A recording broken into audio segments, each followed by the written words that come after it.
Hey, what's up, everybody? Wow, happy day after Thanksgiving. My God, I am suffering today. Shit, it was rough. What's up, everybody?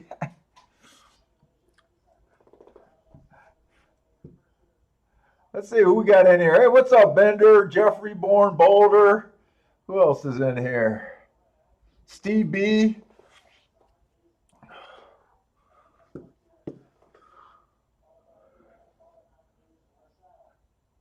Hey, what's up, Brian, Michael Lester? Oh my God, let me get this out of there. I just handicapped Gulfstream today. I wanted to get around to handicap Tampa Bay, but I kind of celebrated a little too much yesterday, and I feel rough today. So I think I'm just going to slow it down.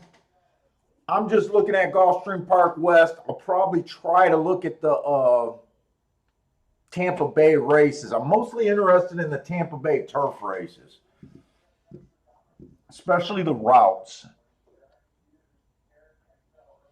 Hey, what's up, GT? Zero contrast.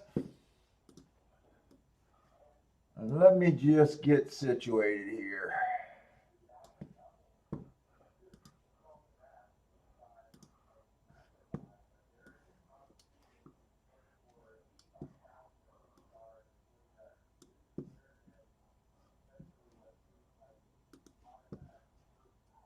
Get all this extra stuff out of here, too.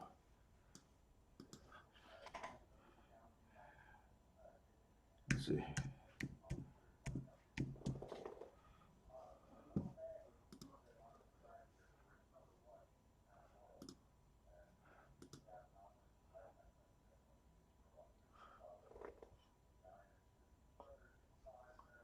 And let's see, Gulfstream kind of sucked since Friday. Gulfstream Friday, we got that late rain. It was all inside up until then. Saturday definitely favored the outside. I think that switch was pretty easy to spot. But I didn't play Saturday. I watched it after that first outside horse ran. I knew the track kind of changed, and I didn't feel like playing. Sunday, let's see, Sunday was just unbelievably boring at Gulfstream. And I'm thinking what I did Wednesday. So Sunday, I don't think I played very much. I think we sat there and handicapped, but we didn't play Sunday. Uh, the track still didn't seem like it was back to its inside self. So I'm hoping today it's back to the inside.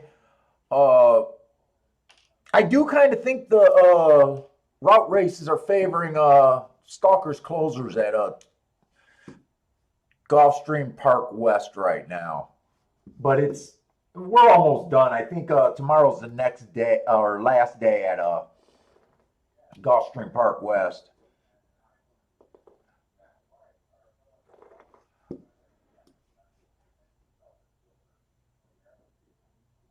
Then Wednesday, I'm trying to think of what I did Wednesday. Wednesday, I know I handicapped Gulfstream and Tampa Bay.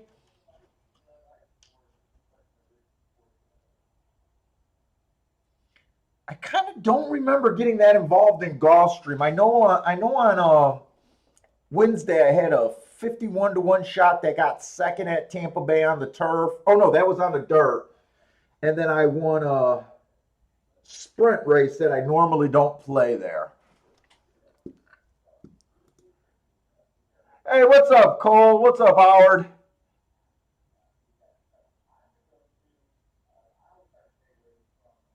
Oh yeah, that's right. I think it's finally official that there's not going to be any more Gulfstream after or Calder. I think they're done for good. They've been saying that for the last few years, but this time I actually believe them.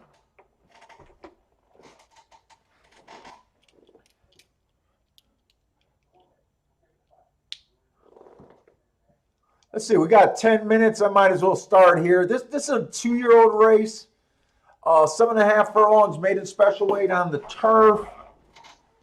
Uh, you want a cigar today? Fuck, might as well. Might as well add some more stuff to make the headaches even worse.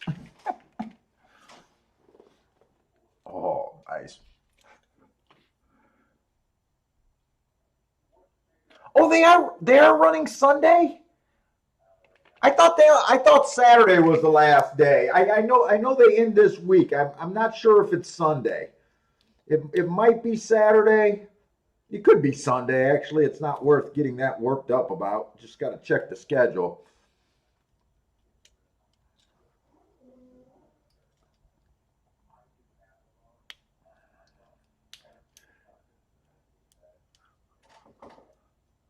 So I did think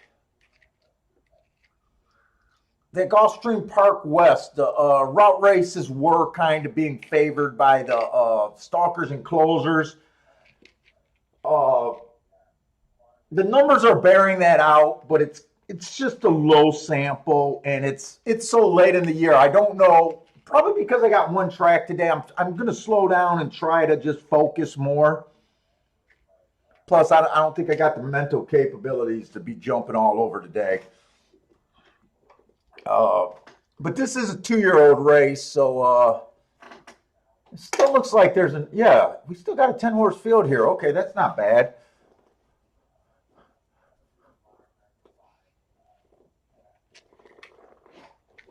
I want to make sure I got Tampa Bay up there.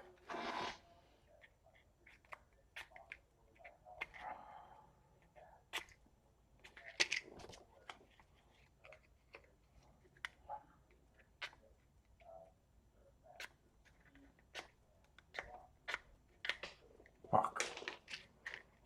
We got a light, man.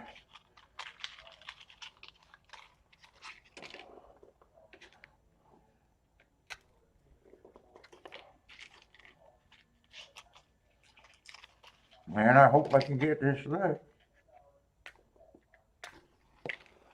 There we go.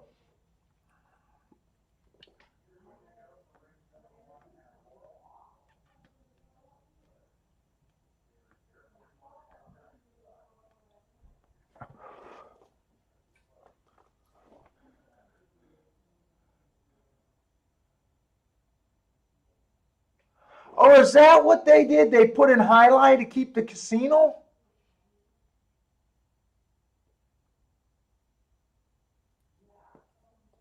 Hmm.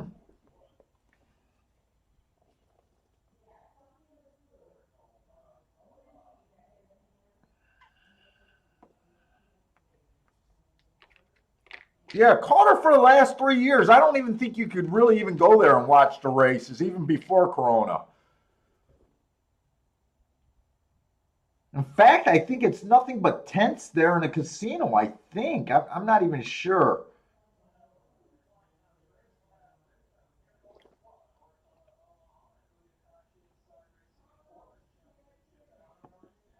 Come on, light.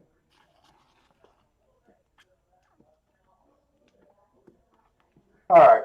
Sorry about that.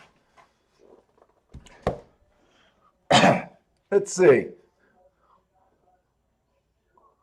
So this one horse, last time he ran, it was the inside speed favoring day. His last two races have been on the dirt.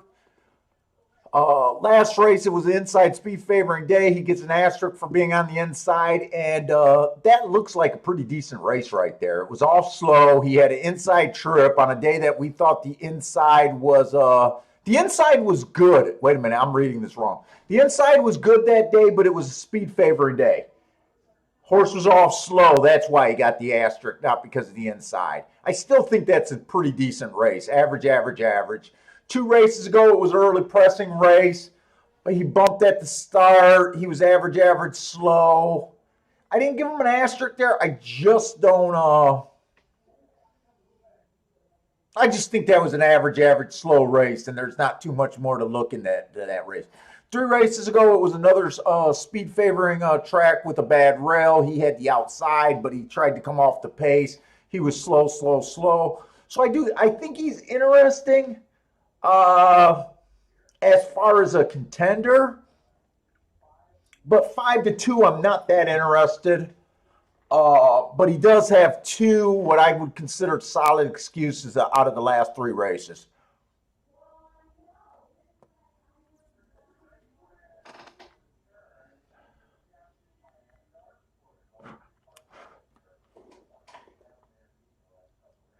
what's up, Frankie Tubbs?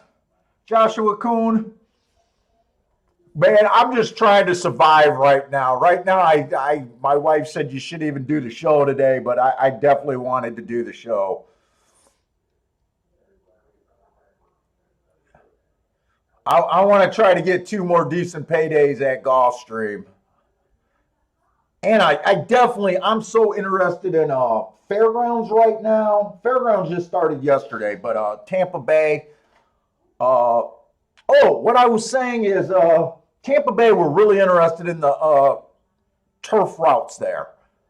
I'm hoping that the reason I won last year there is still there with that nice outside bias. So, yeah, dude, I'm almost at that point where it's like I might as well smoke a cigar and I might even have to go get a drink just to try to kill the hangover. Sometimes when you just keep it going, it's not as bad. Oh, the 2 and the 3, they're just first time starters. You guys know that I don't do anything with first timers. I just kind of ignore them. The 4 horse only ran 1 race. I don't hold a single race against the horse for their first time out. He got a slow start. It was an inside speed favoring day. That was the same day that the 1 ran. They both get an asterisk, like I said, for getting a slow start on a speed favoring track. To me, the 1 ran better. But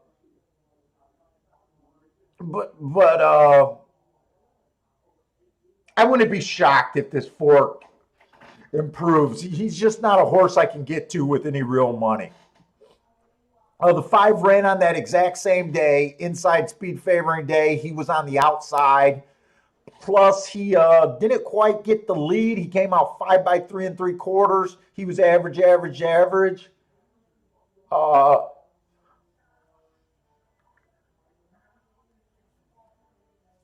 Honestly,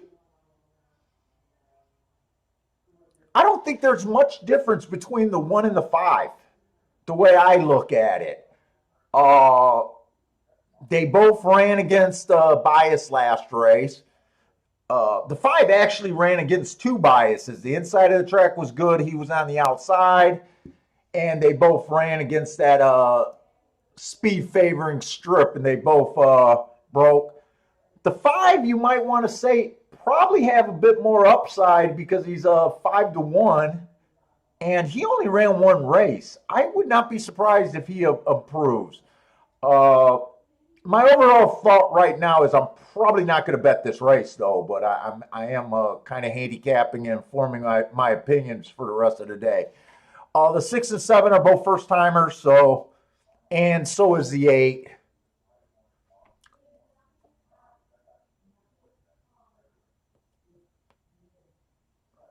The 10's coming off of the same race that the 1, the 5,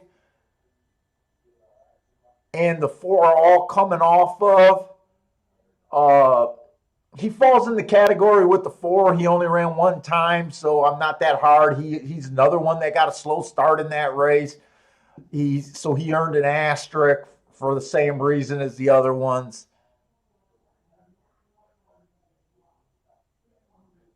I do like his price, but I don't think I'm interested in this race. Hey, what's up, John Paul? No, there won't be a show tomorrow. I usually don't do a show on Saturday unless it's a spear of the minute thing. But I already know that it can't be that because we're having family over tomorrow. So I don't even know if I'll get a chance to play tomorrow.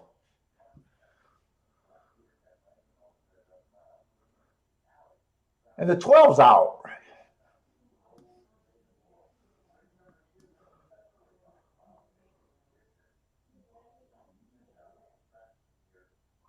Oh, and I skipped over the 9 just because I seen the 10 was coming out of that same race, and I just didn't want to start with another horse. The 10 ran against the stalking closing track last race. It was 6 furlongs. This is a route race on the turf. Yeah, I just can't form an opinion here. I think from what I remember, only the one has tried a route race on the turf. All the other horses that ran, the 4, the 5, the 9, and the 10, they all kind of pretty much got the same excuse last time they ran. They're all also trying turf for the first time and a route. I just don't have enough information to really want to play this race.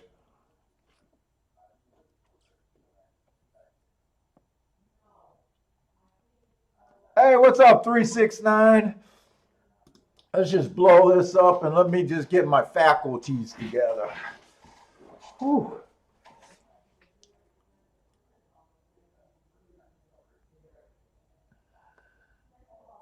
So I don't even have a form for Tampa Bay. So the most I want to do is kind of watch the races. But if Tampa Bay and Gulfstream are kind of close, I might just stick with all Gulfstream and really slow it down. Maybe try to do some different things betting wise today. Maybe try a couple pick threes or something like that. Maybe try something a little bit different.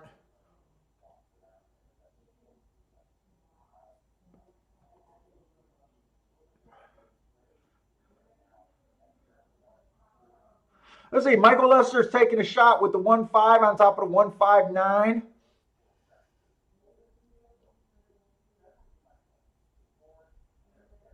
And I don't know if I said it, but the 10's coming off that exact same race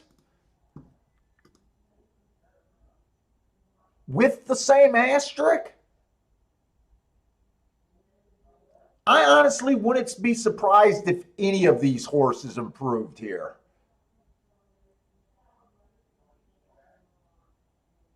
I guess from the information we got, I would kind of agree that the 1 should probably be the favorite. But there's a lot of danger in this race. For me to play the 1, I do think he deserves to be the favorite and he shows the most on paper. But with so many first timers and then so many horses that only ran 1 race and they have an excuse, I guess I would agree that the 1 should be the top choice. I probably think the 9 or the 5 should be second choice. Myself, I probably like the 5 a little bit better, but I think those 2 should be second choice, and then everyone else is kind of a match. And then between the 4 and the 10 improving, I would probably say the 10 has more upside there, but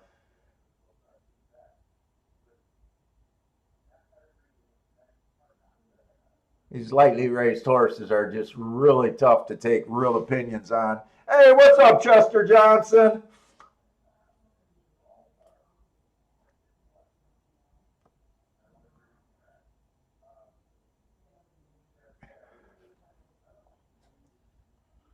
And Fairgrounds, I watched yesterday, but nothing stuck out to me.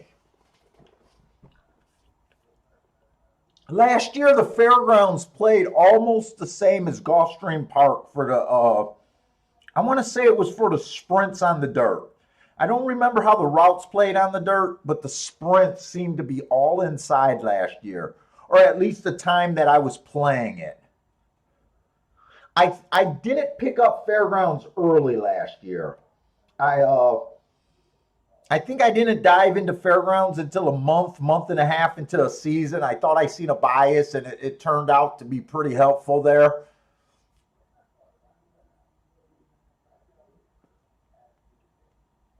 In the money, Mike. What's up, Mike?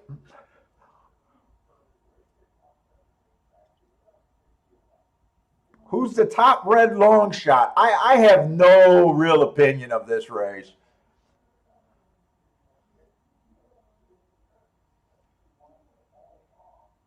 Yeah, Cole is picking up Delta. So I picked up Delta last year, and Delta was a real piggy bank.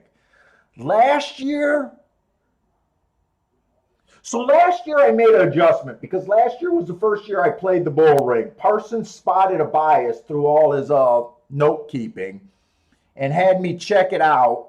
We jumped on an outside speed and stalker bias, and it was my first time charting a bull ring. So we probably played half of our plays just dividing the track up into sprints and routes. But then I started thinking, so they run five furlongs, 5.5 furlongs, and 6 furlongs. I think all of those I decided to put in the sprints. Then I made a separate category, I want to say for their 6.5. You know what? I think I put their 6 and a 6.5 furlong. I'll have to remember how I did it. In a separate category, and then I played the 7.5 furlongs with the route category, and the charting made a lot more sense when I did that. I think it's even going to be better this year once I get to start to looking at it. I don't know. I haven't heard from Parsons. You know what? I think he said he had family stuff all weekends. I think it sounded like he was going to a lot of dinners at a lot of people's houses. I think pretty much the whole, starting from yesterday all the way to Sunday, I think. So I might not hear from Parsons this weekend.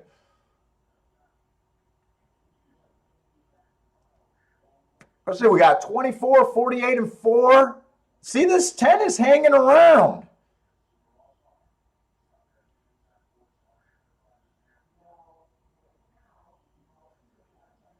I think that's the one on the far outside, though. Yeah, that is the one.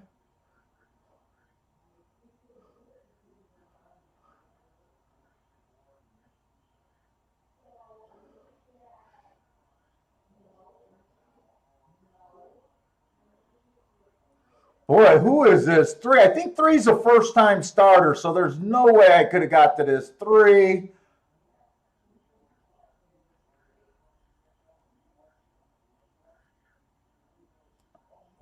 It came in 315.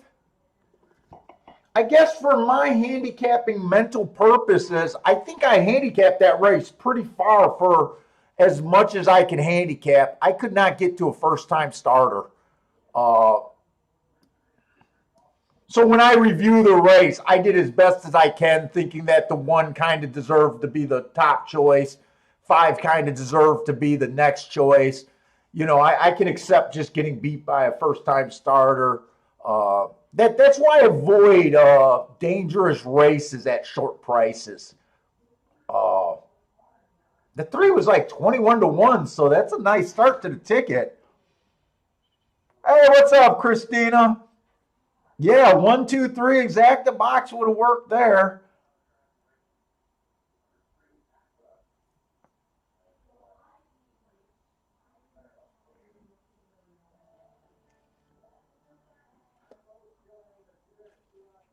Hey, what's up, Louise?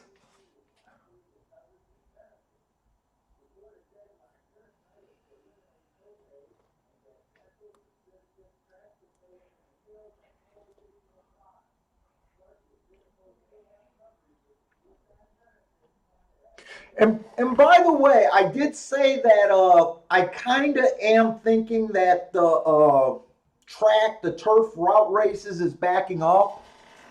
I think it's favoring stalkers, closers. So I kind of like that the 1 made his move by coming off the pace. The 3 definitely came far off the pace. And I think even the 5 kind of came off the pace.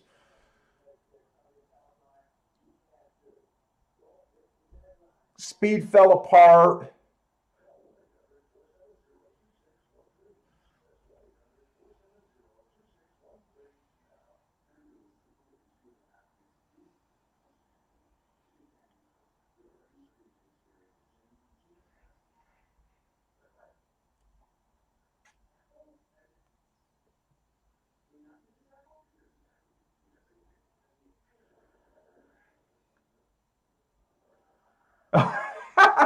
Jeffrey Bourne can come back to betting now because the schools are back to their teaching. It looks like their PowerPoint teaching. Nice.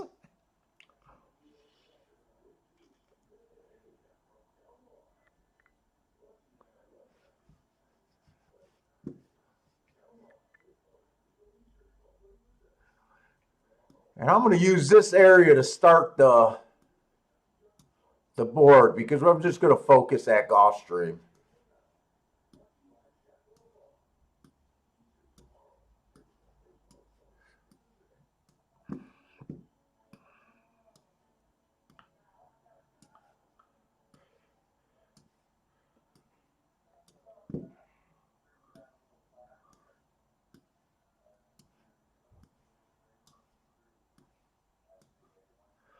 Let's see, I'm pretty sure the three came from way out of it. I'm pretty sure the three was at least 5 lengths back because I don't think I ever seen him. And when I finally seen him making the move, it looked like he really came.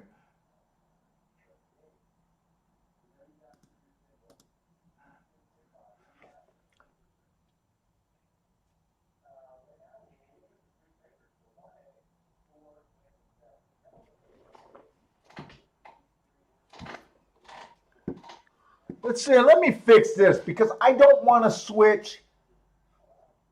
I don't want to watch Churchill and Aqueduct today. I'm pretty sure Churchill's this is their closing week. So I'm not that interested in what Churchill is doing other than charting it, getting ready for Turfway Park probably. So let me just get rid of these other tracks. So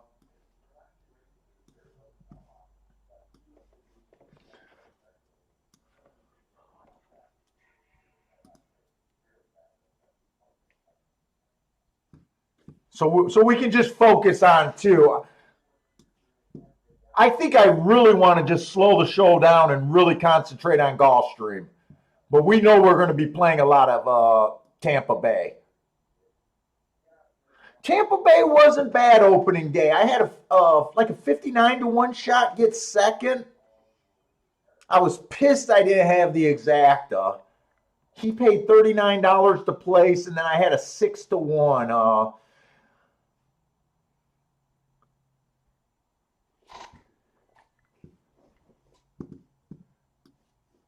So it wasn't that bad of an opening day, even though, but I wasn't that aggressive. Let me see something. Let me make sure this is right. Yep, that looks good.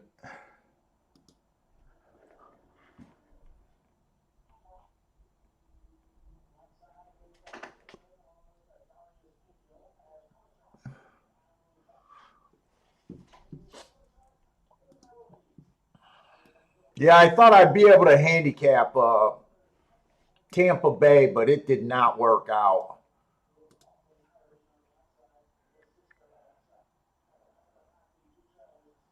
Let's see. I'm trying to figure out.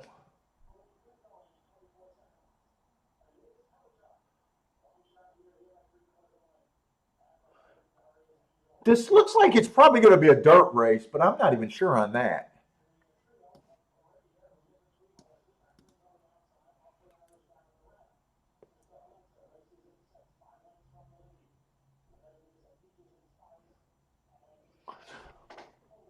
So I'm just saying from past years at Tampa Bay.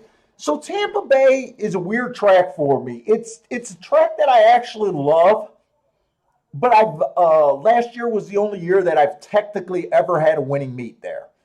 I've always had decent hits there, but for the meet, I usually just end up being a loser at Tampa Bay. Uh, and usually, I think the difference was last year we spotted a turf bias out there. Usually at Tampa Bay, I focus on the dirt racing. And from my records, I should be having a hell of a time there every year, winning there because it's consistently seems to be outside speed and stalkers there. But for some reason, every time I play it, it's not how it works out. Uh, so I'm wondering if this turf bias has always been there and I didn't notice it, because you know how some tracks I just avoid the turf. I just say I don't want the headache, and but last year that was the whole reason of the winning meet there. So right now I'm more focused on the turf racing than I am the dirt racing.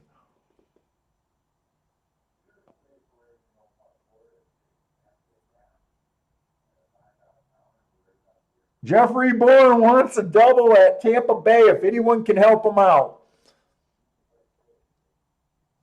I can't help you out, Jeff. I'm flying blind today at Tampa Bay. And usually, guys, I do, unless I have a history knowing how the track plays. I usually, for a decently long meet, you know, a meet that's not 6 weeks or 8 weeks, I usually try not to play that much or play less for the first month and a half. Uh, I usually start out slow unless there's a trend that jumps out at me. Uh,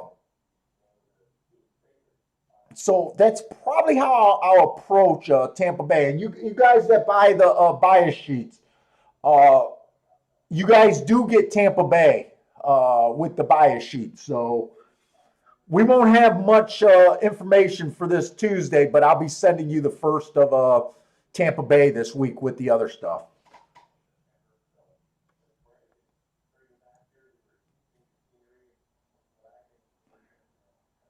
And Cole is loving Delta Downs.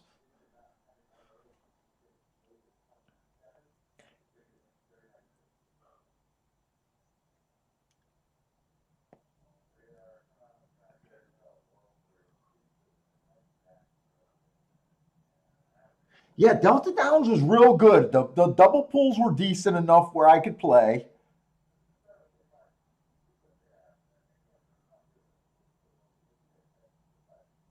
The only thing I don't remember, because like I said, Parsons convinced me to play Delta Downs last year. I don't know what the feeding circuit is there. I don't know if when he convinced me, he probably had over a month of data, so it wasn't the first couple weeks. It was probably when I started playing Delta Downs. It was probably after horses started to get a run or two on the track. I don't know if we have. I'll have to see what Parsons get when I can talk to him next time to see if he's ready from day one to start at Delta Downs.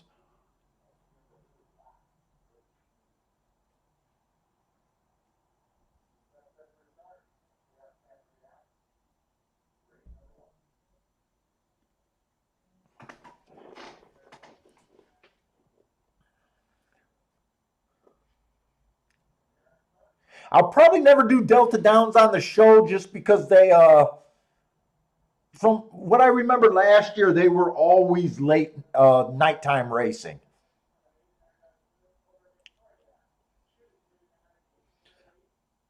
So I always thought that Tampa Bay favored speed and stalker types, and I always thought that it favored a little bit to the outside there.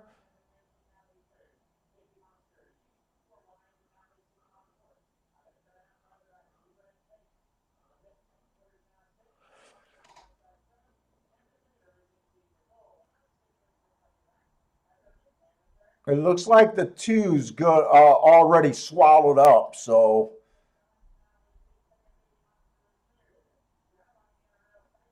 looks like the race is between the 1, 6, and 7. I think the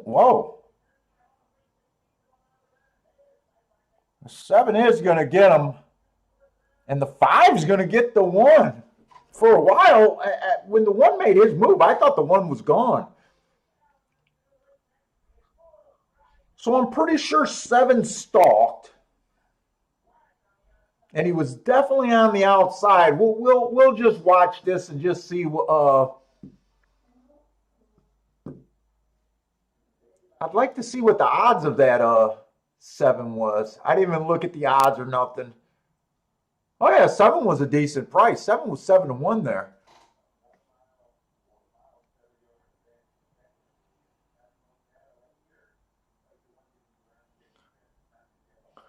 Oh, Ben Taylor's telling me. Hey, what's up, Ben? Ben's telling me that Louisiana Downs and Evangelines is where the shippers came from. And I know traditionally I don't keep track of either of those two tracks. So I got a feeling. I got a feeling we did not play Delta Downs for the first month or possibly even the first 2 months.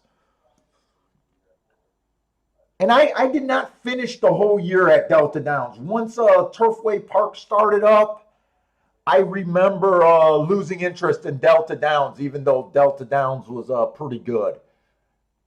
It's just Turfway is fucking my all-time best track that I probably don't have anymore. I'm pretty sure they changed the surface at Tampa Bay, or at I think I keep saying Tampa Bay. Turfway is what I meant to say.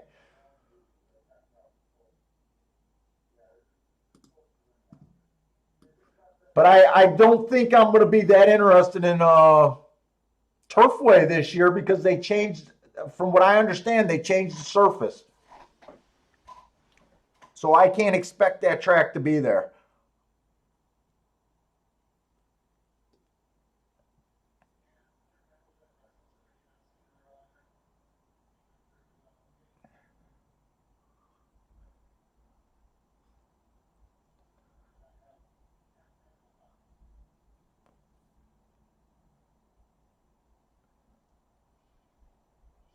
Hey, Gregory, are you saying that Delta is running in the day right now? Last year, I know for a fact Delta Downs ran at night.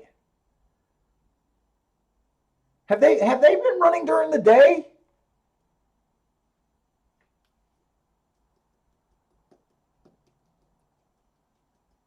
Remember, I like to stop playing at about 5 o'clock. So if they started at 4 o'clock and it was like during the winter, I might have thought it was super late. Only day? That's not what they ran last year.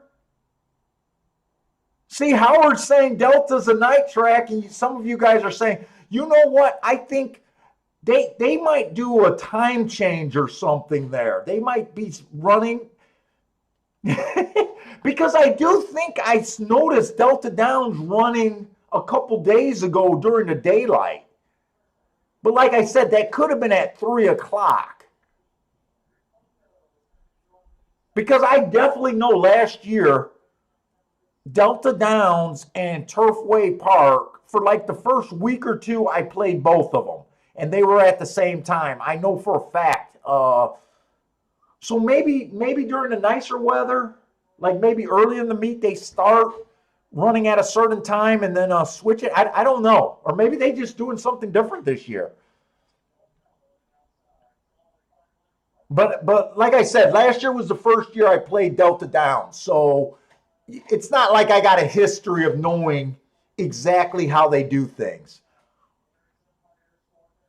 And yeah, Turfway is still synthetic, but they replaced the synthetic, and not all synthetics don't play the same way. Uh, so I won like the last 23 years at Turfway Park straight for the meet. Uh, it's always been probably my best meet every year, Turfway Park consistently. Uh, and you guys know how I don't like playing past 5 o'clock, and my wife definitely hates me playing past 5 o'clock. Uh, she always was okay with me playing Turfway just because of the history. Just with Turfway replacing the track and me starting from ground zero, she's probably not going to keep her mouth shut this year. If I get interested in Turfway, I'll probably have to pay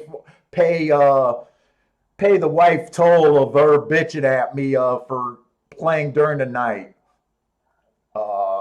Because she, and I get it. I don't like playing all day and all night. But Turfway used to be a special place where she'd be like, okay, that's where he makes his money. I'll keep my mouth shut. It's kind of like guys when they got to work overtime, right? Your wife or girlfriend shouldn't bitch while you're working overtime. That's how she used to look at Turfway Park for me.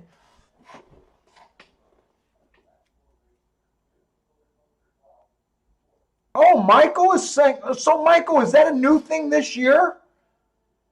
Shit. If if uh if they switch Delta to day racing and Delta looks good this year. Oh, their lights went down or something. Okay, well that explains it. You know what? If Delta runs on Thursday and Fridays, maybe we'll look at Delta 2 this year if they run during the day.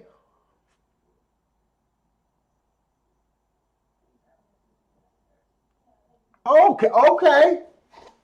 Well, shit. We'll look forward. We'll probably play a little bit of Delta Cole because you guys got to remember, Gulfstream during the championship meet, I tend to get more tight. I tend not to like the championship meet as much. Remember, when they start getting the better horses and running more and more stakes races, I start zoning out. Remember, I tend to want the cheap claimers. So, my plays go down during championship meet unless the bias is so strong that I can overcome the higher class levels. But it's always a year-to-year decision. So we'll see. Shit, if I find two better tracks, like I'm really excited for Tampa Bay. You guys got me excited about Delta Downs now, and I'm still excited about Fairgrounds.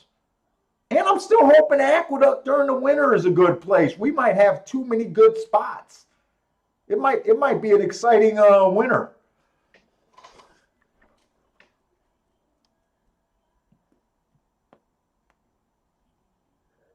Oh, Michael works for Evangeline Downs, so he's the guy that probably knows everything.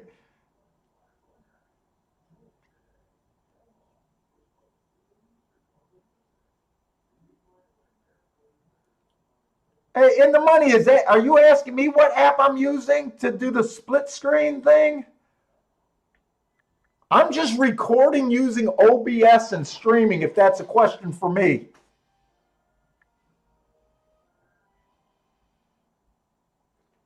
But let's look at Gulfstream. So Gulfstream, ever since Friday, the inside of the track has not been automatic. I'm gonna look up the last stuff, but let's go over the race. I kind of bullshit too long and didn't realize this race was sneaking up on me.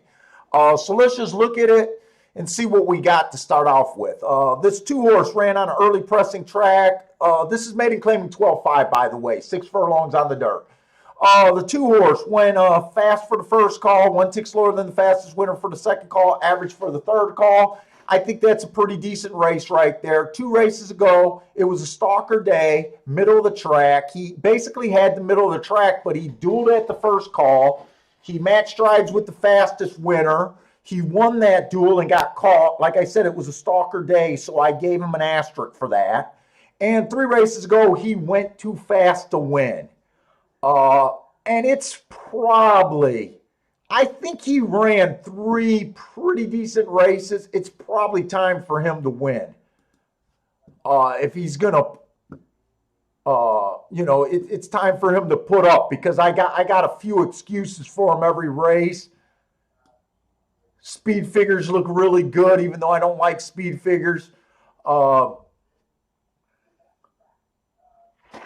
Jesus Christ, he's 1-5. Yeah, just by the betting board, it's time for him to win freaking today if he's going to win. Uh, the 3 horse, that's the 2 horse. So the 3 horse inside the track was good last race. He had the 5 hole. I gave him an asterisk. Uh, he's only ran 2 races. I got him a slow match strides with the slowest winner average. It just looks like he's really going to have to improve to compete with this two horse. He does have an excuse, but sometimes that's enough. Going against the 1-9, it takes a lot of interest out for me.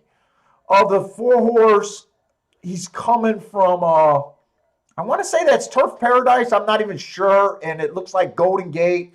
I don't keep track of those races. He looks like he's going to be a stalker, maybe bordering on the line of a closer. Just judging his speed figures, he definitely has to take a step forward to be even competitive with this two. And right now, we're not seeing any speed to hurt this two. Well, okay, the 5 does have some speed. 5's 25-1. Speed figures wise, this 5 does not match up. He got some decent marks in his last 3 races. I got him running against the bias each of his last 3 races. Last race was really good. It was an inside speed fair every day.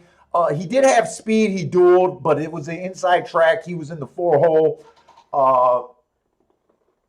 To me, that looks like a decent race. It's just, can he compete with the 2? 25-1 actually sounds about right. 20-1 sounds about right for being willing to take a risk here to go against the 1-9. Even if you think he has a 10% chance, 25-1 is overpaying, and not a bad look, but it's almost like I kind of know that it's kind of a more of a long shot. 2 races ago, he had a bad rail. I gave him an ass track where he couldn't get the lead again.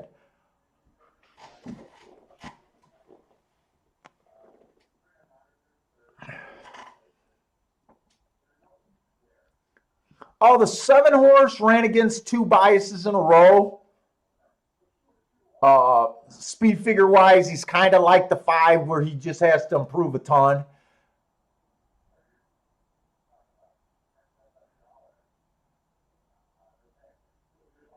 And kind of the same story with the 8.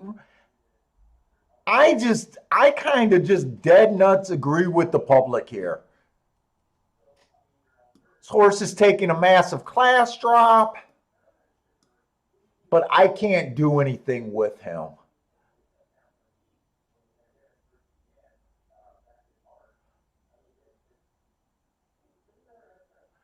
I don't think the exactas are going to be worth playing. Let's see. Probables.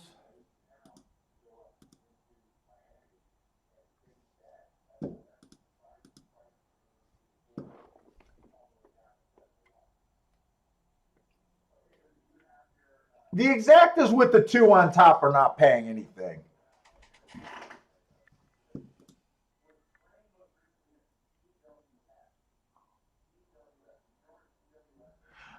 In the Money Mike, no, speed figures are actually what I would call final time handicapping.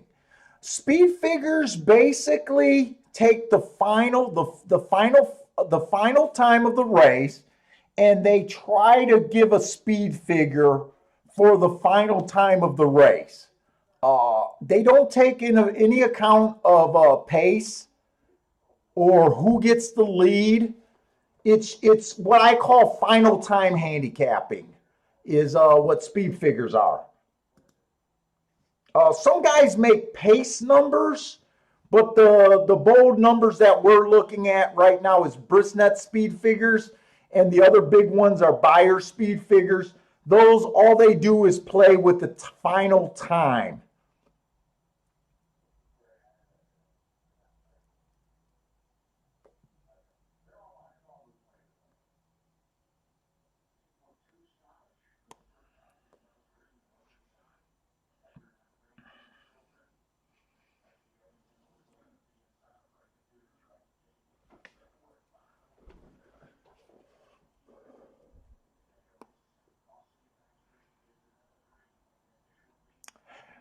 Probably should have played the 5 here, guys, because the 2's done. 2's done.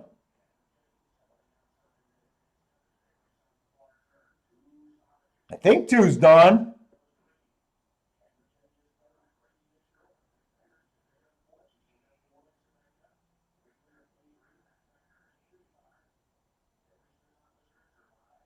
Now, 2's not done, but the 5's not done either. Come on, 5. Missed an opportunity there. I know someone in the chat room played this 5. I guarantee someone in the chat room had to play the 5. Hey, what's up, Steve B?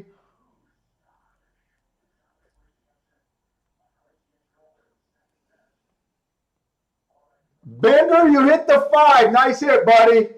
I knew someone in the chat room hit the 5. I knew it. I almost pulled the trigger there, and then I got distracted and seen that they were loading in the gate. I think is the only other place you could have went in that race. I think we kind of made the case for him. That I just didn't do the follow through, but I know some of you guys bet the 5.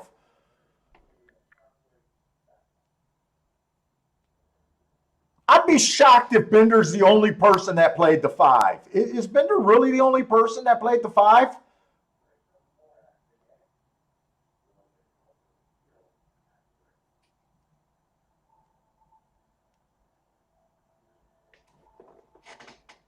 I'll be right back, man. I got to go grab my shoes. My feet are cold.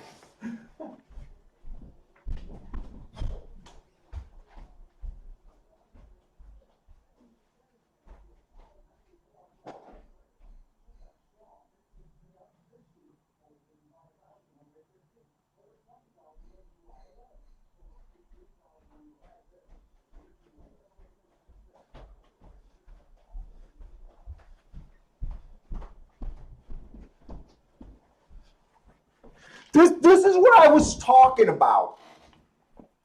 If you were making an odds line this race, and I will say that two to me was the horse to beat on paper, right? But even if you gave the 2 an 80% chance to win, and you guys that seen me make odds line before, I never give a horse more than a 50% chance to win. But let's just say you gave him an 80% chance to win, and you were making a true 100% odds line. You could have gave the 5 a 10% chance. I don't think anyone that was watching us go over that race didn't believe that I thought 2 had the second best shot there. You could have gave him a 10% chance and took the 10%, that's 90% of your points. You could have split up the rest of the last 10%, right? You don't play 1 to 9s. Okay. So you weren't going to play the 2 to win, no matter what you thought of them. The 5's still an overlay if you gave him a 10% chance to win. This is what I was trying to say, but I couldn't really explain it before the race. So acceptable odds on a horse with a 10% chance to win is basically 10 to 1, right? So you should have got $22 to win for taking that risk. Actually, he overpaid. It wasn't as good as the 25, but he still was at 16 to 1. This bet made perfect sense on every handicapping level. It was worth the play. It was an overlay, even if you were that aggressive on the odds making.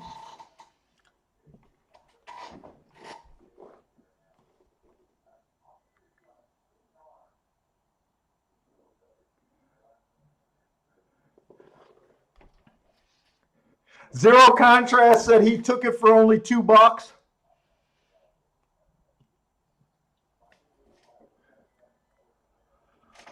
And I think the 5 went wire to wire, did he not? And 5 was he in the 3-hole or the 4-hole? 2, 3. 5 was in the 4-hole. So I got the 5 going wire to wire, and I got him in the 4-hole for that.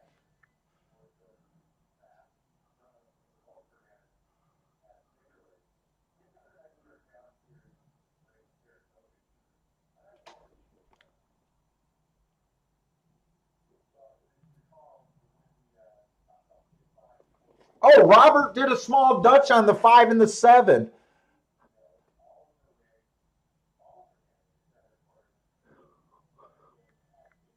Well, that's a nice Dutch. Dude, honestly, I'm kind of irritated with myself for not following through there. We were on the right path. That's okay. Like my wife says, there'll be another 20 to 1, 16 to 1 right around the corner. I'm still a little irritated with myself.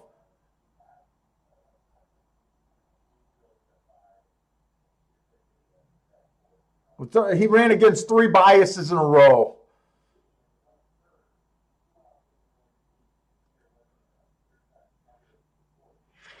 And there's another way you could look at it. This, by the way, another race. I say I don't worry about stiffing horses, and I'm not going to say they stiffed the horse. Let's face it, this horse has been dropping like a brick and been losing.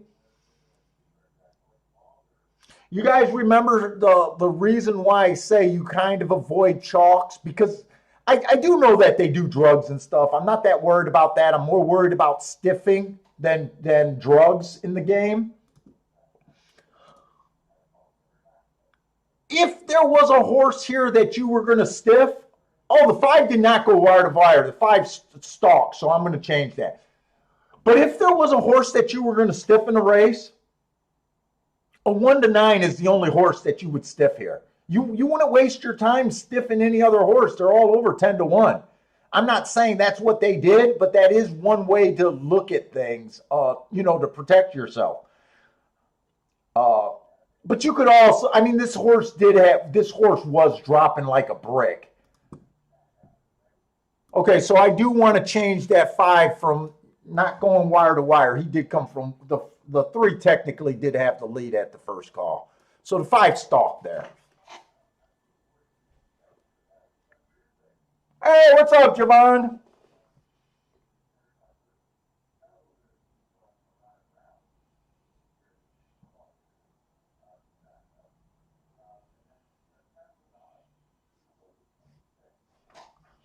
Yeah, when it comes like that, you technically can bet every horse to win, uh, other than him.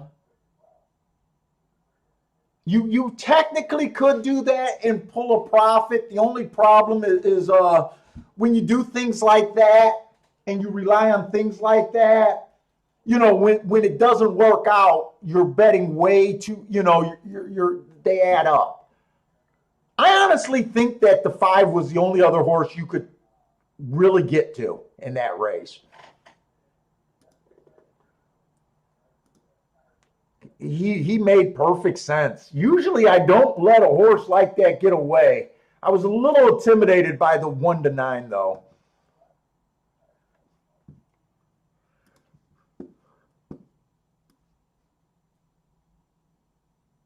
Let's see, this is going to be a mile 70 on the turf. Uh, I wanted to look at the last few races at Gulfstream Park, the last few days. So I know Saturday was definitely an outside track. Uh, there was 4 sprint races, and they all won from the outside of the track. 6 and 6 from 6 post out won every race.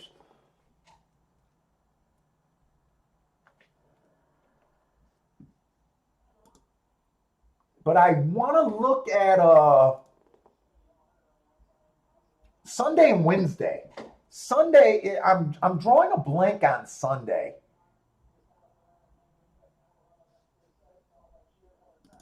Let's see, I'm going to look at Wednesday first.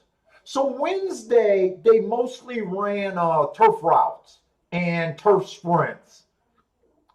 They had a 10 race card, but 6 of them were on the turf. Uh, the dirt,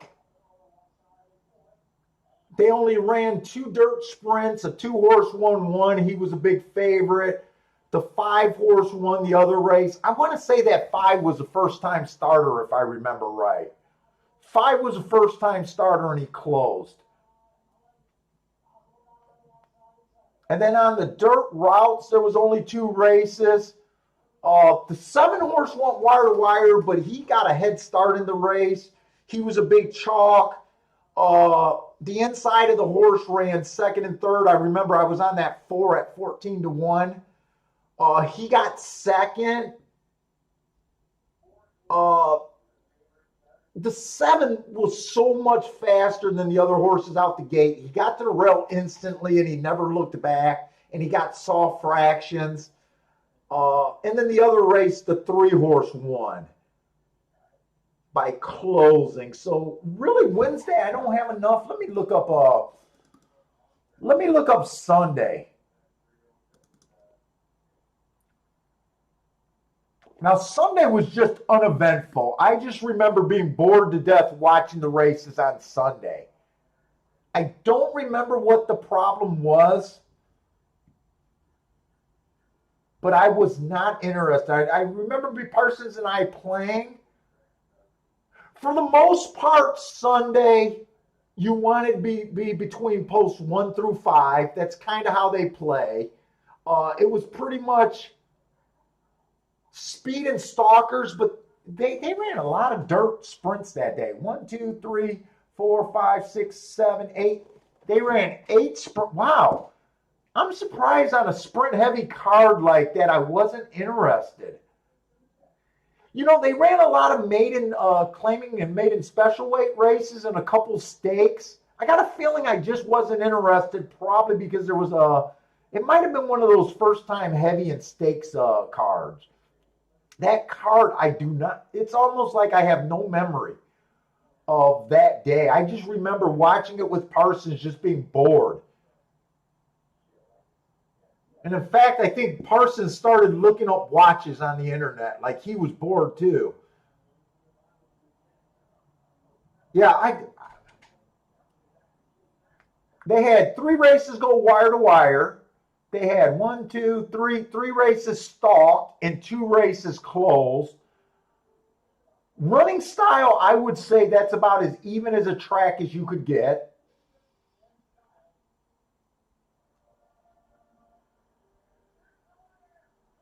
And it was mostly 1 through 4 post position, except for the last race when the 9-horse won. Well, other than that, I don't have too much to say about that card, honestly. It doesn't even register in my head.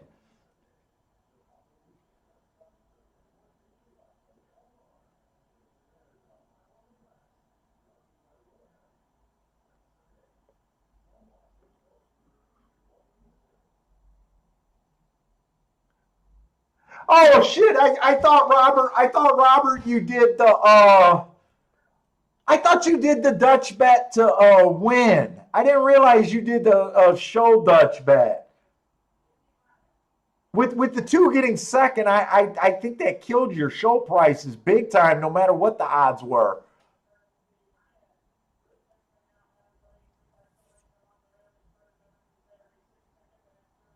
I didn't realize that. I was wondering what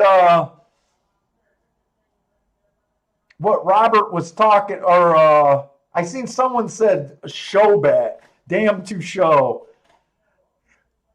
That's what made me go back and notice that bet.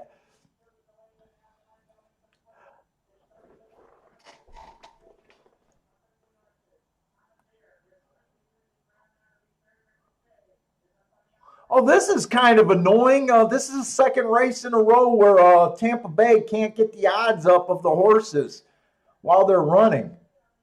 That's annoying.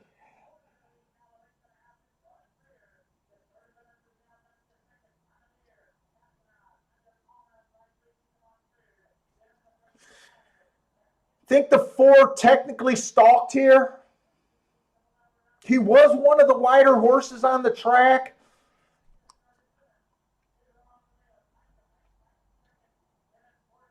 I think the 6 might got him. 6 definitely closed. Okay. 6 definitely closed there.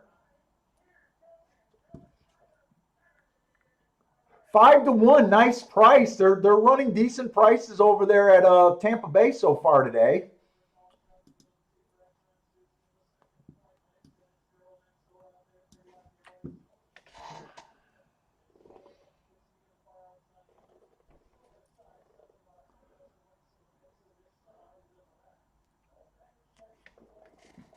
Let's see, we're going to a third race at Gulfstream. Maiden claiming 12.5. It is going to be on the turf. For the most part, I've been feeling like the turf's been playing exactly like Gulfstream.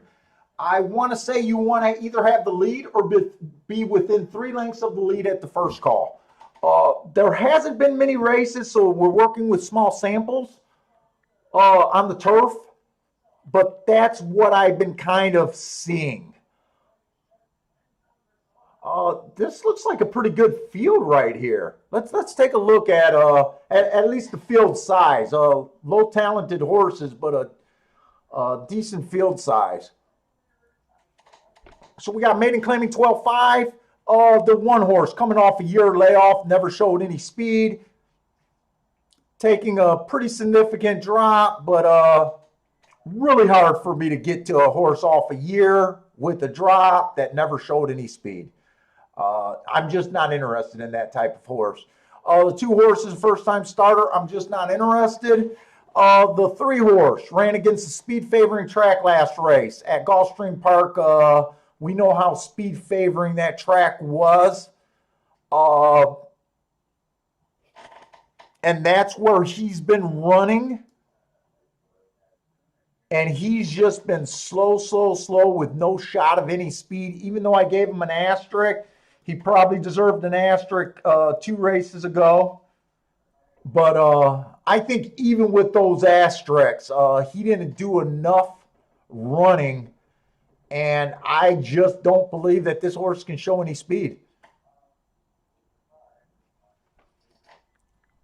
The 4 horse, Bad Rail last race. He was in the 8 hole, didn't bother him. He ran in a 7.5 furlong race and a mile race. Neither of those races, he has this kind of speed that I think you need at this track. So I'm not interested in him. Shit, 5 at least has some speed. Making a pretty significant drop. The 4 horses taking a decent drop too. To me, he fits. I don't bet on horses that haven't raced for a year. I just don't do it. I let those type of horses beat me, but so far, to me, he almost fits the best from what we see. 6 horse, Bad Rail, last time he ran, he was in the 6 hole, so no real excuse there. He was just slow. The other 2 races, it was just a 1 race sample. I can't rate him off of 1 race samples. He has flashed some speed. But just glancing at it, he did them all at route races. You guys know how much I hate route to sprint. This is a weak field, but I hate route to sprint. But the weaker the field, the better his chance gets, I guess.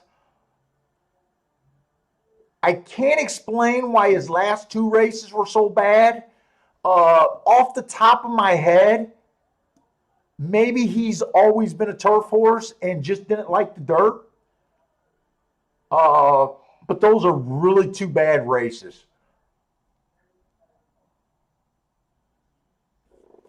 Oh, I will say another thing about him. Remember Tampa Bay last year? I'm going to keep pointing out the only reason I won at Tampa Bay is because we spotted a stalker closer bias. Some of those route races, he was definitely trying to be on the fast side of things. I'm not going to look up those races, but I got a feeling those aren't terrible races.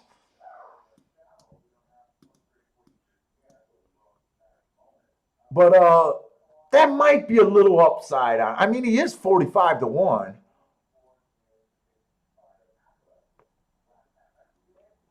I got to get to who they're betting.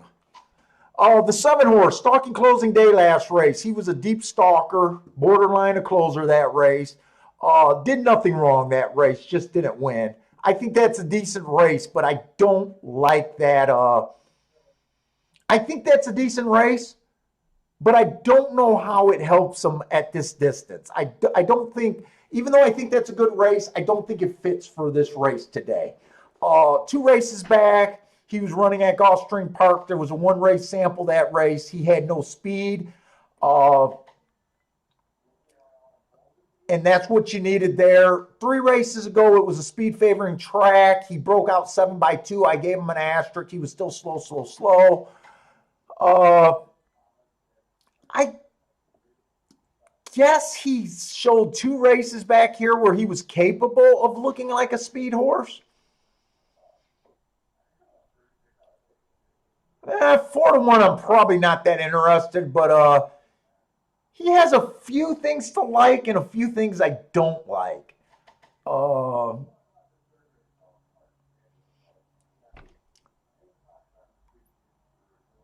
The 8-horse is the favorite. The first thing I notice is the monster class drop. It's such a class drop, it almost looks suspect. Maiden special weight to the basement, it almost looks suspect. Last race, 21-1 at Gulfstream is legit. That was fast. One matched with the fastest winner of the day. I can definitely see why this horse is the favorite. The class drop makes me a bit suspicious here. His running style looks right. 2 races ago, it was inside stalking closing day. I gave him an asterisk for that. He also earned a heart. He went too fast to win. That was at a mile. But then we got 3 races ago where he tried to go another sprint race. It was stalking closing day, and he came out and he was fast again.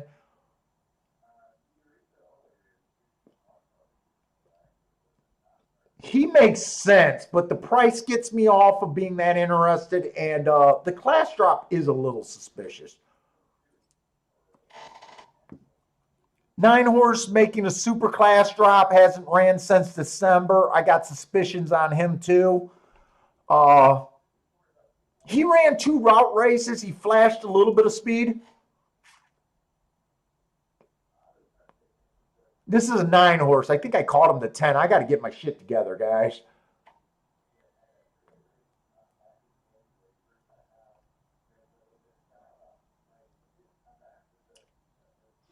Uh, 10-horse.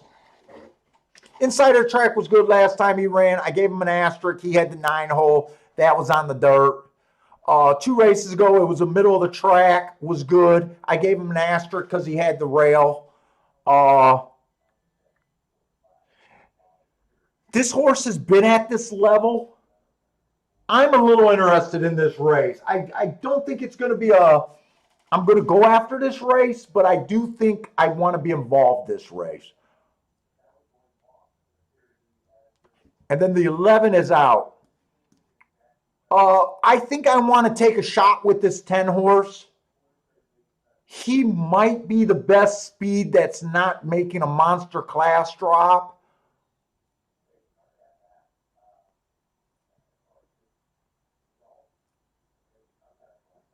And I think I'm willing to play the 6 at the odds.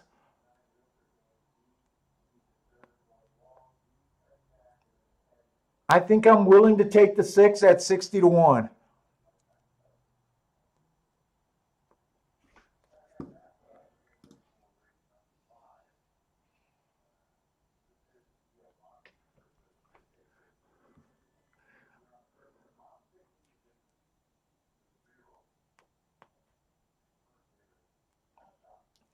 And we know that this rail was golden. I think October 4th,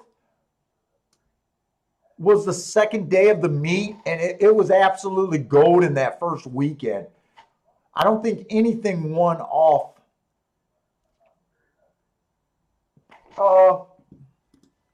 Let me see something.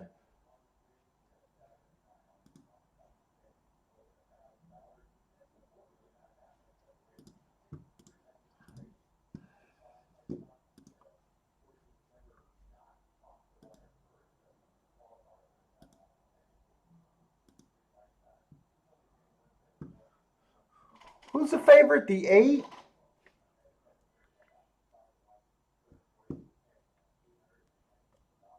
Eight on top of the 10 is paying 45.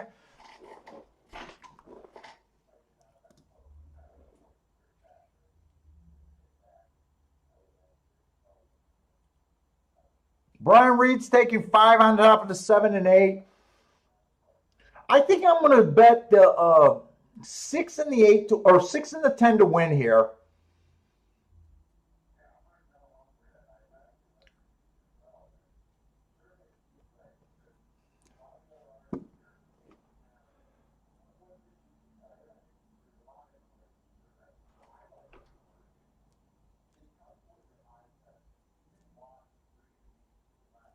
And I'm thinking about putting them in second.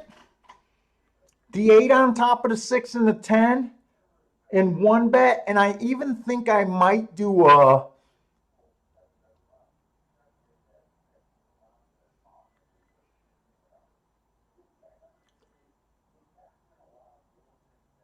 I honestly don't want to be that aggressive. I'm definitely going to do the 8 on top of the 6 and the 10, 6 and the 10 to win.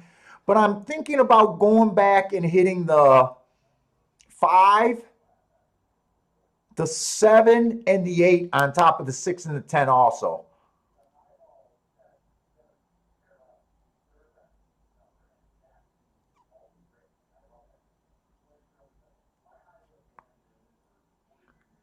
And shit, maybe even the 9 on top of the 6 and the 10.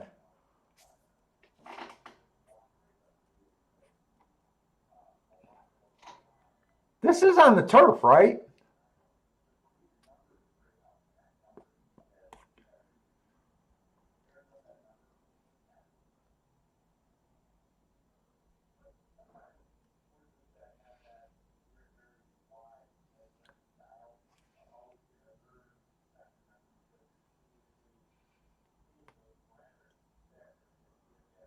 Yeah, and this is going to be a play category bet here.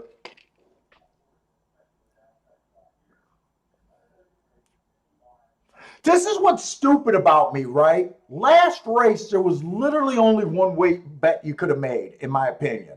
The way I play, 5 was the only bet. I sat out that race, watched the 5 win. Now this race, this is where it comes down to bet selection, guys. You only had one option to go last race. You couldn't have bet the 2 no matter. Oh shit! Let me get this win bet in at least.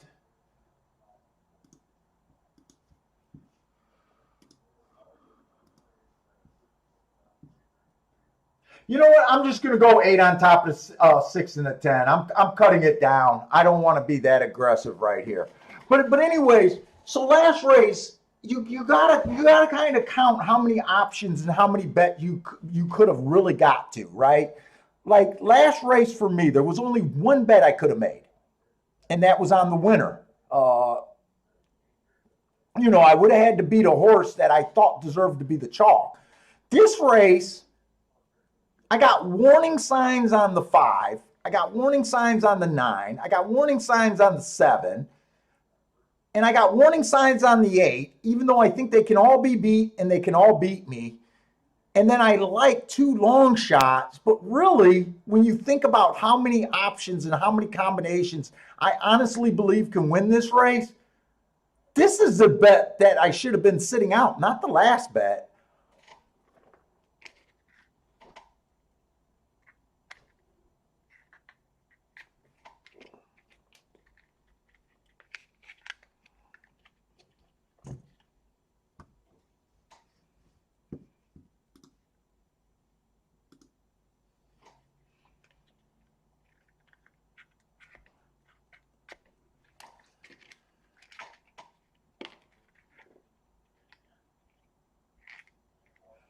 Looks like 8 get the lead. 7's the next closest thing. My 10 did not break at all. I think the 10's only shot was breaking here.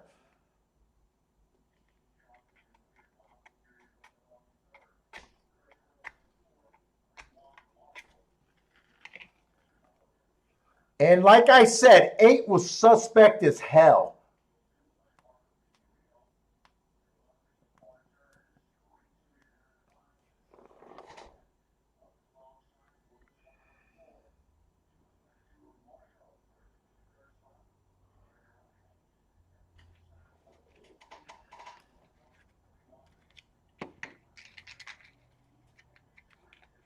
Ken ran a good race. He just wasn't good enough.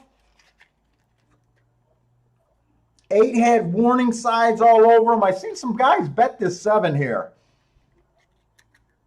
Louise is on the 7. Jeffrey Bourne's on the 7.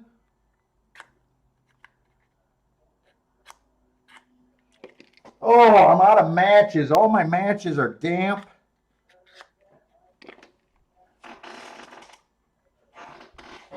I'm going to have to go get a blowtorch.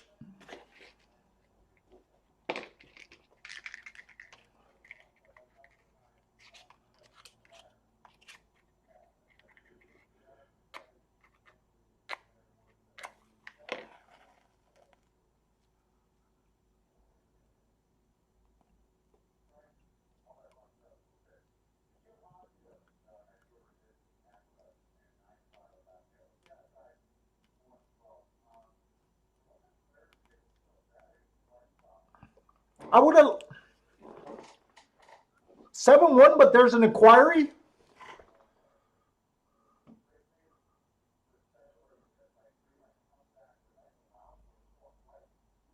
Who's inquiring? It must be the 8's inquiring on the 7.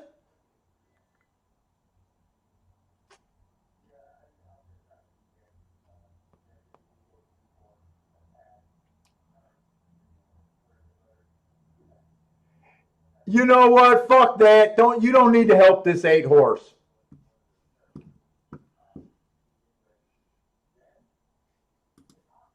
If there's an inquiry there, I don't see why this unless there's something other than the stretch run here.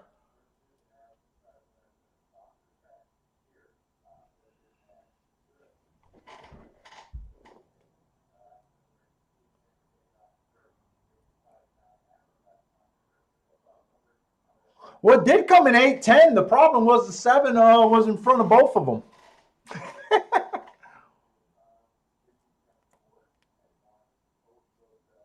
Sorry, I don't believe in helping out favorites when they get outran in the stretch. I mean, I don't see the head on.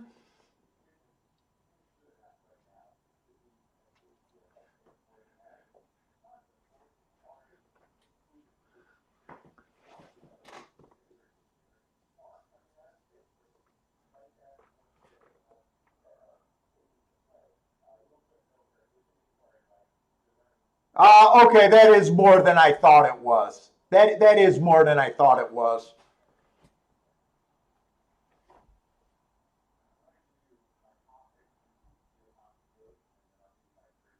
This is the way I look at this a lot. 8 had the lead and the 7 was always stalking.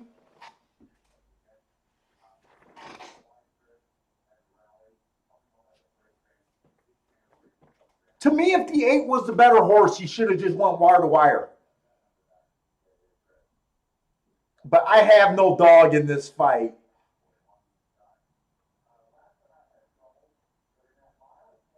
Seven kind of came in, but it kind of looked like the 10 might have came out. Yeah, okay. It doesn't look like they're going to change it.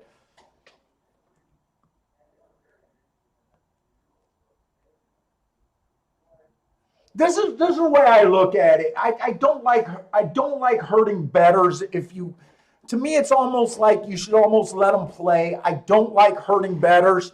Uh, I think the 8 horse at one time had a 2-length lead on this 7, and if he was the better horse, to me he should have never let the 7 get that close. So and the 7 or the 8 was the favorite. I don't believe in bailing him out. You shouldn't have let the 7 hook you. If you would have never let the 7 hook you, you would have never got bumped, in my opinion. I think the Stewarts did the right thing. The 10, I think the 10 didn't embarrass me. I think he ran his race. He just wasn't good enough. I think the smartest thing was noticing the class drop on the 8 and kind of thinking that he was a kind of a acceptable to get beat there.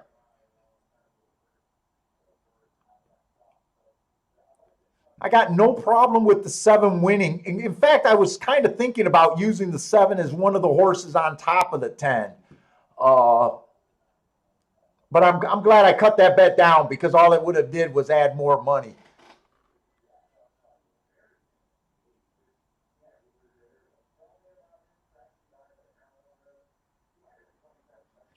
Hey, what's up, Joshua Kuhn?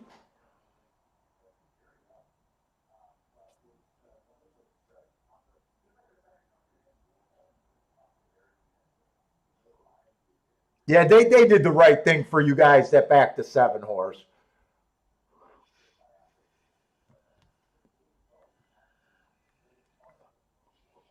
Let's see. 7 was in. That's going to be the 3rd race. It looks like that race was clean all the way to the 10 horse.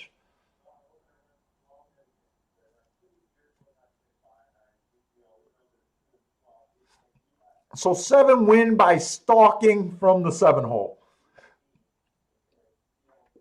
And so far, they're all over the track. So we have not had multiple races on any of the same surfaces yet.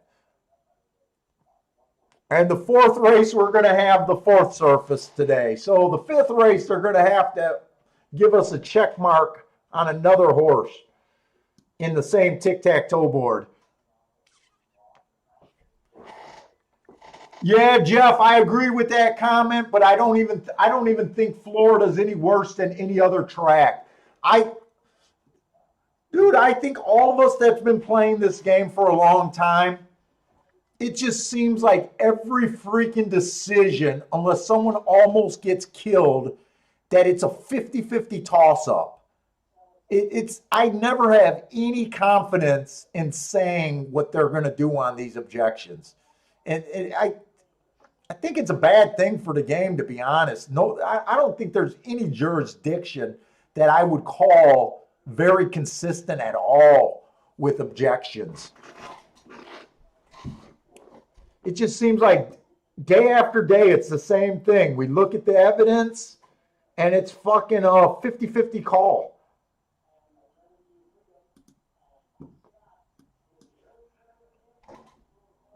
Let's see. Here's another dirt race at Tampa. It looks like it's going to be a dirt sprint, I think I seen.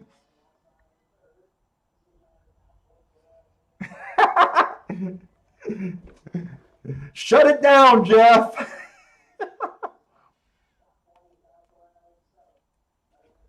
You're not only a winner so far today. Let's see, $15. You're at least a 25% ROI winner today. I think if you bet 15, 20% would be, if you're up $3, you're up $4. So I'm just going to say you're roughly a 25% winner.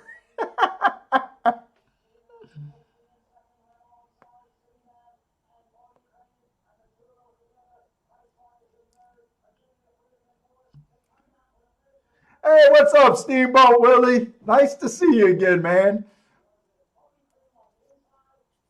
Hope everyone had a nice Thanksgiving yesterday. I am suffering.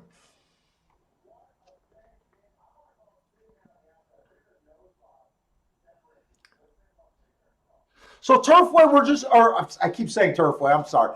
Tampa Bay, like I said, I didn't handicap Tampa Bay. I don't even have the form. I'm just watching the track. On the dirt, we're kind of hoping for dirt sprints. We're hoping for outside speed stalkers. Is traditionally how I think this track tends to play. If it's not outside, I still think it favors speed and stalkers by a wide margin. Uh, the turf the turf routes are what I'm really interested in watching.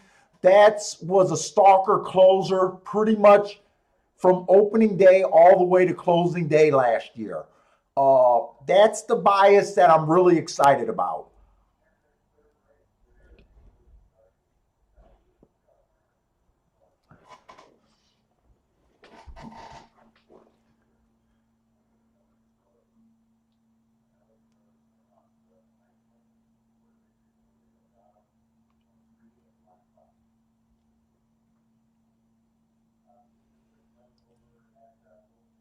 Hey, Richard Paulus, or I don't know if I said that last name, Populus? Richard Populus, maybe? I just seen a question. What book do you use? I'm imagining you're talking about who I bet through. I'm streaming through Bet America. I'm using Bet America's book, but I do my betting through Twin Spires, mainly just because I'm lazy. Uh, if that's what you're asking, or maybe you're in another conversation and I just don't see it.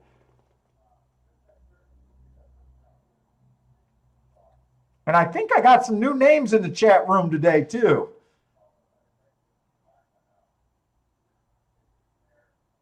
Oh, what's up, and Forever? That looks like a new name. I don't think I seen that. I just seen your comment. Welcome to the show if it's your first time here. In the Money Mike. I don't know if I've ever seen that name here too before. In the Money Mike. So if you're new to the show or you've just been quiet, welcome to the show. I think that's the first time I really seen that name too. I think.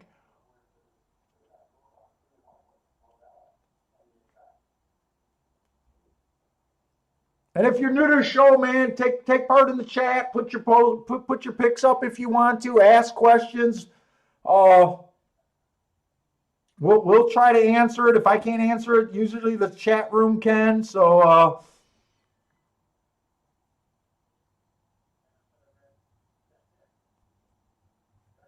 hey, what's up, Randall Gordon? If that's a question to me, no, I was not able to do any extra work. Trust me, I suffered to get what I got today done. Uh, I think this is a closing week at Churchill Downs. I'm done with Churchill. Uh, Churchill this last fall winter meet just was not appealing at all. Uh, thanks, Randall. So no, I didn't handicap the Clark at all. In fact, I don't know if that's today or tomorrow.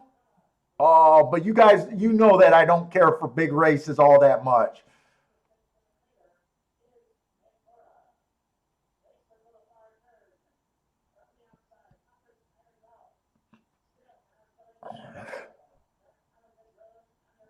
It does seem like the outside of the track is running pretty good right now.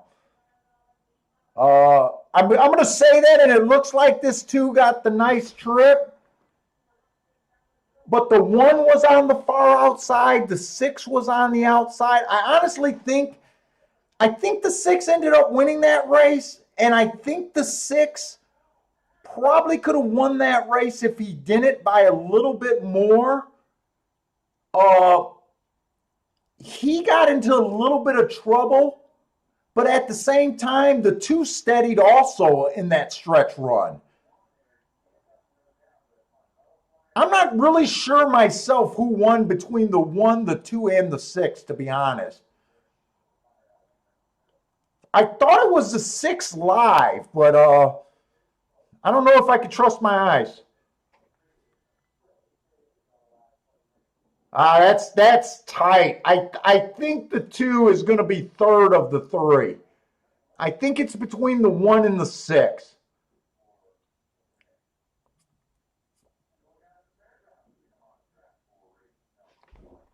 Usually, I think Tampa Bay is favoring Speed and Stalkers, but if the 1 won, he definitely closed. Uh, he was not a stalker. I'm not sure where the 2 was during that race.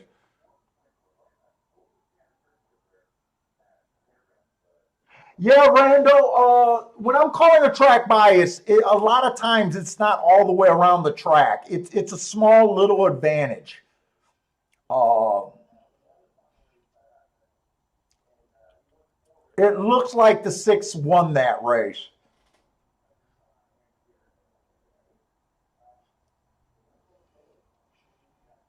Yeah, it varies tracks to track. Sometimes it just looks like the whole track. Sometimes it looks like like Gulfstream. It traditionally looks like it's the back stretch in the turn, not so much the straight. Uh, it does vary track to track. Uh,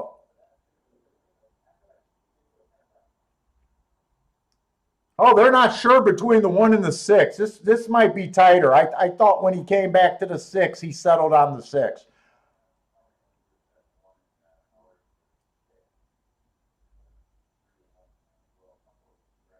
You've been, I know, yeah, Money Mike. You've been in here all day, but is this your first time on the show, or you've been here before? Oh, Hall Creek Hustle's running again today. Yeah, Bill loves the Hall Creek Hustle. I still have not heard from Bill. Every time I call Bill, I get a busy signal. He might be docking me, or not docking. What is it? Ghosting me. He might be ghosting me.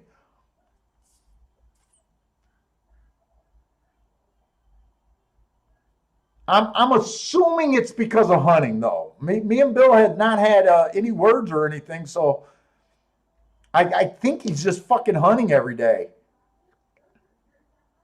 Oh, it looks like 1 and 6 got a dead heat there. I don't think there was an objection, so I'm assuming it's a dead heat.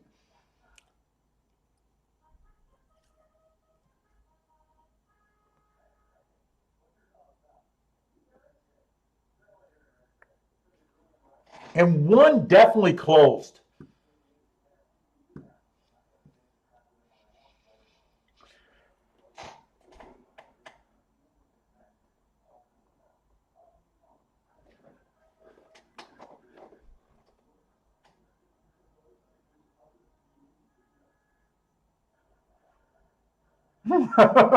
John Paul, Bill and the Wolverines just disappeared. You know what? I live in Michigan and I can't stand the Wolverines football team. My wife's a graduate from U of M also. Oh, there's an objection. The 1 on the 6.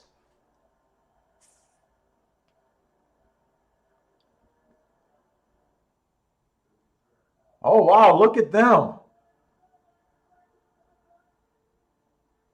Yeah, 1's 5 lengths back now, so 1 definitely closed.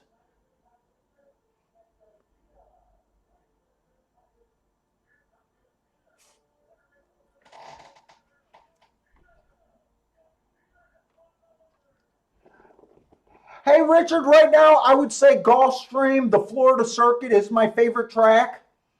Uh, it wasn't always the case. I'm a big believer in playing where your strongest bias or whatever you use is working for. Uh, uh, Woodbine used to be my all-time favorite track. I hammered Woodbine for years. I hated Gulfstream. Uh, Woodbine, all of a sudden, what I was doing successfully year after year was not working. I keep track of probably a dozen tracks at any particular time, and I keep track of all the major circuits of Florida, Chicago, New York, Kentucky, and a bunch of and Ohio. Ohio's not major, but I keep track of Ohio all the time. Uh, Gulfstream just been when Gulfstream went to this year-round racing. Remember, probably 10 years ago or so, something. They just had the championship meet, and then they became an all year round track. Minus the 2 months that they run at Calder is when I really started liking Gulfstream. It's not that I love Gulfstream. I love the bias and I love the results at Gulfstream. So Gulfstream, I guess right now you would say is my favorite track. That's why I talked about Turfway Park earlier, that I've been beating that meet for at least 23 years every year. That was my all-time favorite track. They changed the surface. It's still Polytrack, but they changed the surface. Therefore, I don't have that bias, or I don't know if that bias is still there. I might not even play Turfway anymore because of that. I believe you find your edge and you exploit that edge. I will never be not looking for the next best thing in a track profile. So basically, it's whatever profile is the strongest. And that's how I operate. Yeah, without a doubt, Randall. I see biases all the time. It is my number one handicapping. I use bias to say, biases range between it's the only thing that matters to there's a subtle advantage. A lot of tracks have subtle advantages. It varies. Some days it's or for periods of time, it's the only thing that matters. That's when you'll just see me going 1, 2, 3, 1, 2, 3, like at Gulfstream. But they're not all created equal. Just like this one, right? I'm kind of leaning towards last year's information and saying that it's kind of the outside of the track. That kind of helped you if you caught the 6. It wouldn't have helped you that much with the 1 on the, starting from the inside of the track. But, we do notice that the 1 is one of the wider horses on the track. Also, the 3 is super wide. That would look more subtle to me. Like you need to, I don't know what part of the track you need to get wide by. It's a little dangerous to call Tampa Bay I'm calling it favoring and not like it's all that matters, because right now, it's so early in the meet. I'm just talking and just trying to walk through maybe how these results are going right now. And right now, it's been all outside of the track at Tampa Bay after 3 races. I think the lowest winner right now, not counting this dead heat where they're going to split the pool, but before this, the lowest winner was like 5-1. They've been useful horses. But yeah, my number one tool is tracking, using profiles or biases. I would say, without a doubt, is my is my number one belief. And I'll go down to say this: all my glory hits, all my biggest hits, were either due to a bias that day or a horse coming off and running against the bias. So to me, it's the most important factor, because every Rolex day I've ever had has been because of a bias. It's never been because, let's face it, when you look at a 50-1 shot, they're a 50-1 shot because it's sneaky. It's not like it's almost always a bias play or an excuse play off of another race. They, otherwise, they wouldn't be 50-1, I guess. So, that's the way my head works anyways. This is a 5-horse field at Gulfstream. Oh, got no matches.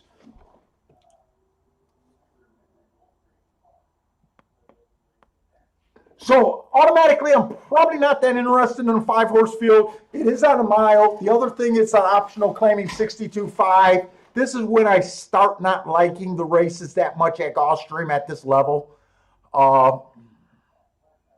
but it is a mile. The one horse, Stalking Closing Day last race, he was a closer, so to me, he ran the bias. He also was basically kind of a slow pace, but that makes sense with it being a Stalking Closing Day. 2 races ago, rail was bad. He had the 5 hole. He got in position pretty nice and ran an okay race. 3 races ago, it was the middle of the track. I gave him an asterisk for running against the bias.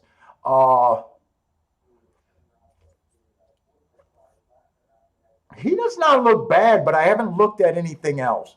The 2 horse inside the track was good. He was the fastest winner of the day last time. 2 races ago, speed favoring track, so him coming back and running after earning that asterisk makes sense. So right now I'm seeing 2 horses that make sense, and this is what we get in a lot of these 62.5 races. Top to bottom of the field, you can make a case for almost everyone. The 3 horse, last race was a 5 furlong race. It was a 1 race sample. I didn't go to look up February. Let's just put it this way. I don't think this horse is really a 5 furlong sprinter.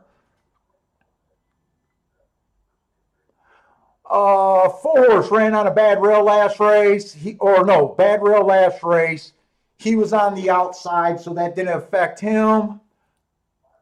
Graded races. So probably has a pretty decent class. I'm not interested in this race.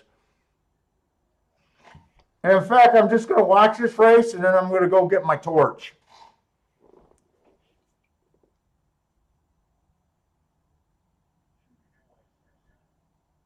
Oh my God, Jeffrey Bourne's talking about Owendale. I hate Owendale. You know what? I hate Owendale, and I did not understand any of the hypes on Tom's of Eat or whatever the freak his name.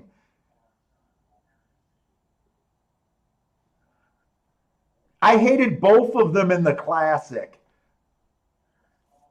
I don't know who else is in that race, but those 2 names just stuck out to me. Oh no, I've never played UK racing. In fact, I gotta ignore them when they ship to the US. Uh, I do not know how the hell you guys handicap UK without running lines and splits. I do not understand your racing form at all.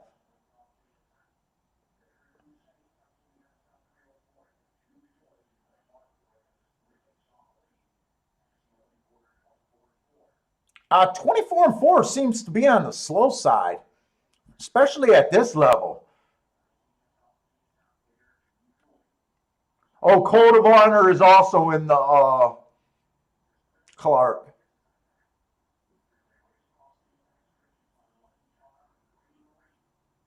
Fours. If I remember right, well, he's obviously the big favorite, but I think he was the horse that was in all the graded racing. I think he was the horse that looked like a class. I was interested in seeing how this one would run. One looks like he's going to be a solid, possibly a second.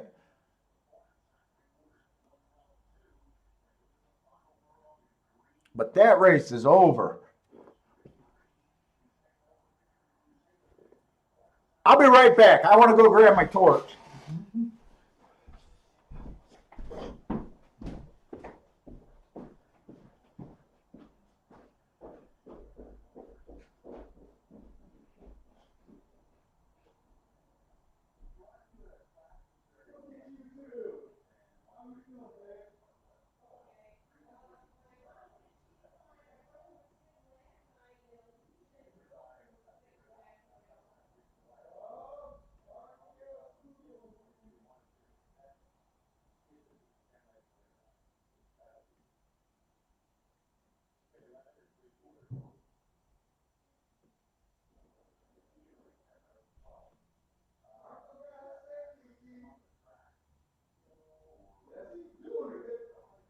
That's 5 people that all got sick.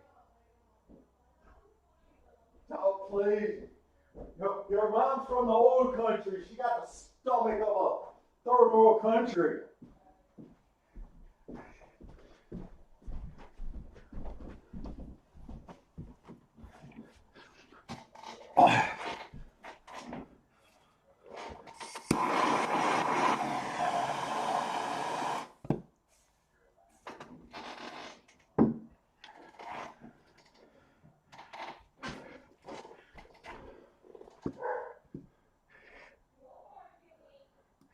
I would bet that this Perfecta probably doesn't. Well, this Perfecta might have a little potential.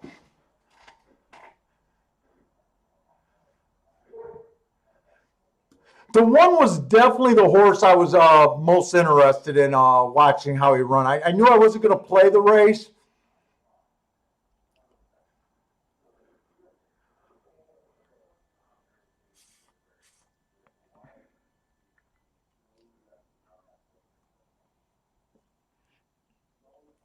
Hey, what's up, Maxell?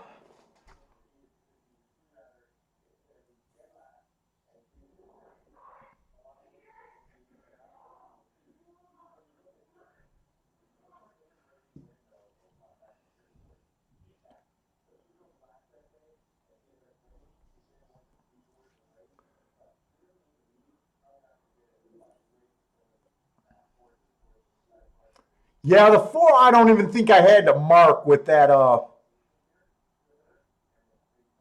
I think he stalked. The 4 I didn't even have to mark. As soon as you seen those graded races, he looked serious.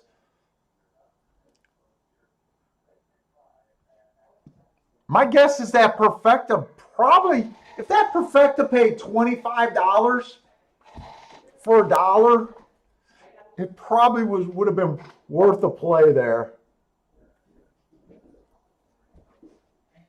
Hold on, we're gonna go. Give me a second. No, the $2 exact to pay $24. Okay, I did the right thing. What's up, Bentley? You don't want to say hi?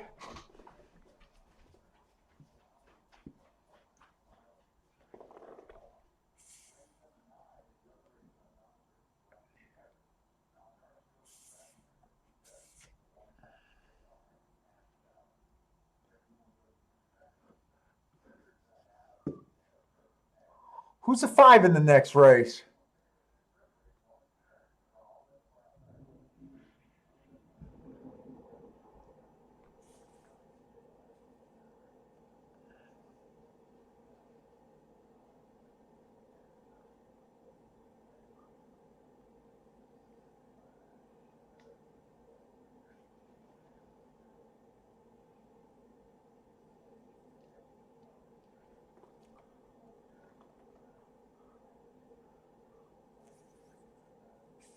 I think you're right. I do think I remember hitting this horse, Monticello, at a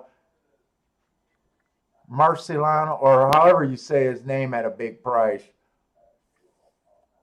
What is this? This is going to be another turf sprint?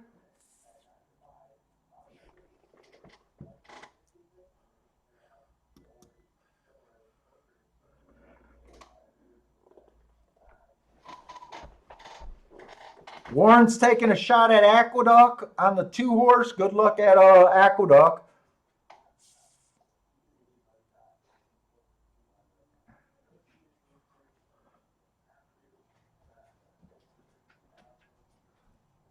Yeah, I'm doing the tic-tac-toe so far at Gulfstream.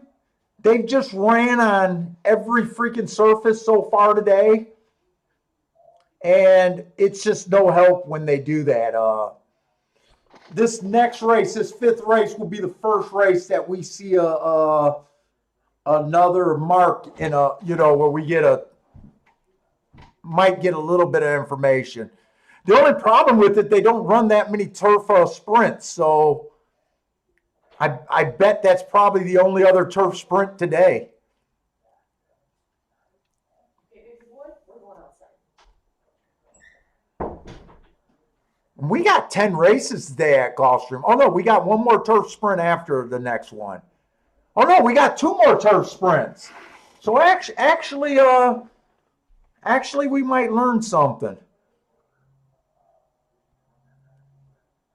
overall, I think the turf sprint's been favoring speed and stalkers, and that's it. I think it's you got to be first or on the lead or within 3 lengths of the lead at the first call.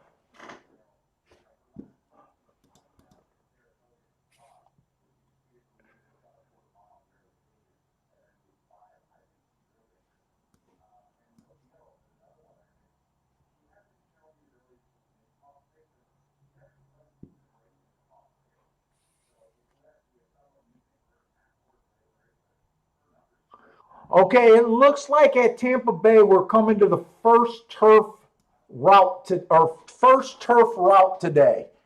And I keep saying it, but last year it was stalkers and closers by a wide margin. There is a 1-5 that race.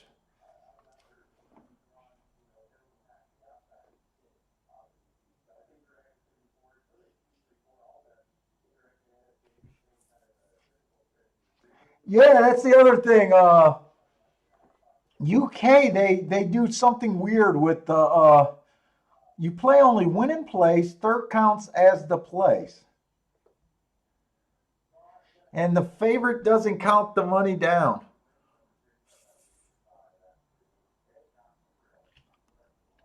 I still don't know how you guys handicap without running lines.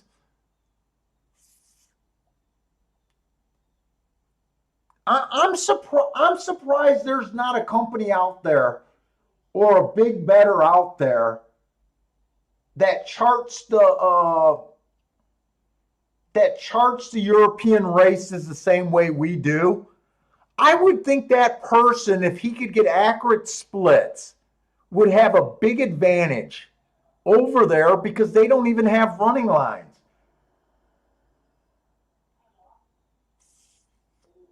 That's my thought, but I don't know. To have an edge in racing, you got to do something that the rest of the public doesn't do. You have to be able to look at races a little bit differently. And I would think that would give a huge advantage if he had the splits in those races and the running positions at each call. If I lived out there near the track, I would try to sneak on the grounds and put a timer at each of the calls. And I would watch the replay and I'd learn how to be a real chart guy. And I would try to do that. If I couldn't work out how to get the times, I would definitely try to work out getting the post position, or not the post positions, but the position of the horses at each call. It's more than what the other people that you're playing against would have, but it's less than the form that we're used to having. I don't know if that would still be the same advantage, but in my head, I would think that would give someone a pretty big advantage there.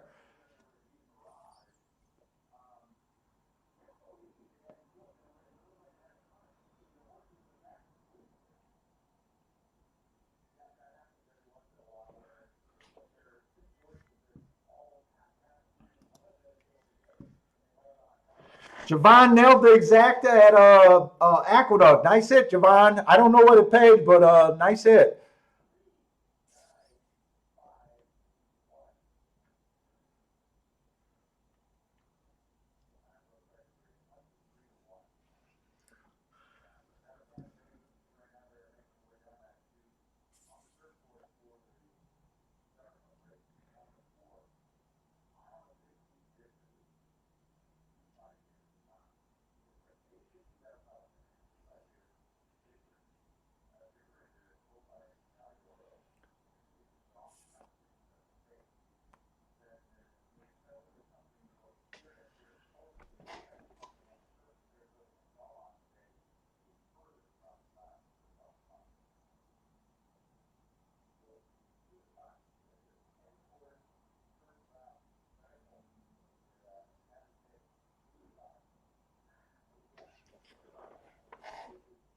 Oh, Tampa Bay runs 20 cents ultimate pick six jackpot too. They only carried over 2,100 from opening day.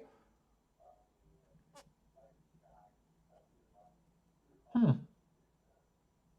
That doesn't seem like very much of a carryover there.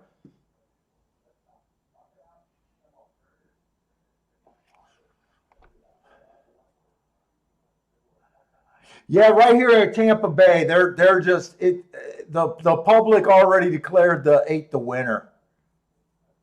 If you can get by the eight, this race is worth it.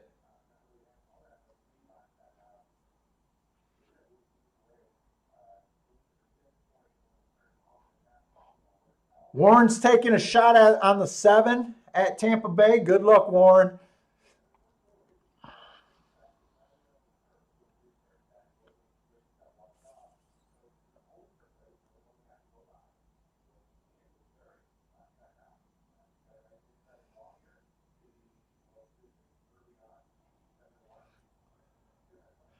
Yeah, Tampa Bay right now with all the shippers coming from all over the place, it takes me even longer to mark up a form.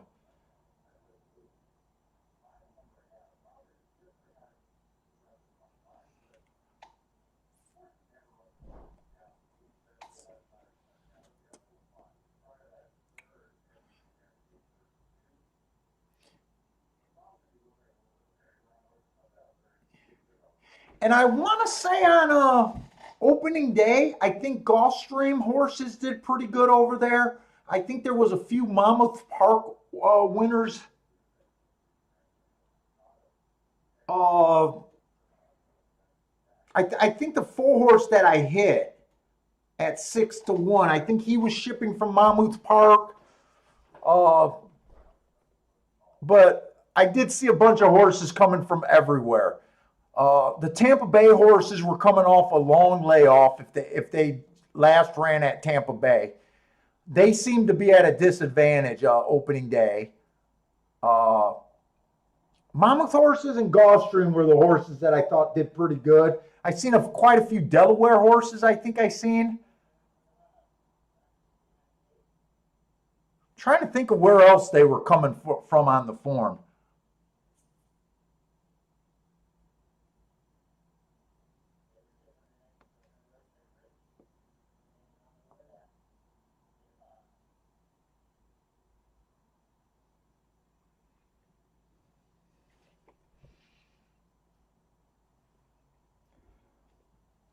Yeah, I do think that that's a big factor in European racing, Mike. I do think that you guys use a lot more breeding in your handicapping.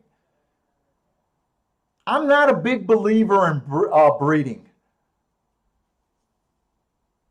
I tried to get into breeding, but the reading was so boring to me that I knew that was a direction that I didn't want to take. Fuck, I can't even call my tracks right. You guys think that I could remember whose daddy did what? I can't even I keep mispronouncing so many tracks today, calling Tampa Turfway. I don't even know where the hell I am. For me, my brain couldn't even handle breeding.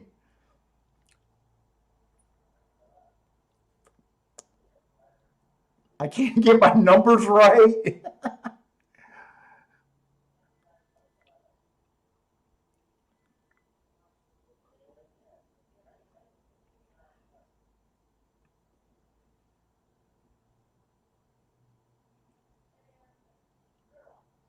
Now, last year I thought that this track that they go the first quarter pretty fast, 23 and 3 and under, more races than not.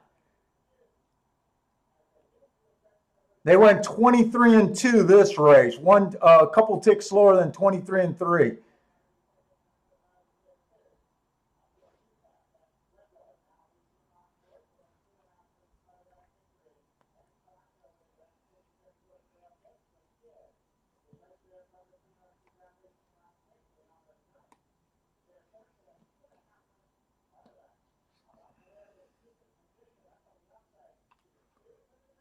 They slowed down the second quarter. They went 24-4 at the second quarter, 48-1, so that's 24-4.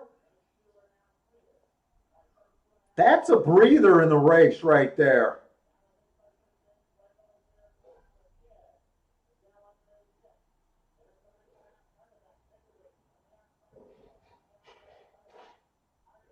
The 8 looks interested, but they really let this 4 get that break.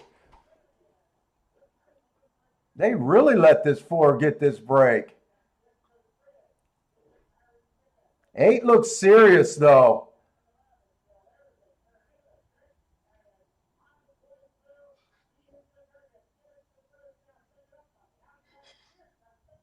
Oh, I thought the 8 was the big favorite. It was the 10 that was the big favorite. I for some reason I thought the 8 was the big favorite. Like I said, I can't get my numbers right even.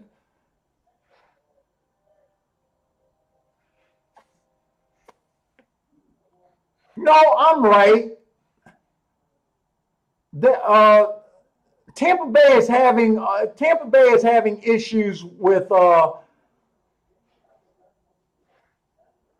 odds for their race. I thought I seen that the 8 was 4-1 and the 10 was 3-5. When I'm looking at the board, it says, "Am I in the right race? Maybe I'm not in the right race."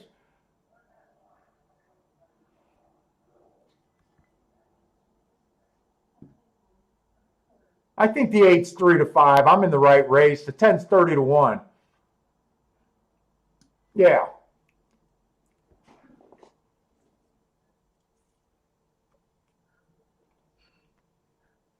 Ten ran a pretty good race at 30-1. But they still managed, even with that breather, they still managed to catch that 4 horse. I thought the 4 looked dangerous for a little while. And they still ran them down.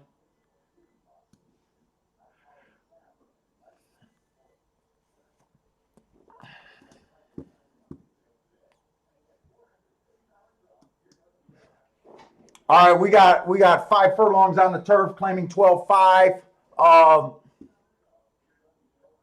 The 1 to me fits this race, but my biggest concern with him is just the fucking 11-month layoff.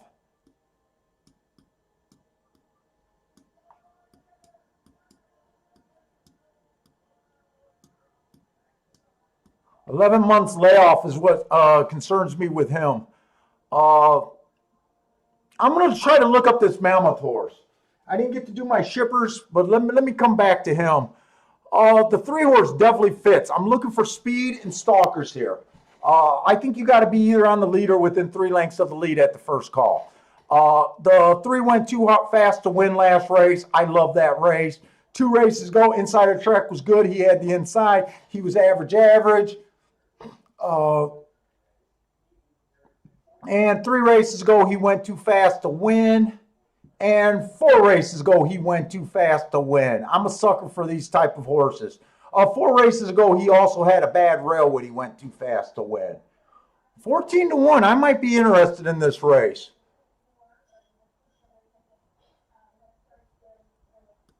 Let's see, he's taking a drop. Oh, I can just do that. He's taking a drop.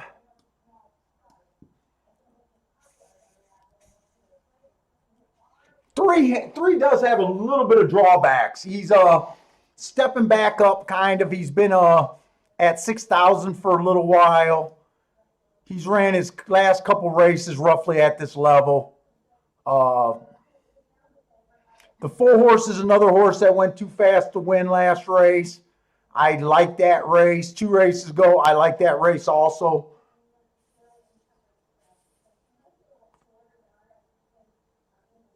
The 5 horse looks like he's coming off the pace to me. I think he's going to be a little bit farther back than 3 lengths. Right now, I'm not looking for this type of horse. Last race, the inside of the track was good. It was good. He was on the outside. I gave him an asterisk for that race. 2 races ago, middle of the track. Probably could have gave him an asterisk for that race. And 3 races ago, it was a speed favoring track. He ran pretty good, even made up a nice run at the end. I think he was at a disadvantage. So I guess his last 3 races, he did run against the bias. The first race they stalked. The first sprint. Now I'm getting hot. I got high. Ooh.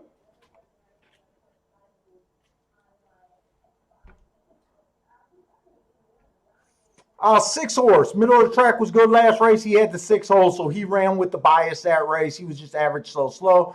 2 races ago, he was slow, slow, slow. 3 races ago, he went too fast to win. This horse fits this race. He's able to stay within 3 lengths of the lead at the first call. I do think he fits. I don't know if he's one of the top horses I like, but he definitely fits.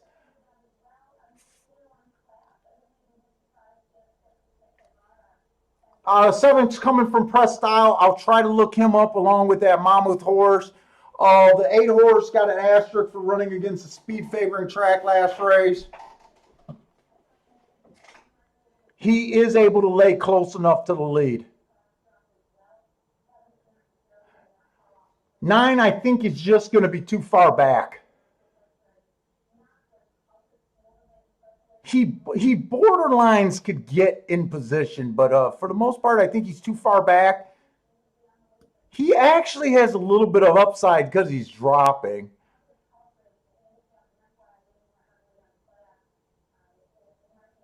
Man, this is a good race, but this is a good race, but there's some tough decisions here.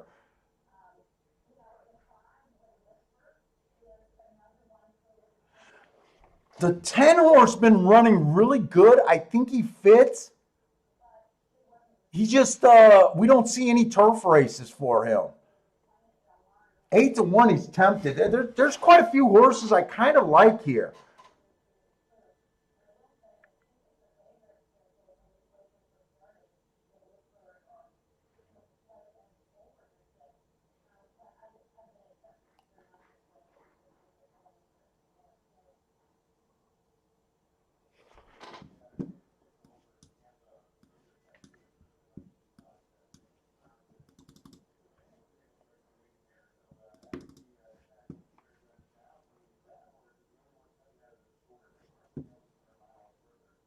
Oh my God, my head is spinning so bad right now.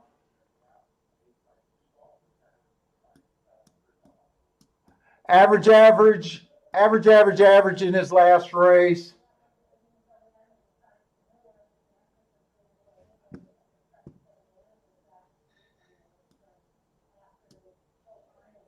Average, 2 races back.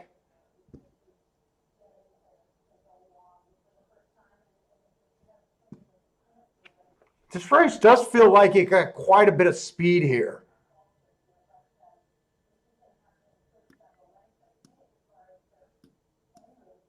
One tick slower than the fastest winner. This horse has speed, but we don't see him on the turf either.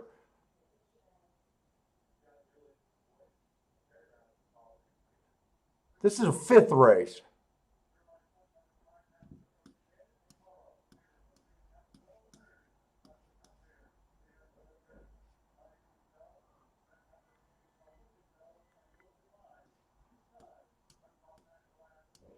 I see a lot of speed here. I'm trying to do a quick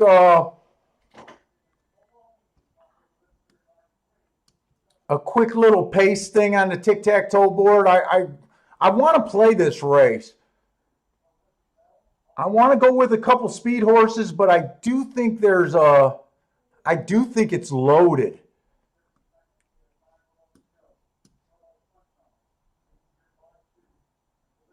That's a 7.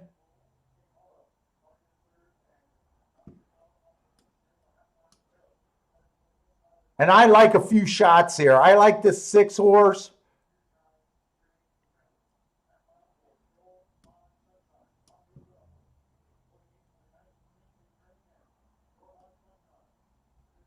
I kind of like the 3, the 4, and the 6 is what I like.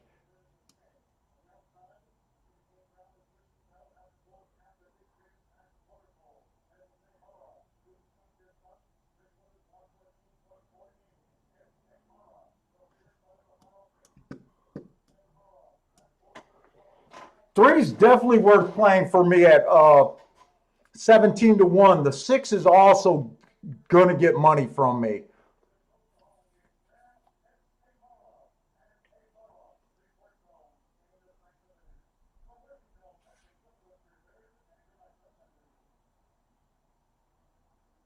This is a tough race.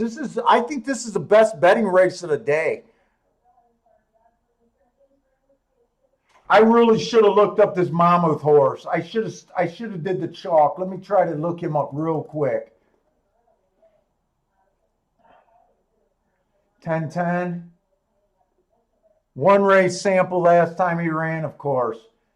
927. For some reason I don't have that day, of course. He was a closer at Gulfstream.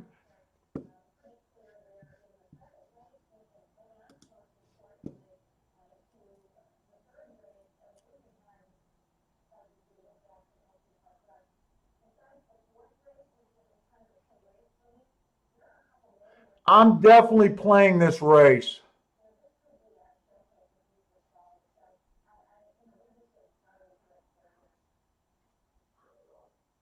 I'm definitely doing the 3 and the 6 to win. Without a doubt, I'm doing the 3 and the 6 to win. I'm trying to decide what I want to do with the 4. I might just do a 3, 4, 6 exact the box, 3 and 6 to win. And 6 to place also.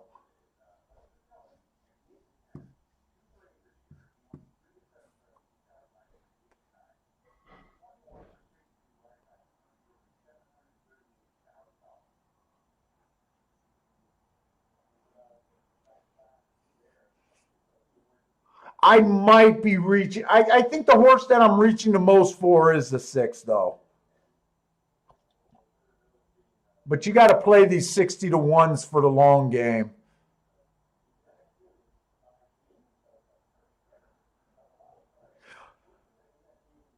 The horses that I'm most worried about screwing me up are the class droppers, to be honest, and there's quite a few here.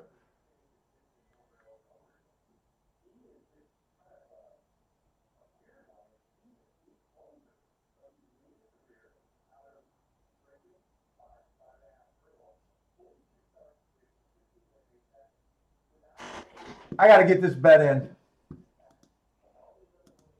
Grin 6 to win. I do want 6 to place. You know what? Instead of doing that 3-horse box, I'm going to play the 10 and the 4 on top of the 3 and the 6. That might be a mistake. You know what? I'm gonna do the 3-horse box. I'm just cutting the bets down. 3, 4, 6.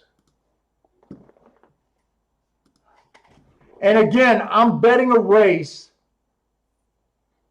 where I see I see so many ways this race can go.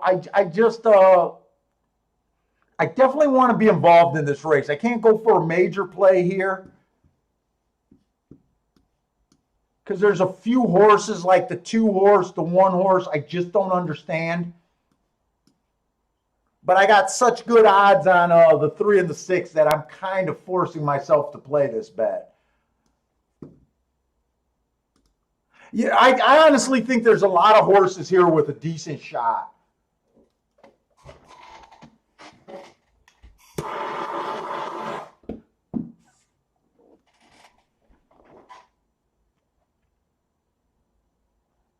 Hey, thanks in the money, Mike.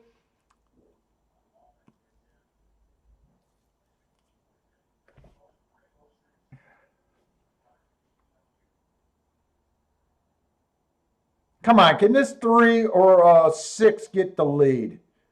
I think the 6 is better chances to right here, but I want the 3 to at least get the lead. Ah, fuck, we got to deal with this 1-horse. I almost got this race exactly how I wanted with the 3 getting the lead. I didn't know what to do with this 1-horse, honestly.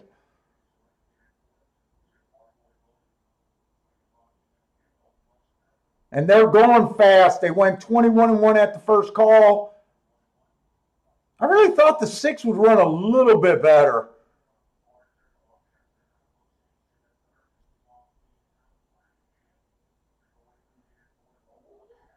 There's the 4. I like the 4, but I don't think I can hit anything here.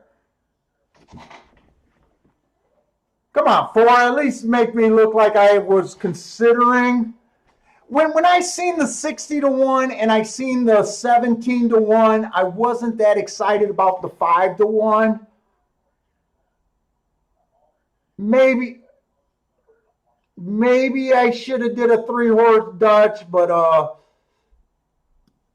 I probably couldn't. Who got 9? The second horse? Or who got 9? The second got the 9. Oh, Jesus Christ, I can't talk. Sorry, guys. 9 horse, I think, got second, right? I knew that it was a good race to be involved in.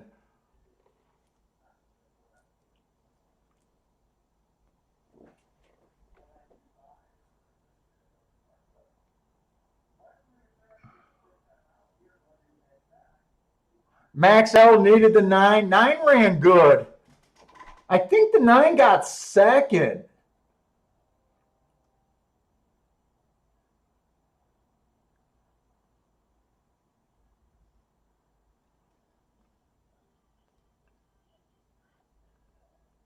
And they went quite a bit faster at the second call. The second call in the first race went 45-1, I want to say. They were running here. I wish that 1 did not run. I would have liked to see that 3 get the lead and relax.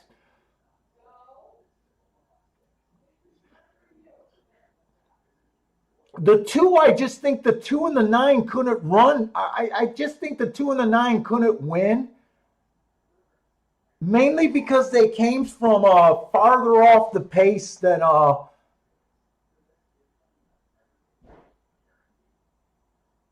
they came farther off the pace.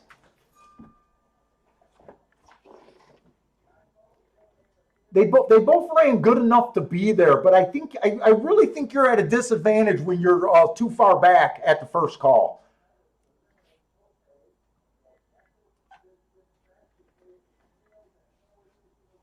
Hey, Bender, where did the 4 come from? Was the 4 within 3 lengths, or did the 4 come from farther back? You know what? I lost track of the 4. I'm not sure where the 4 came from. The 4 might have came from farther back, now that I think about it.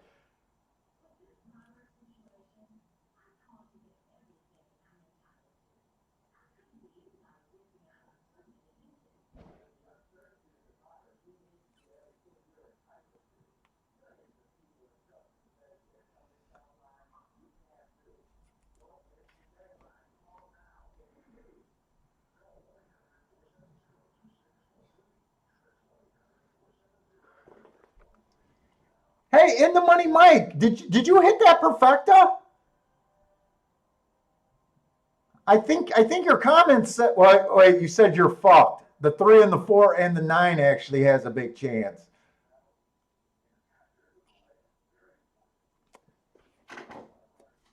I kind of wanted to watch that replay again.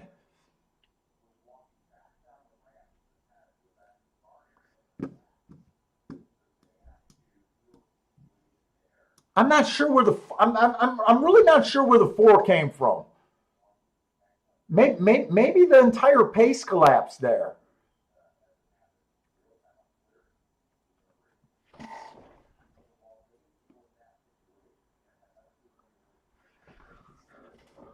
Oh, Bender, you seen that 5 also. This was probably, I think this was the best race of the day.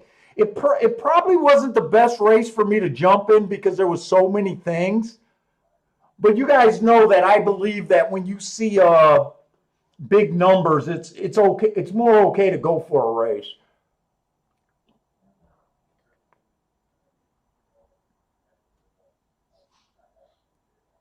I did overplay that 6 horse. I overplayed the 6, but that's what I kind of do.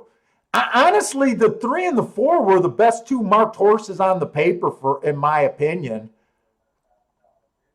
I kind of got greedy and didn't want the 5-1 in that race, or 6-1. I kind of got greedy.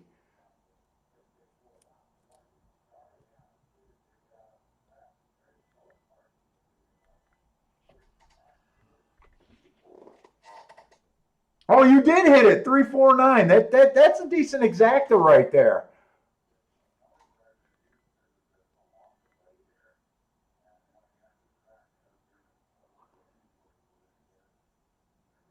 Yeah, when I kind of looked back and seen that the 2, uh, it's not like I could throw the 2 out completely with the class drop. But when I kind of seen that he ran at Gulfstream before and he was more of a closer, I thought it was safe to kind of be against him. He still ran good, but I thought it was. Who was the 9? I know 9 was one of the horses that I said I was scared of. Yeah, he was a horse that dropped last race. That was a good race. I would have liked to been right there. That was probably the best betting race of the day today. As far as a wide open board.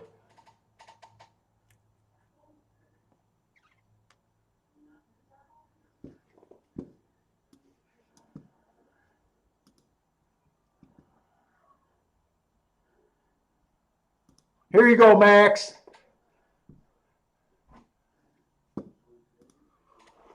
Oh shit, I might have to get some water, man.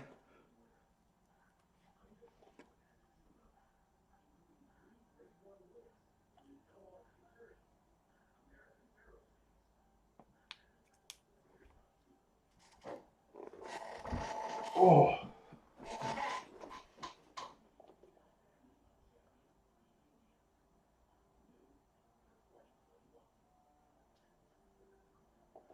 Hey, Paul, I learned something really good the other day.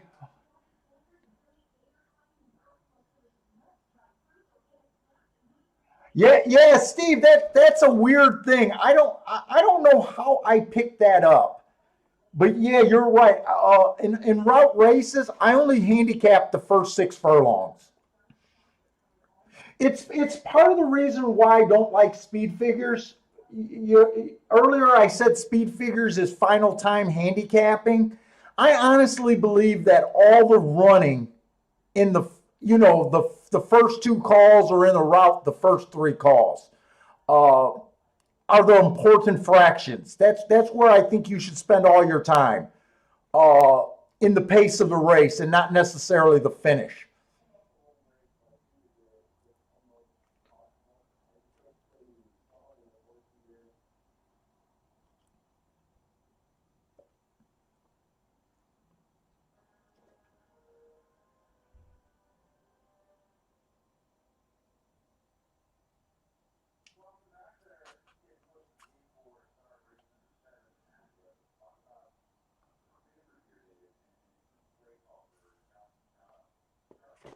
Oh, I'm sorry. I wanted to watch that. Someone's telling me that the 4 was there the whole time. I thought the 4 was there the whole time. I want to be right about his running style for winning that race. Yeah, four was there the whole time. Four was sitting in fourth, and he was about maybe 2.5 lengths off the lead. So he was within 3 lengths of the lead. So he matched the profile perfectly. He got first run at these. And if you guys, right now I got Aqueduct on for Max. Uh, he really angled off the rail aggressively in stretch run. That was pretty aggressive.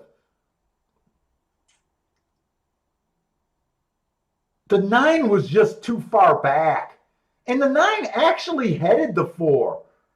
Watching that stretch run, I'm kind of impressed that the 4 was able.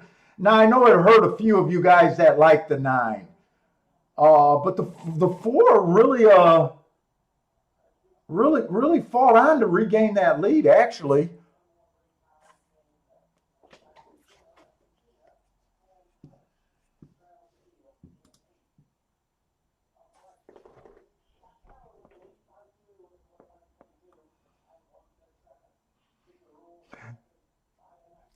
Jeffrey Bourne, what are you trying to already get rid of your pick three bets at Churchill? Or are you just saying for people to, dude, throw your picks up if you want. Someone might follow you. I thought you were ready to get out of your position.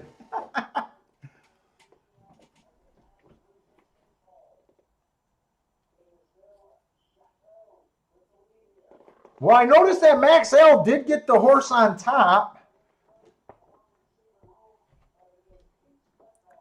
but I didn't really see who got second. I'm not sure if he could have hit that try.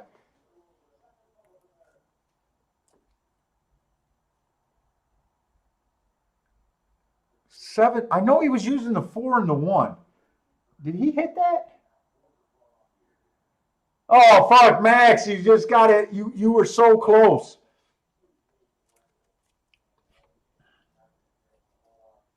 Let me just set that there.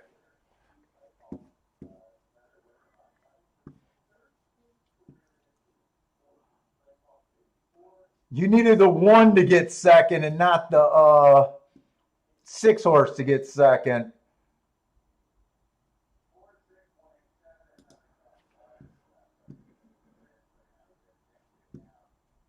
Oh shit, Max, you didn't want that try. You want tickets, man.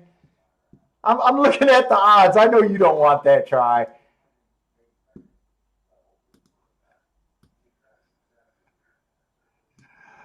Let's see, we got a dirt race at Tampa Bay, it looks like. And it looks like, I think that's going to be a route race.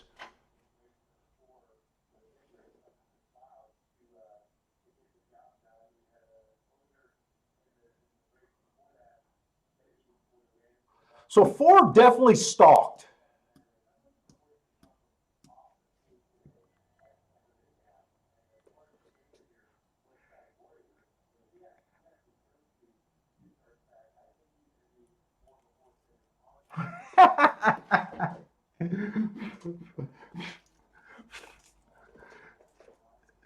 Max, you know you're not supposed to take a 3-2 on top of 7-5 on top of a 6-1, man. You know better than that. Even if you pound it, I don't think you really want it. I mean, you probably want it for the day, but I mean, long term betting, I don't think you want to bet like that.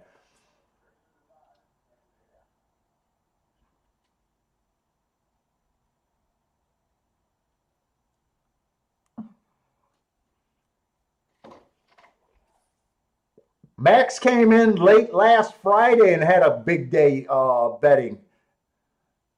And by the way, thank you, Max. If you didn't see, I put a thank you up on the under your comment, but if you didn't see it, thank you, man. So I'm still looking at Tampa. I'm still kind of hoping that it's speed and stalkers with a little outside flair to it.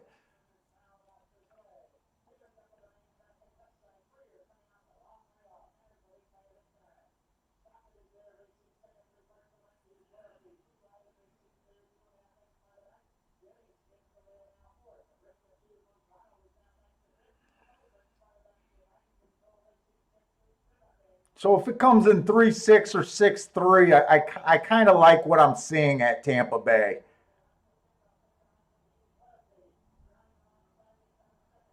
I don't want to see horses coming from way out of it though.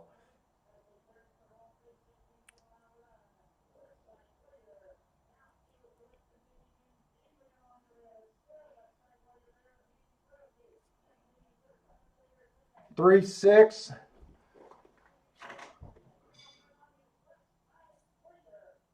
So that was a speed horse and a stalker.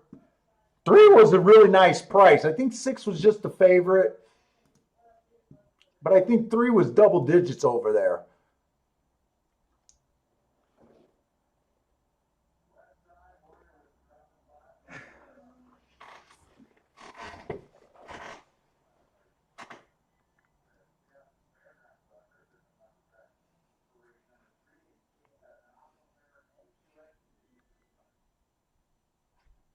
Let's say we got the 6th race at Gulfstream. So this is only going to be the second sprint on the dirt that we've seen. We did see the 5-horse go wire to wire in the first race, or first or second race. I think it might have been the second. He was that 16-1 winner that beat that big favorite. You guys know that I usually love the inside of the track at Gulfstream Park West this season. It's been super huge. If it's not inside, it tends to just be speed. Right now the last 3 days, it hasn't been super inside. We've had a couple breaks. They did get weather for Saturday when it came up all outside. So I'm really not sure how this track is going to play. My guess is I'm probably 50-50 that it's going to probably be inside speed horses because that's what usually wins there. But this is a cheap race, and I need to get involved in something. The 1-horse, Bad Rail, last time he ran. I gave him an asterisk for that. He came out average, slow. He was on the inside, so I gave him an asterisk for running against a Bad Rail.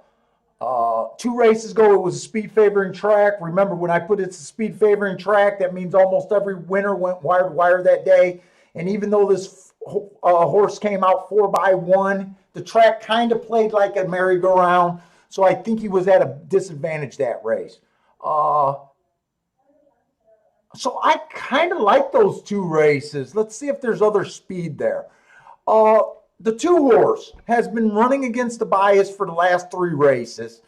3 races is about the time when we can start putting a horse in a running category. This horse has not showed any speed off of 3 races. I feel pretty safe with calling him a non-speed horse.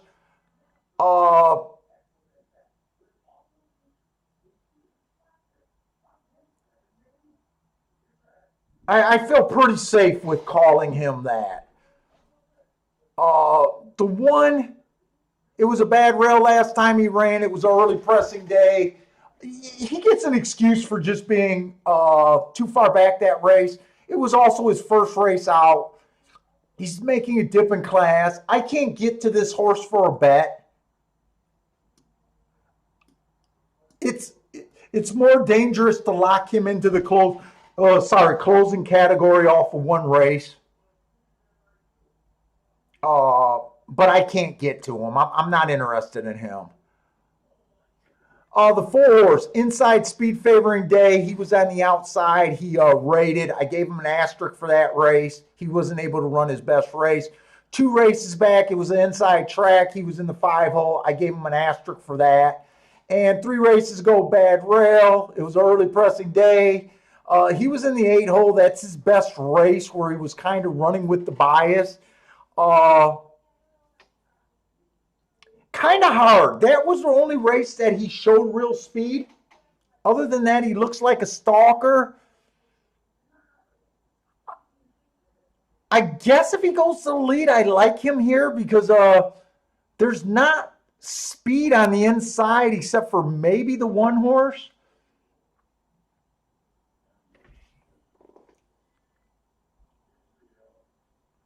The 5-horse, he's one of these horses that I complain about. Technically, he's never had the lead in his career. He's dropping in class. Last time he ran, it was the inside speed favoring track. So here's another horse that just ran against the bias. He did the best he could. I like that race. I'm not that crazy about 3-1.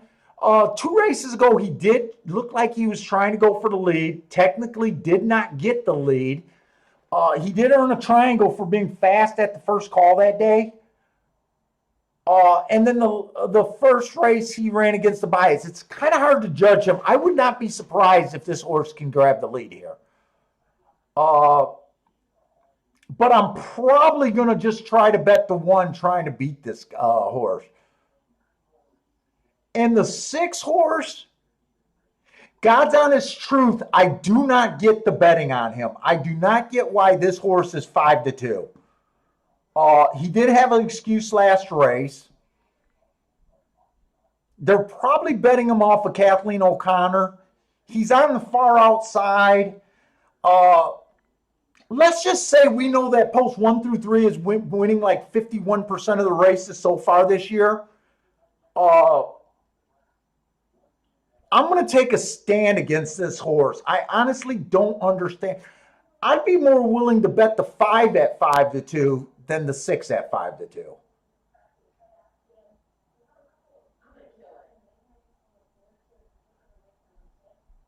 And they're knocking down the odds.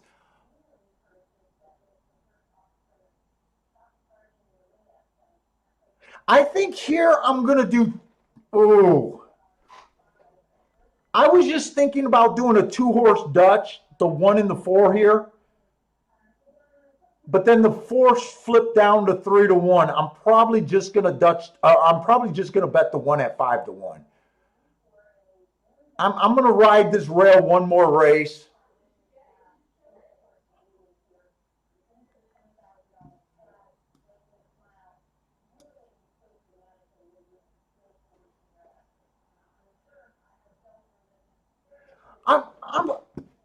Before I put in that bet, I want to look up 2 more races on this 1 horse if I got time.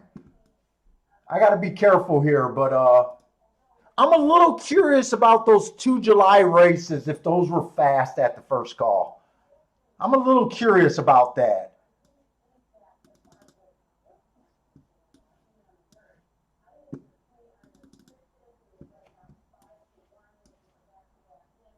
I think that was 7/30th. Oh, so July 30th. I'm just going to read them out. I'm not going to take time writing it. It was a stalking closing day. This horse was technically a closer. It was an inside track. This horse had the 6 hole. I think he deserves an asterisk 3 races ago. 23-1 was just average that day. 47 was average, but it was a stalking closing day. That makes me like him the same. I still not getting off of him. And July 8th, it was an inside speed favoring day. This horse had the right running style. He was a speed horse, but he was in the 6th hole.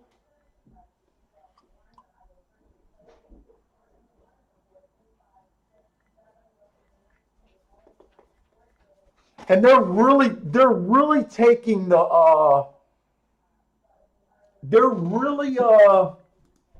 making my margins pretty thin. I'm hoping the 1 goes up a little bit more. I still think I'm going to do this bet on him though. I'm hoping he ends up being about 9-2, 5-1. What's up, babe? Nothing. I think I'm going to have to get some water. I am hurting over here. How you feeling? I'm okay. I just ate something. You look good for a slob. For someone that just got out of bed and I didn't just get out of bed. you got out of bed to go lay on the couch. So it's technically you're still in bed. You look good though. Oh, 7-2.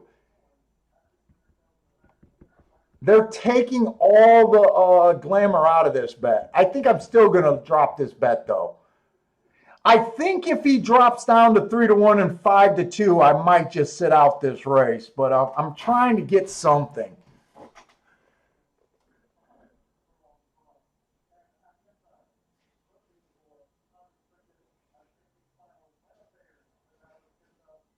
Is there a double here?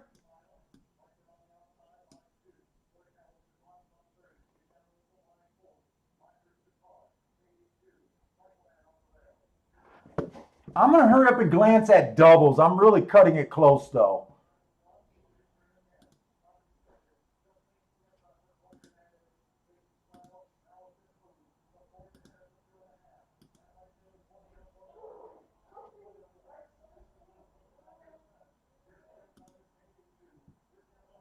They're not giving me my double payoffs, like always.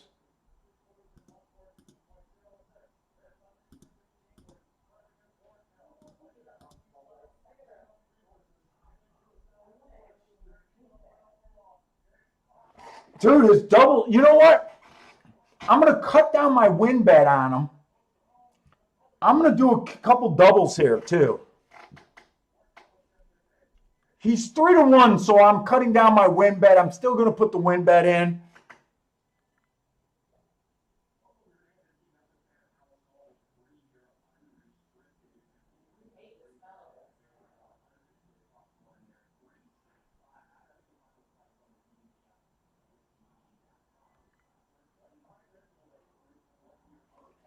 I'm going 1-4-7-5 in the double. Let me see if I can even get this in, though. So 1 to the 1-4-5-7. 1 to the 1-4-5-7.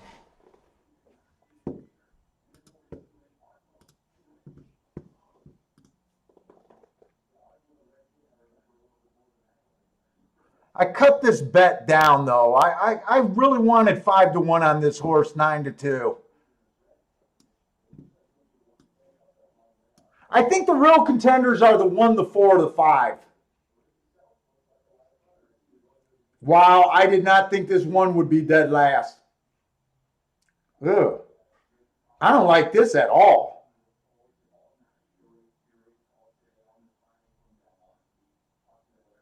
And the 6 was the horse that I didn't understand that early betting. They let him float up.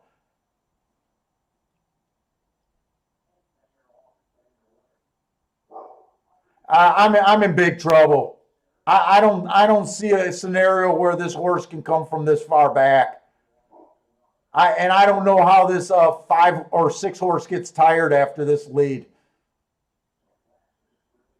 I think I'm in big trouble here.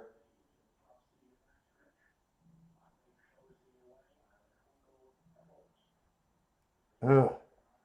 I don't like this at all. And he goes off at 2-1. He goes off at 2-1. I hate this bet. Even if the one horse wins, I don't think I like this bet, and I would not have done this bet. Come on, one at least bails me out from my bad bet. Bail me out. I told you I wanted 5-1. Why did you guys bet so much on him?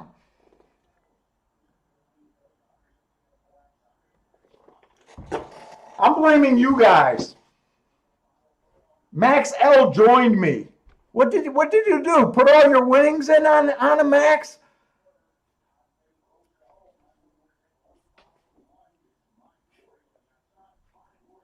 I'm glad I took away what I was going to bet on him to win and played the doubles. I'm at least alive to 4 doubles.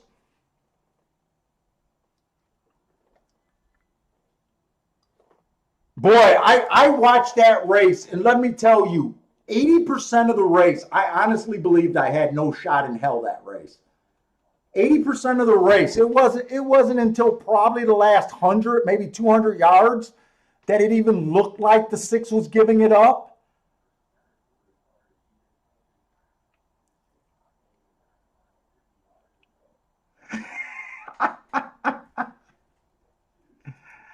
Ben Taylor hit a double. Nice.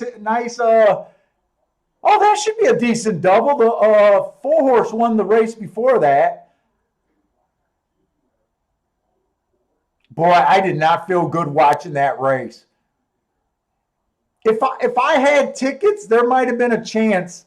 So when I used to go to the track, I used to bring a bag because I brought all my shit, but I'd also have some tape in the bag because I was one of those guys that halfway through a race, I would rip up my tickets. I was smart enough to only rip them in half, meaning I could still pick them up and tape them together and still cash my ticket. But when I used to go to the track, it was an ongoing joke with me and tellers because every once in a while I would have a race like that where I would rip my ticket in half before the race was over, and I'd have to go back, get the ticket, put it together.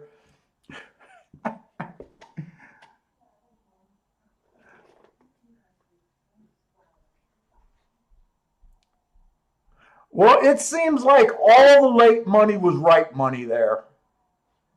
I seriously thought we were going to get 4-1 somewhere around there.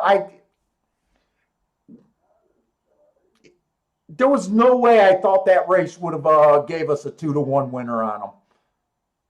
Yeah, we'll take it. At least he bailed us out. I'll be right back. I want to grab some water, guys.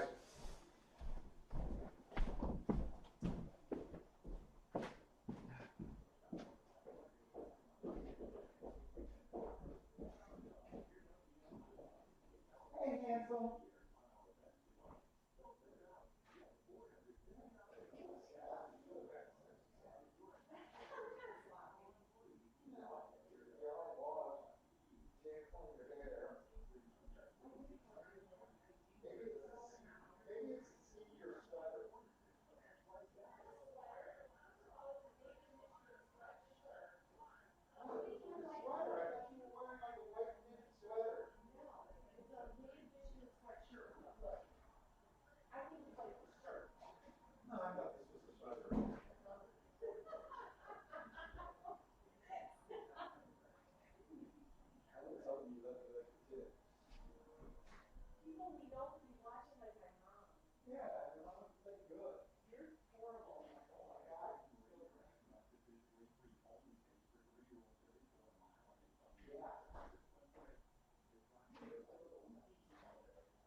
Oh, I will. Yeah, probably. Okay, if you give me permission.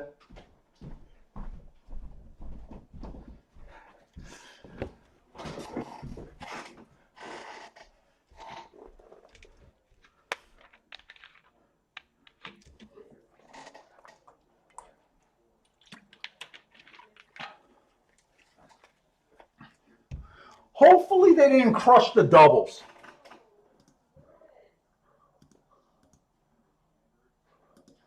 Tampa Bay, we still got 7 minutes to.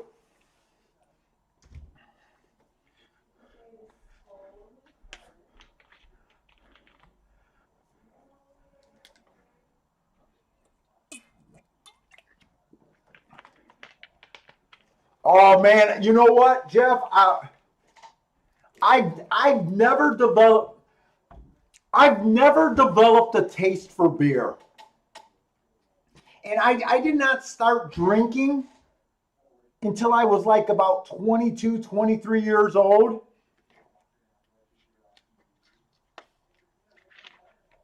So I got a late start. I remember going to high school parties, and I used to be a boxer, so peer pressure didn't really work on me. So when guys would offer me beer, you couldn't tease me very long about being a wimp and not drinking. So peer pressure never worked on me, but because I didn't start drinking beer, I never developed a taste for it. I can't stand beer. I do like mixed drinks. But the weirdest thing, well, I got the same thing. I got something where I don't handle medicine and I don't handle alcohol. Like my body doesn't process it. Last night I got drunk as fuck off of 3 mixed drinks. Literally 3 drinks. And I was, dude, I'm paying for it all day today. But cough medicine does the same. You want to see me get high? I remember when I used to go to strip clubs. I used to sit there in the booth comatose. And you know how strippers are always like, what you on? Which, you know, he must be on something good.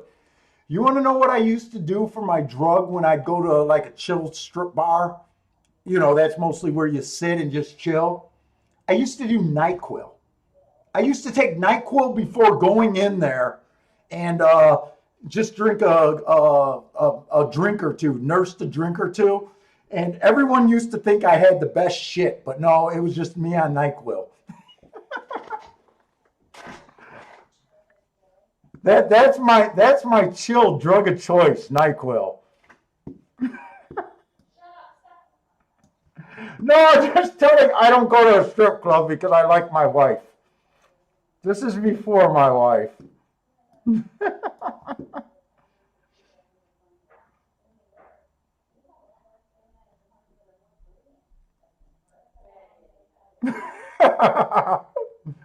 My wife gets so embarrassed.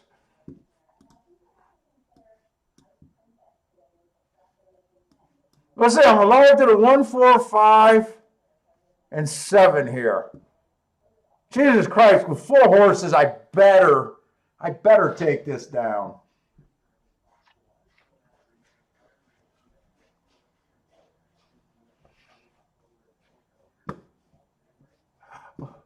Is that the 4 this race or the 4 at Tampa Bay? Is that at Tampa Bay?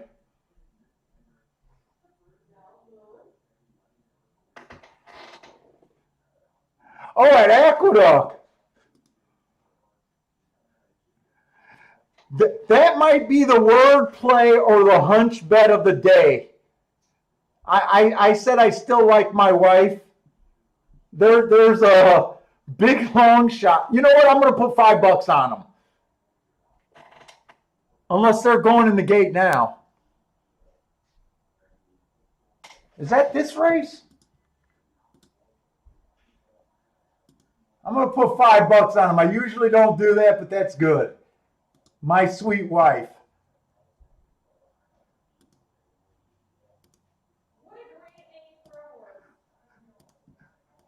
No, did you hear? I said I still like my wife, and then someone said you need to bet the 4 at Aqueduct. The horse's name is My Sweet Wife.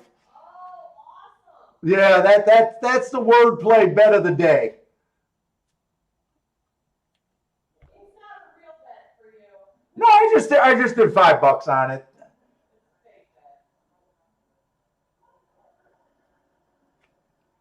Just $5. If she doesn't win, I guess that means you're a miserable bitch.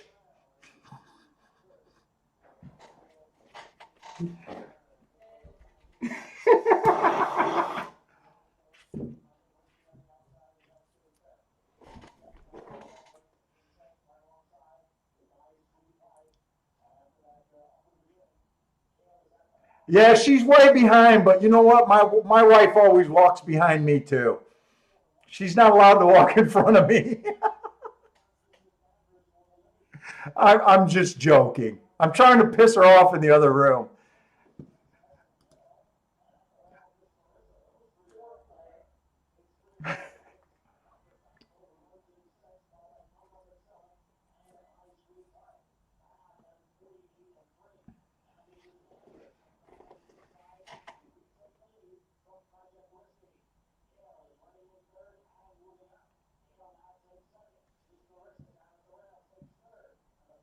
Oh, is that what the rappers do with lean and all that stuff? Is that NyQuil or a codeine-based drink?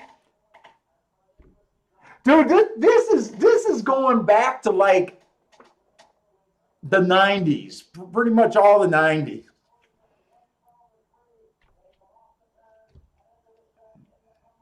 I might have invented that and didn't even know it.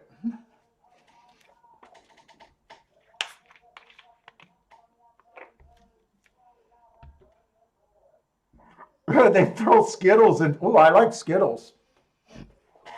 That actually sounds good.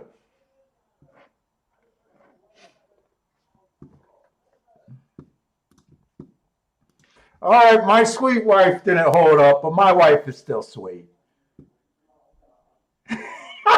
She's down there. Oh, God.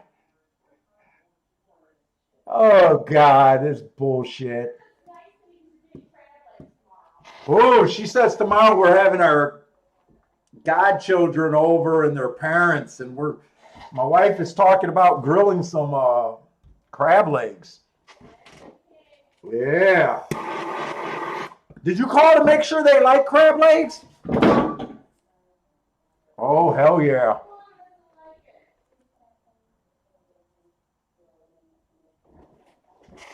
Oh, I love crab legs.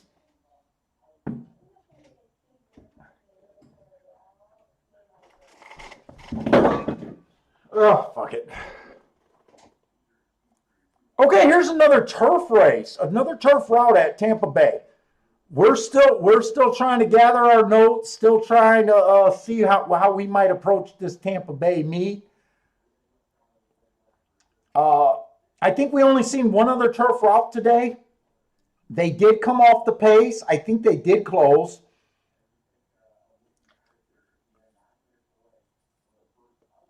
Boater's saying what time? She said 3 o'clock. You might have some guests tomorrow that you weren't expecting. I think everyone gets a pound. Oh.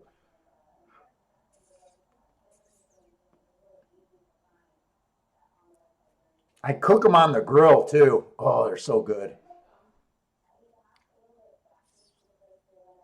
Yes, only the king crab, man. You can't even call yourself an adult if you eat snow crab legs.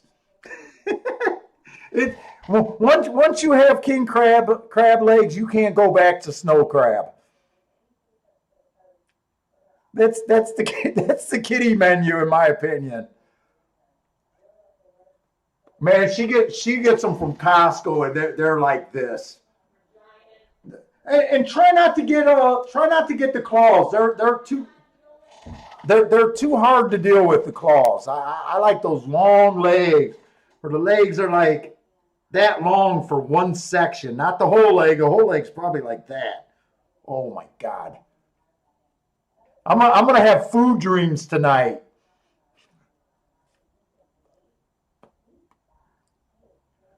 And 40 minutes after I eat them, I'll probably have a bellyache.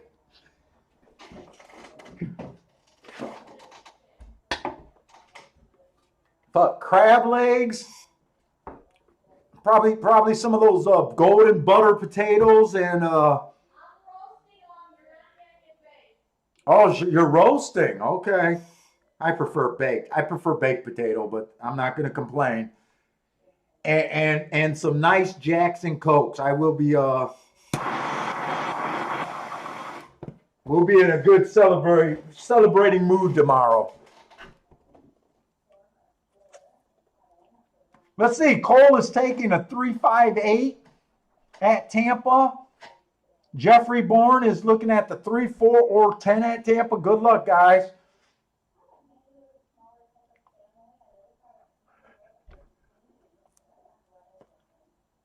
The other crab legs I've only had once or twice at Florida.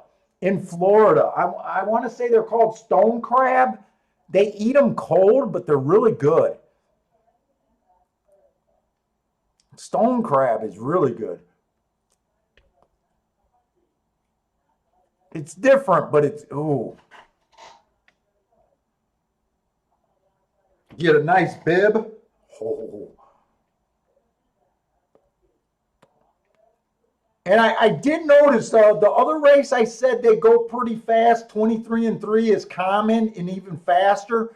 This race, they went 22-4. I would say I don't expect these two horses to hold up at all. The 3 and the 6, I got a feeling. Oh my God, they went 22-4, 46-1. To me, if this 3 horse can win, he did something pretty special from what I've seen so far.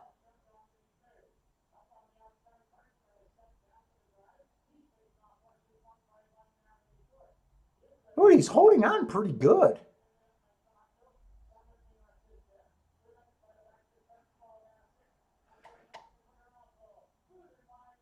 Boy, he,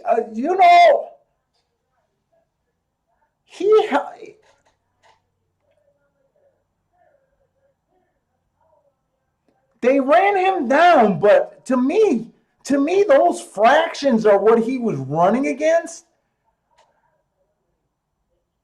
We'll see how this track keeps playing, but I'm pretty impressed with what that 3 did. Now, if you guys remember last year when I was marking up the form, because it was such a closing day for so long, you know, stalker and closer bias, I was giving a lot of horses hearts, and we had to resist the urge to bet the heart horses on front speed types. If this ends up playing like it did last year, we'll run into that again, where you guys know that usually heart horses are what I love. But the rules change over there at Tampa Bay, or not just Tampa Bay, any track where the track's backing up. You got to resist the urge to play those flashy looking heart horses.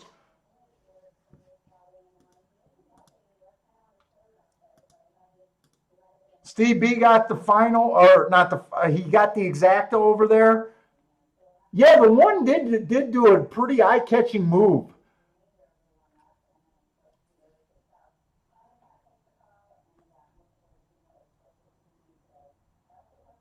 So like I said, I usually ignore the turf racing at Tampa, and last year that was the difference of the me. I don't keep my notes from prior years. I wonder if that's always, you know, if that's always been like that and I just never picked up on it.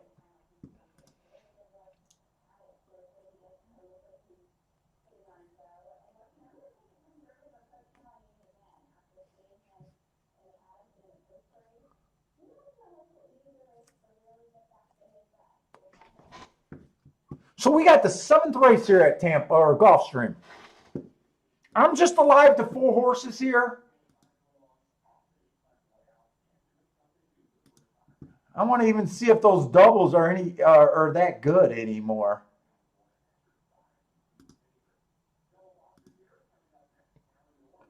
The doubles to the 1 is paying 17 to 1. The double to the 4 is paying 29 to 1. Oh, the doubles to the 5 is paying 12 to 1, and my double to the 7 is paying 29 to 1.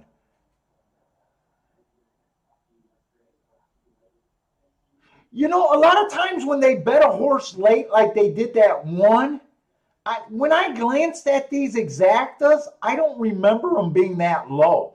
I think they bet the hell out of the exacta and, or not the exacta, the double and the win bet. I'll be okay if any of those 4 horses win, but I kind of really need the 7 or the 4. I kind of need the 7 or the 4. I'll be okay with the 5 or the 1 at 17 and 12. It won't be a great hit. It'll be okay.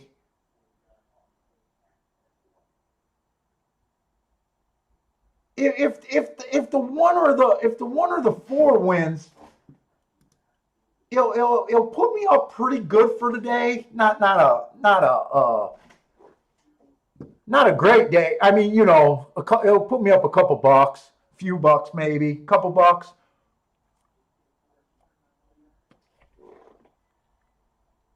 And I kind of got a free roll because I bet the 1. Wait a minute, let me see. I put in $100. No, I don't have a free roll. I only got like 66 back off of a $100 bet. So we'll see.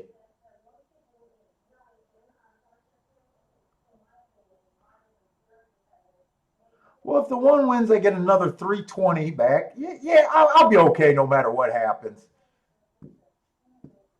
I don't think I have any interest in saving. I got 4 out of 8 horses. If I know I rushed and bet that double.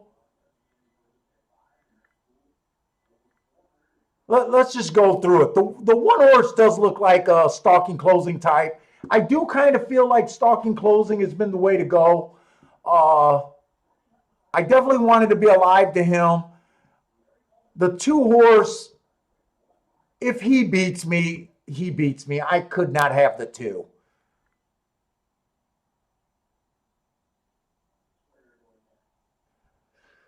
The 3 horse, I probably did myself a disservice by not looking him up. I'm going to try to look him up, but let me go with all the other horses. The 4,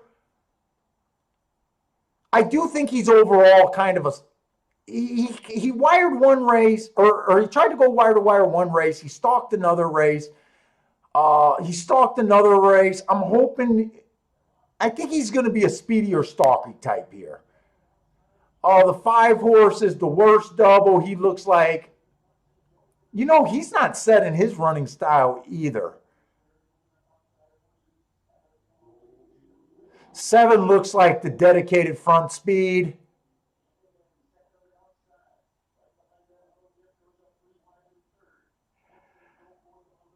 I'm okay if the 8 beats. Oh, I don't want to say that because now he might.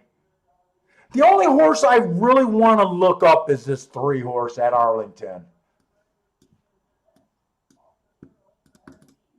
And I'm not starting anything new.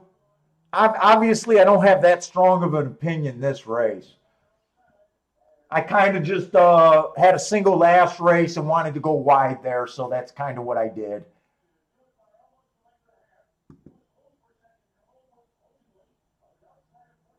What was I looking up? Arlington, right?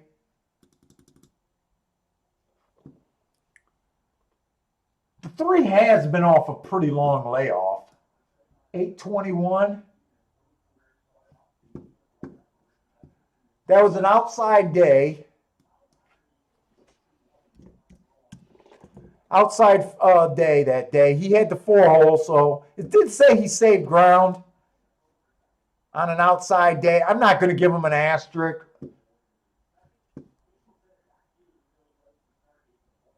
He was average, average, average.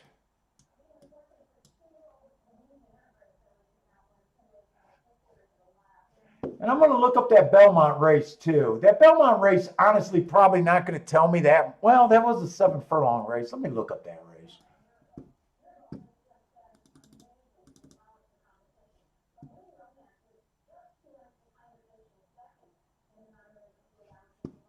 Inside stalker closer, he had the rail.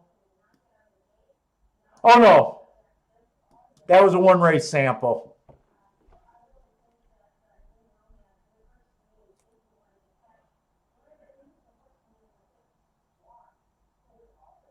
I'm just gonna let this go. I'll be on a solid hit. Nothing special if the 4 to 7 wins. If the 1 and the 5 wins, I prefer the 1 over the 5. By the way, the 5's paying, or the 1's paying 17 to 1, and the 5's only paying 12 to 1. So in this case, I'd rather the 1 win than the 5. And where did I just slide that chat room? Did I close that chat by accident? No, I got you guys.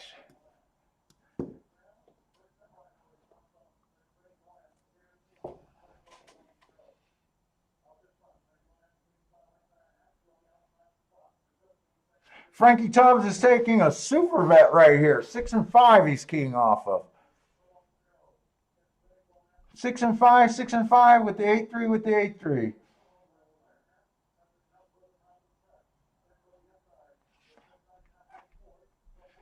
In the money, Mike likes 1, 4, and 7. That goes good for me. I got all 3 of those covered.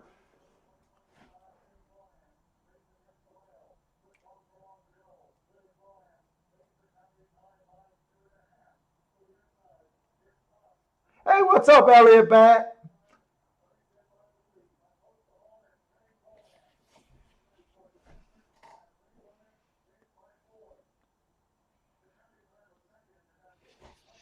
And I need water.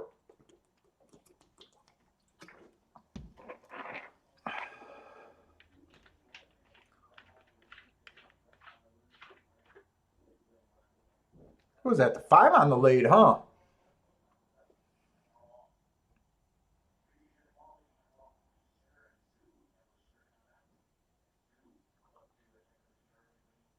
Wow.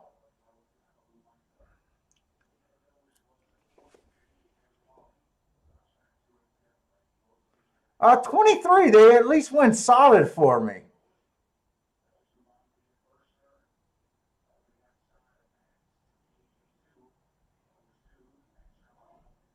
I like where the seven's at right now with that pace. 6 is making me a bit nervous though.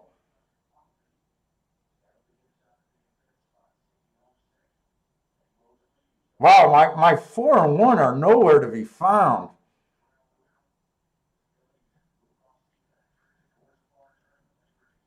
There's the one finally. Come on, 7.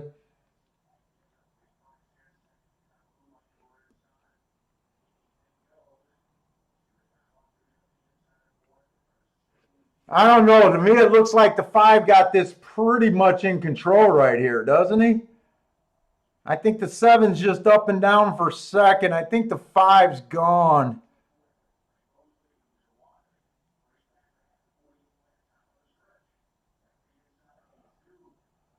Yeah, that's the lowest. That's the lowest double.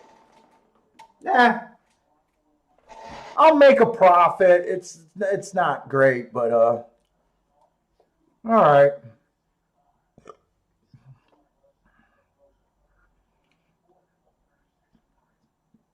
I can't really complain about that race, to be honest.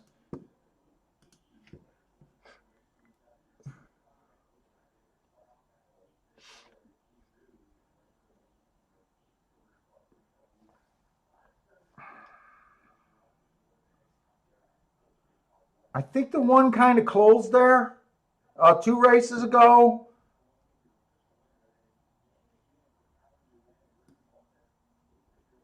Five was pretty close to wiring, but I think technically the 8 had the first call on him.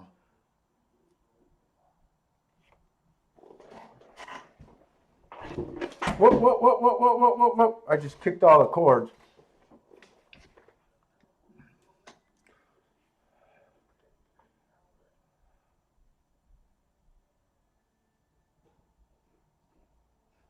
Oh, maybe it's downstairs.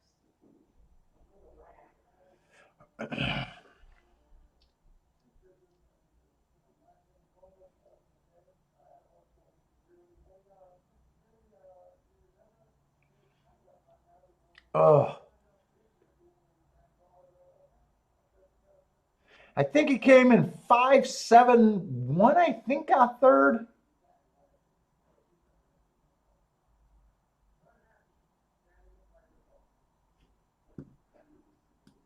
He won that race.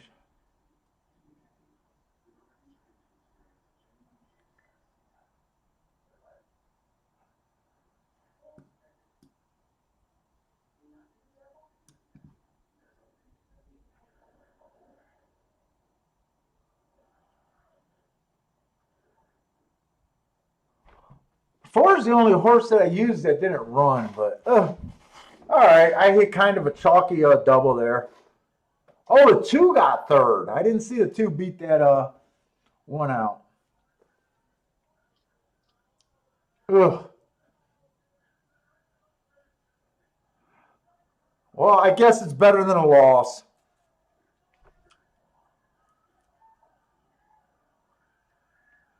$240. 240 plus $66. 300. So I bet 100 to get 300 back. So basically, it's, you know what? I'm technically the same. If I would have bet 100 on the one horse to win last race, I would have got like 330 back. This way, I think I get 306 back. Unless it pays 12 and some change. But technically, I think it's the same as if I would have just bet the 1 to win like I was going to do. Although I had more outs, I did once the 1 got home. I had more outs, and if the 7 would have won, you would have had a nice ticket. So I guess it was worth trading the extra 20 some bucks profit in on getting a chance to have a bigger ticket. But yeah, it wasn't that great.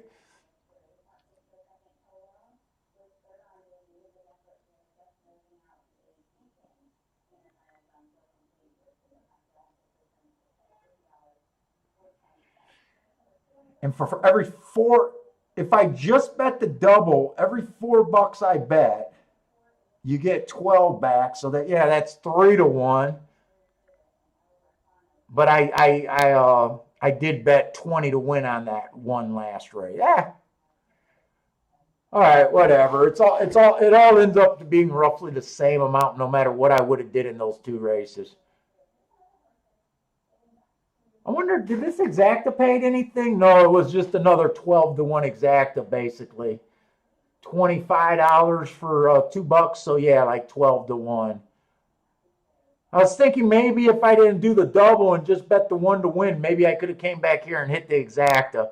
But I honestly probably wouldn't have been that. In fact, I would have probably tried to beat the 5 and ended up with a loss. So I guess I couldn't have done anything there that made sense to me for a better hit.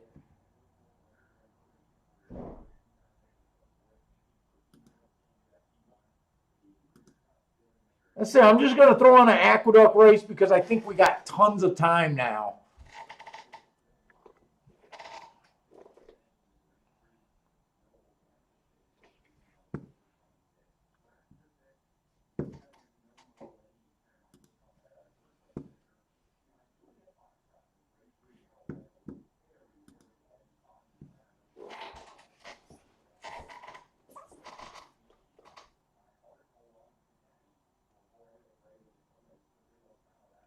At Gulfstream, other than the first race today, I don't think that no, other than that 16-1, I really don't think there's been really any prices today at Gulfstream.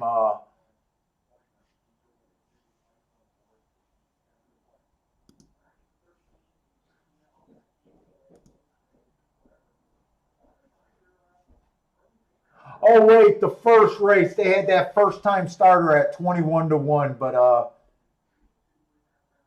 I didn't play that race, and there's no way I would have got to him.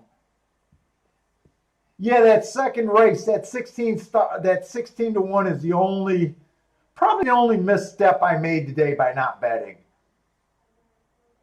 And then after the first two races, it's kind of been 2-1 winner, 60 cents on the dollar winner. Oh, that 4-horse. I did like the 4-horse at 6-1, but I didn't bet him. That's right.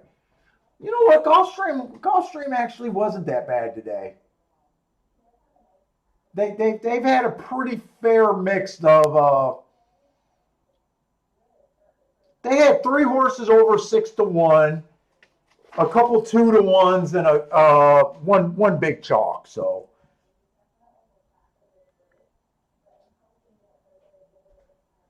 I was thinking it almost felt like a chalky day, but not really. Bender, you want to take a look at a pick 3? You know what? I got enough time. Let's start on Gulfstream. I'm not going to blow Aqueduct up. If you guys can see that, I got it on the screen there. Let's try to let's see if there's a pick 3.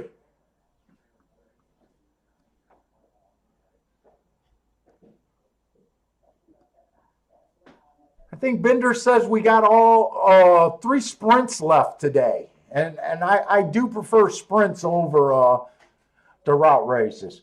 So I'm probably just gonna let's see if we can go through all 3 races. And then probably go over them again, but let's see if we can expand a bet here. So the 8th race, right? It is starting with the 8th race, right? Yeah, we're going into the 8th race. So we got 6.5 furlongs on the dirt, claiming 12.5. We've only seen 2 sprints on the dirt so far today. 1 wired, 1 closed. The 5-horse wired, the 1-horse closed. They both definitely got the inside of the track. That 5 that went wire to wire, he was actually in the 4-hole. Right now, I'm not sure how this track is playing. We've been kind of looking at things heads up and haven't been handicapping that bad, to be honest. Let's just look at this race kind of heads up, just like there's no bias there. The one horse, Bad Rail, last race, he had the 8 hole, so that didn't bother him. He was fast at the first call. Then he just ended up being kind of the slowest winner of the day. Nothing wrong with that race. He won pretty easily and just kind of handled his business there. 2 races ago, inside of the track was good. So he ran on the outside. So right after he ran against the bias, he won his next race at a nice price, actually. And 3 races ago, inside of the track was good, and he ran against the bias there. So he does not look bad. The 2 horse, inside the track was good last time he ran. The 7 hole was where he was at. I gave him an asterisk. That was an average race. 2 races ago, he ran against a bias. The rail was bad. He was in the 3 hole. Average, gave him an asterisk there. 3 races ago, it was a speed favoring track. He pretty much just dueled with the winner and just got outsped. Wait a minute. No, I'm cross-eyed. 3 races ago, he actually won on a speed favoring track. This might be a tough race right here.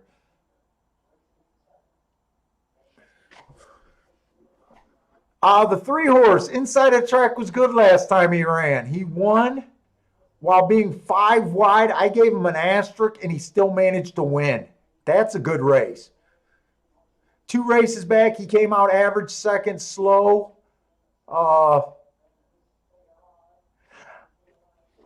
I really can't explain why that race looks kind of bad to me.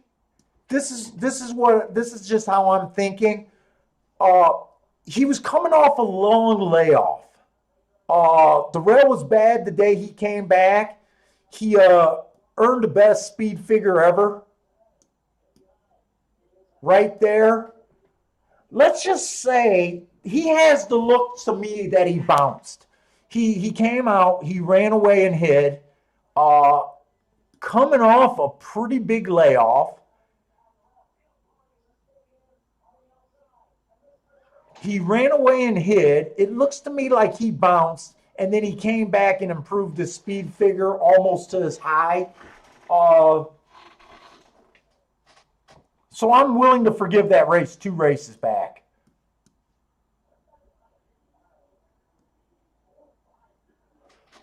The 4 horse, inside of the track was good last race, average, slow.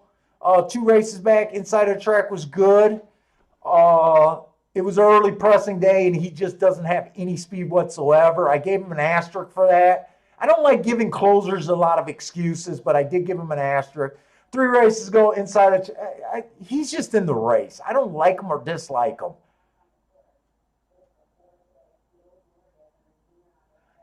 This is shaping up to be a tough race, though. The 5 horse is extremely sneaky here. Last time he ran, it was a Bad Rail speed favoring day. I gave him an asterisk for that race. And I still think he ran good. He finished 2 by 3/4. He was 50 cents on the dollar, though. 2 races ago, it was a speed favoring track. He has no front speed. I gave him an asterisk for that race. 4 races ago, it was a Bad Rail. He had the rail. He actually got off the rail. Won by closing. This is a hard race.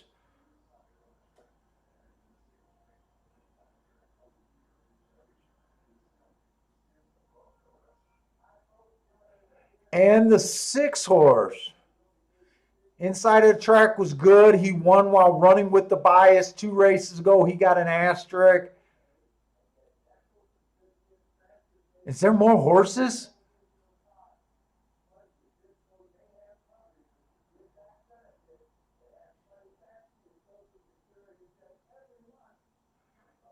Man, I honestly, Bender, this is a tough race. Hey, what's up, Mizzou man? Hey, Bender, who do you like? I'm in a race right now where, other than the 9, we got a lot of horses with excuses. We got a few horses that overcame excuses to still run well or even win. This to me is a tough race.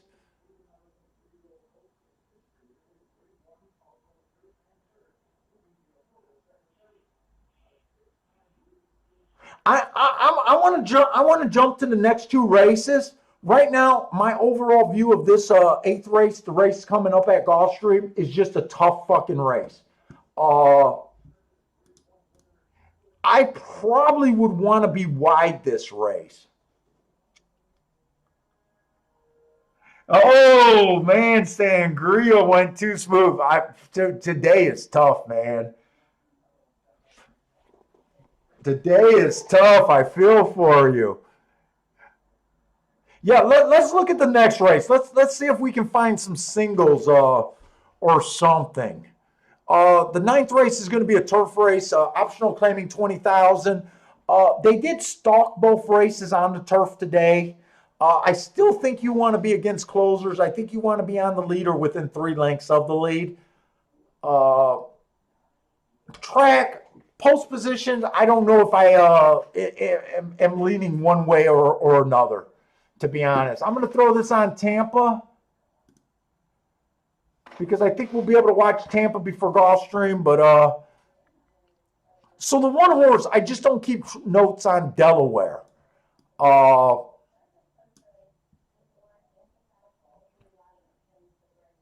I'm going to ignore him for now.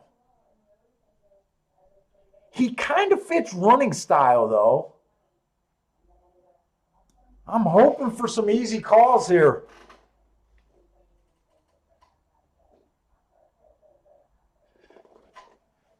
Oh, Bender, you're looking at the 2 through 6, so you're kind of like me, thinking you want to be live. If all the horses are there, it looks like you're trying to use 4 horses, and I kind of agree with that. I would probably use the overall turf bias or the dirt bias to try and just to ignore post 7 on out. Is probably what I'm thinking right off the bat. And I'd probably be trying to find something towards the inside like you are. Let's see if we can find a single. So I honestly don't know what to do with this 1 horse. If I got time, I'm going to try to look up that Mammoth and that Gulfstream way back. The 2 does look good. The 2 had a speed favoring track last race, but he went too fast to win. That's the same as an asterisk. I love that race. 2 races ago, it was a stalking day. I gave him an asterisk for trying to go wire to wire when horses were just stalking. And he was 19-1 and still finished by a head. He ran a good race, even though I can't rate that race. 3 races ago, it was a stalking closing day. He tried to go wire to wire. I definitely see this horse as a contender. 4 is out. Or I'm sorry, 3 is out. The 4 was the fastest winner of the day. He fits, but I see a lot of route races on his resume. I don't like routers going the sprints there.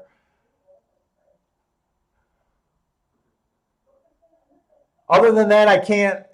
He's coming off a lot of 1 race sample race. I'm just kind of annoyed with him. The 5 horse inside the track was good last time he ran. He had the inside. He finished a decent second.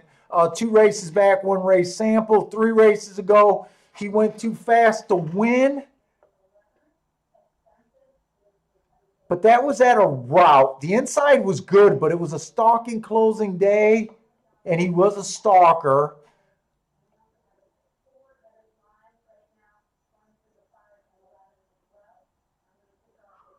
The 7 had a speed favoring track last race and couldn't get the lead. I gave him an asterisk for that race. I liked that race, but I didn't go back to December to look him up anymore. This is a tough race too. The 9 I don't care for. I think the 8 horse does have a little bit of upside. 3 races ago, he was He was the fastest winner of the day for the first 2 calls. 21-1, 43-3 is legit over there at Gulfstream. He still managed to win. 2 races back, he won while stalking. That looks like a solid race. And 3 races ago, speed favoring track asterisk. I definitely think he's a contender, but I don't think I have a single anywhere. The 9 I said I didn't like, and then the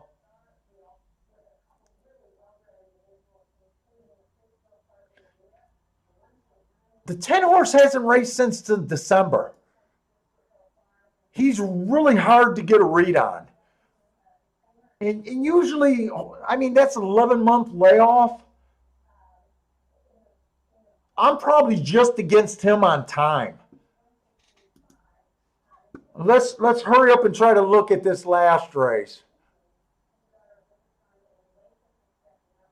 Wait a minute.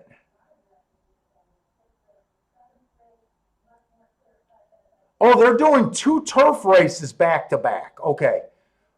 I thought that's what I seen, and I wasn't sure on that.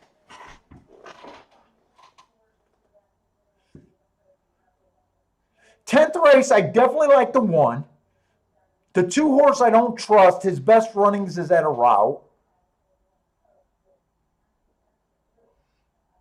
The 3 horse looks like he comes from far behind.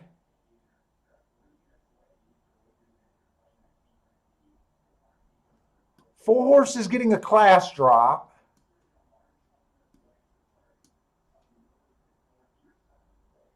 Four horse I'm a little intrigued by.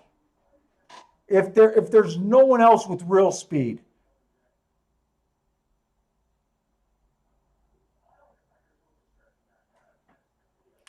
The 5 horse I just think is a notch below.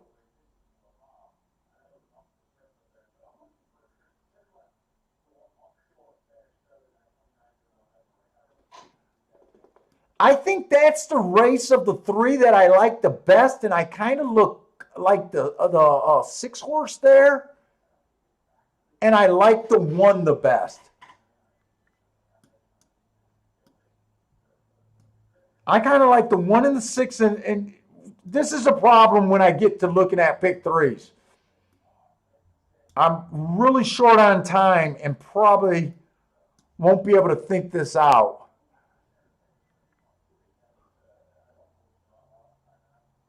I'm intrigued by the 7 in the next race.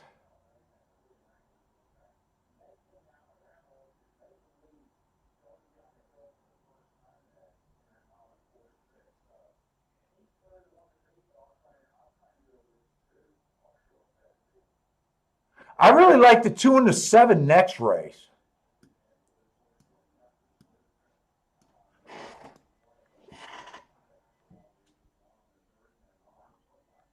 And this is to me, this is the toughest race right here. This is the 8th race. Oh my God, I wasn't expecting these kind of odds.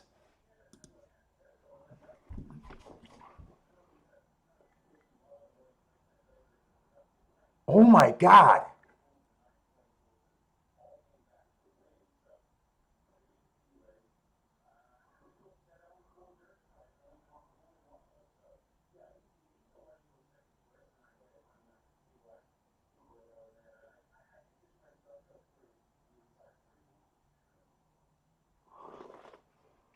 I'm kind of liking what Bender's doing, but I think Bender said he liked the 2 through 5.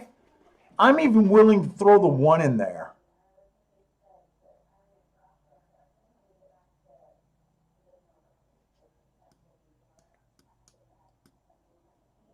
That's the pick 3 that I'm looking at, Bender. I don't know if I'm going to play it. I might just do some doubles here.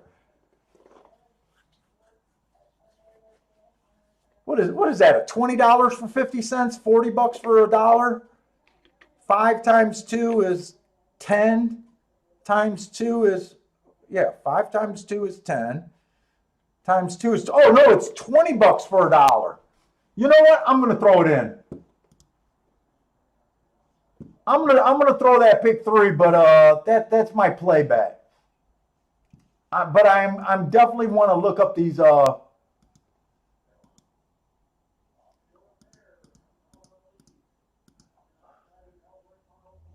Wait a minute, pick 3. Where's pick 3s? 1 through 5. Just the 2 and the 7. With the 1 and the 6.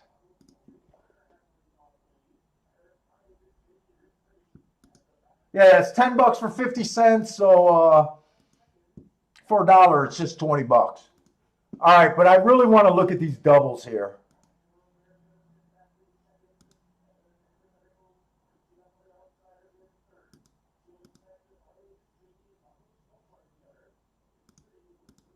Come on.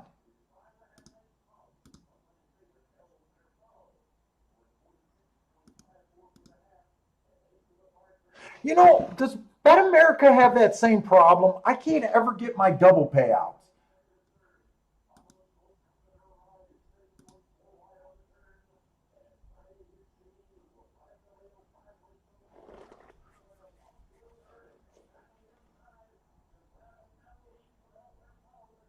So I like 2 and a 7 next race.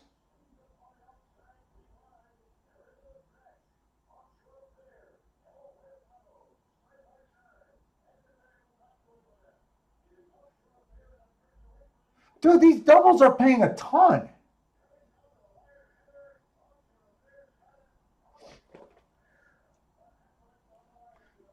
Five to the 2 is paying $30. That's the lowest one. 5 to the 7 is paying 16. You know what? I think I'm going to continue that bet in the doubles.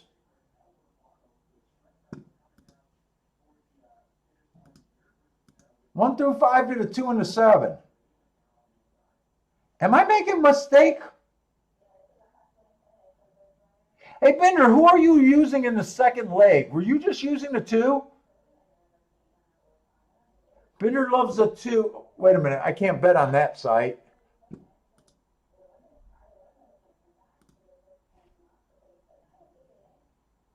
This is my betting site. I feel like I'm missing something in that second leg.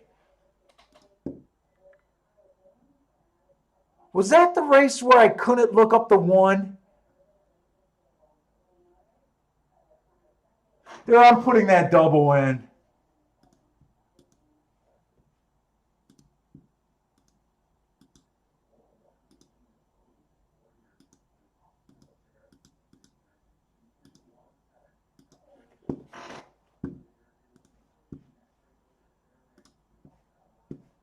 I feel like I'm missing something here.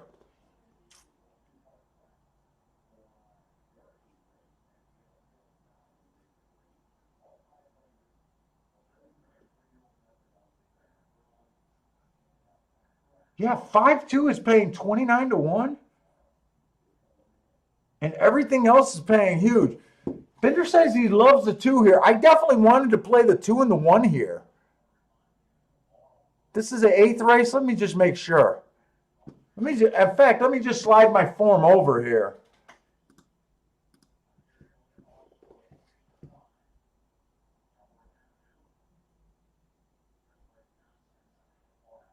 Dude, I got a feeling I shouldn't have messed with the pick 3 and I should have concentrated just on this race. I wasn't ready for the odds board here. Come on with this 1. I'm walking.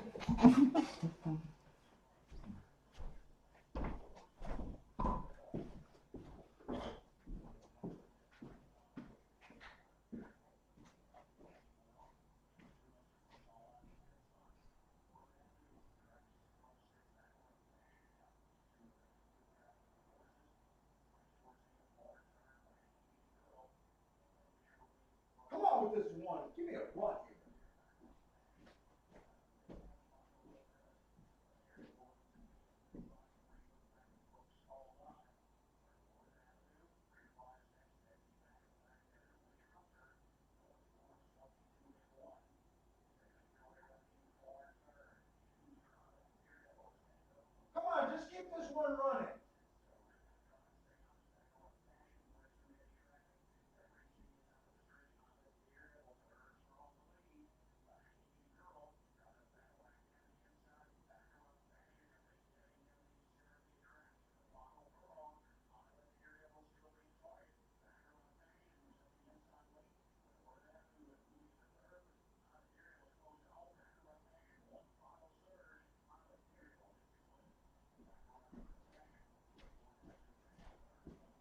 Yeah.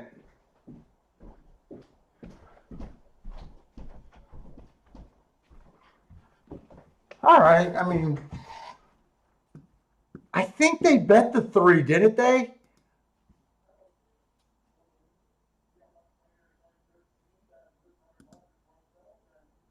The 3 and the 5 are both chalks. We needed that 4. Shit, Bender, I got a feeling. I know I don't play tries, but I also don't play pick 3s very often. Yeah, I don't feel good about that. I'm almost wondering, since you got me to play a bet that I normally don't play, I almost wish we would have said to try. I don't know what this try is going to pay.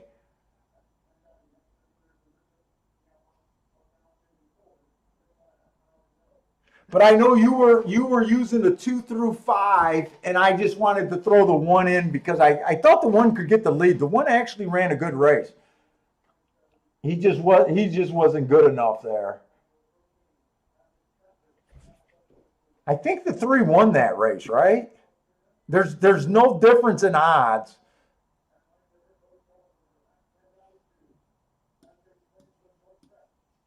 I think the 3 horse won that race.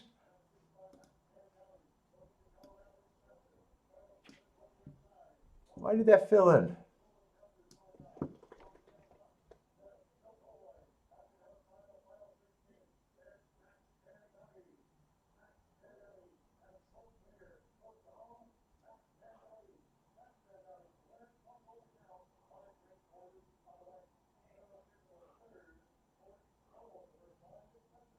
Where did I put my grid? Sorry about all this scrolling, but I am trying to keep the grid going.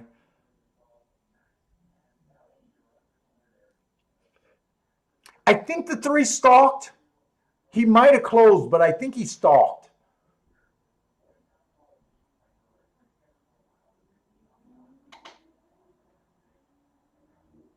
You know what? I was looking at the doubles. I don't think we're. I don't actually know who Bender used for second. I'm assuming he used this 2 horse. I think our doubles with the 2 is going to pay good as long as we're right about the next leg. But it's not the greatest start. It would have been nice if that 4 horse would have been a little bit closer and didn't have so much run to give.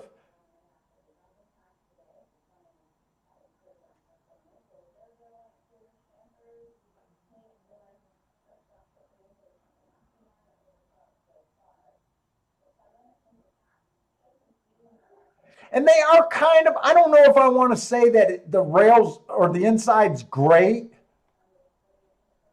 on the dirt right now. Remember, this 4 horse or this 5 horse was in the 4 hole. So technically, no one won outside of the 4 horse or the 4 post today on any of the dirt racing. Now, this was 2-1. This was 2-1. I don't remember what the 4 was here. He was 16-1. I'm not sure, but you know how we said that last race was such a tough race? I was willing just to ignore post 7 on out and just, I thought that was a race where you had to go wide in. Too bad I didn't have the public mindset where they just nailed it with 2 chalks. But it does feel like there's no more dirt racing today, but it kind of grouped up to nothing outside of the 4 hole one today. I'm trying to think what that 4 horse was that won on the route race. I'm going to look that up. I got a feeling he was probably a chalk too, actually.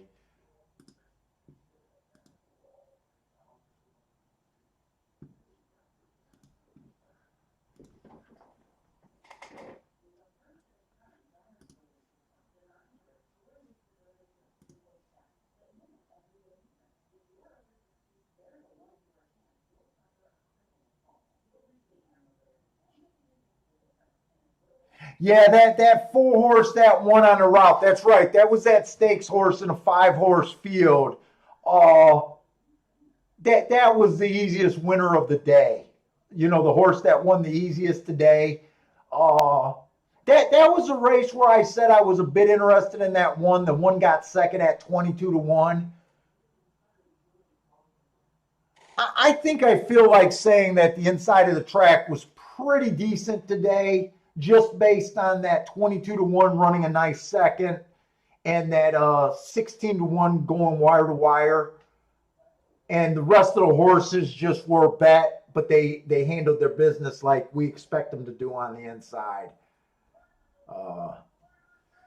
Too bad we couldn't find any like real odds on the inside so far today. And they're betting the 5 horse here at Gulfstream.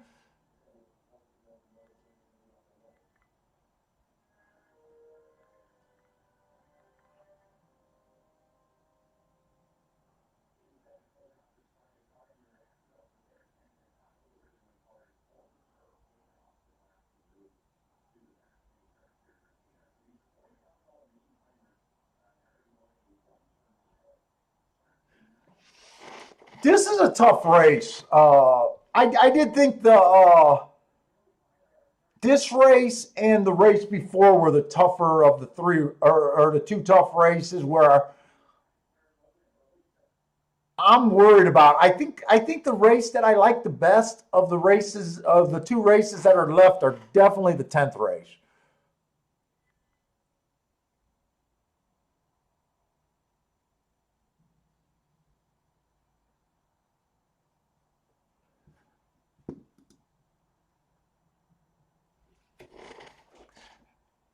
Jeff is playing the late pick 4 at oh my, hey, Money Mike, it's so the grid is I use the grid two different ways. I picked this up years ago.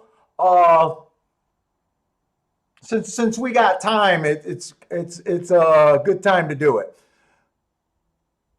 So because I'm such a big bias handicapper and I keep track of tracks and stuff, the grid is basically a little gimmick. But I find it extremely useful. So basically what the grid is, how we're using it this way, we use it two different ways. Right now, these are the results for today's races. This is all the dirt routes today. I'm sorry, all the dirt sprints today over here, all the dirt routes, turf sprints, turf routes. So basically, we put the winners on the grid. So the grid breaks down like this. This is post 1 through 3.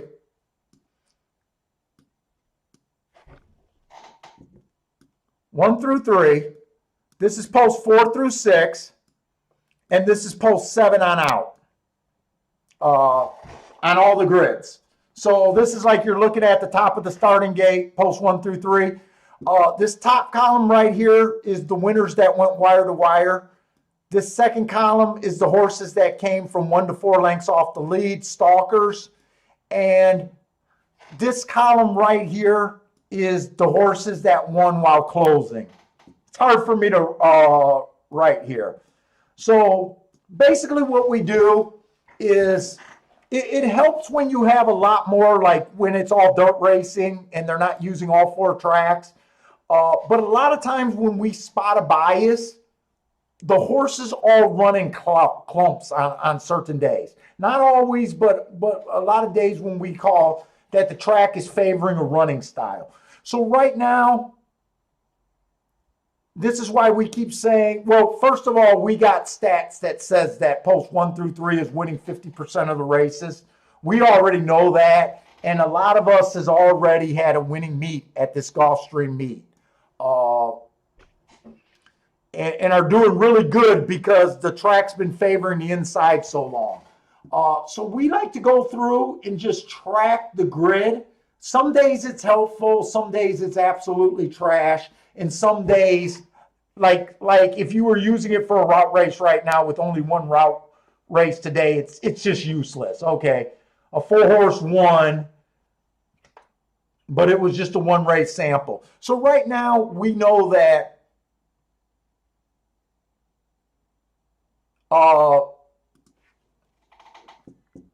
right now we're looking, and they're kind of grouping up. All the winners are coming from the inside. They all have an inside common running. They all stalked or closed. And it's just to keep us in tune, and we make late day adjustments. I'm pretty guys stick, no matter how bad our day is. A lot of guys stick with me for the full day, because I have a really good history of making adjustments and being able to bail out the last 2 races, mostly based on doing little things like this. Making adjustments and spotting how the track plays. And that's kind of how we do it. The other way you can use it is if you have a really confusing race. I did it once, another time today. This is not the result way that we use it. Some days I like to use it the same way. Post 1 through 3, 4 through 6, 7 on out. And I like to guess about where the horses are going to kind of be. It's kind of just to see how many horses we think are going to lead, how many are stalking, how many closing, and I just put them in position, and sometimes that kind of helps us get to a win or two. This I probably do less. Well, I definitely do this less, but I think it's really good for new horse players to get in the habit of predicting which horses go to lead, which ones they think are stalking, and which ones they think are closing. So that's the grid, and we find it pretty helpful.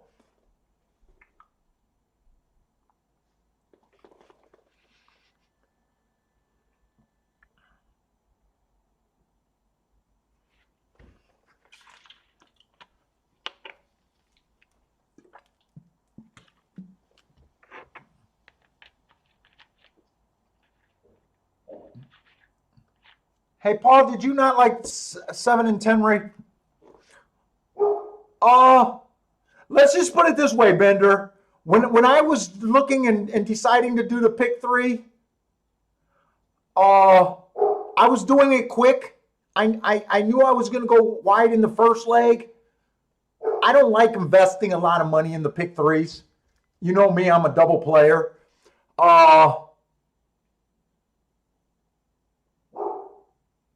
I do like the 7 a little bit.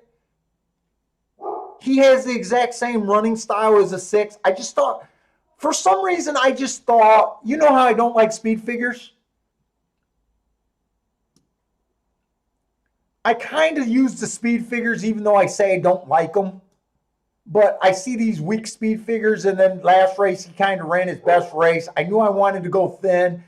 I kind of think the 6, the 7, even the 9, and the 10 all are dangerous front speed horses. I kind of just like the 2 the best.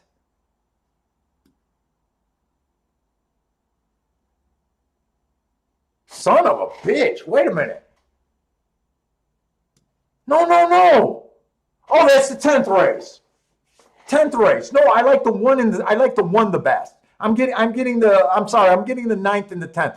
So you know me, I kind of looking for speed and horses that can be within 3 lengths of the lead at the first call. I thought there was a lot of horses that can do it. I kind of took the 2 that I was most comfortable with, but I knew I had to go thin. When we get to the 10th race, I might look at the race completely different, but that was my thinking there.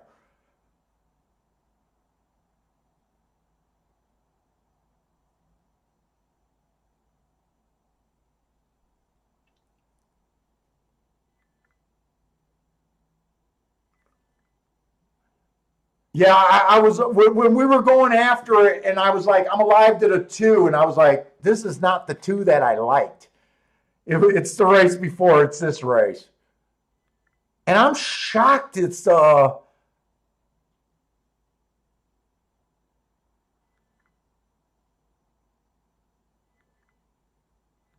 shocked this 2-horse is 7-1. What was his morning line?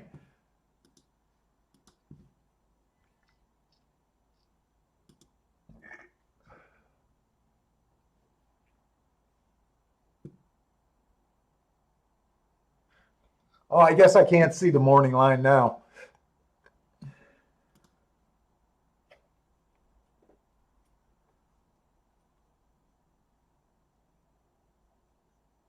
Oh shit, the 2-horse is 12-1. I love the 2 here. Look, whenever I jump ahead and do what I did there, try to reach out and do 3 races in a row, I'm kind of okay with making mistakes. I really like the 2 here, though. I honestly thought the 2 was going to be the favorite from my markings.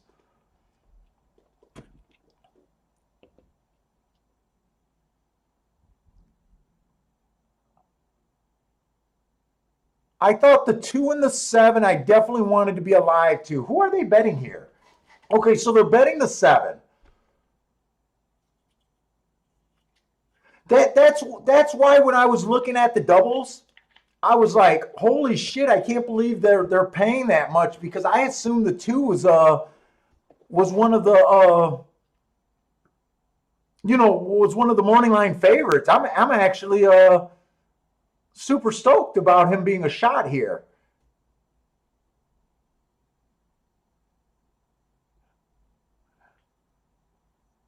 So now I got plenty of time. So now let's go back and see if my opinion of this race changed. I'm going to throw on Tampa Bay. Actually, this looks like it's going to be a Tampa Bay route race. I want to watch this race.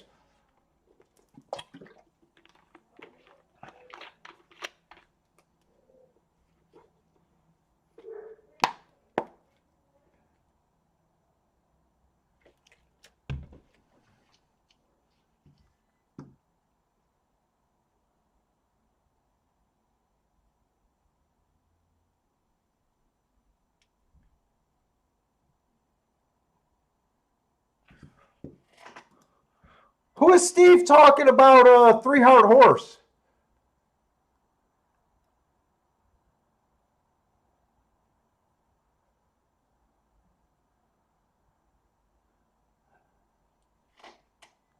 Yeah, the only time you can earn a heart at my finished final call is during a route race, or let's just say you got a 7 furlong race, but that day I was using the 6 furlong mark to end all my notes.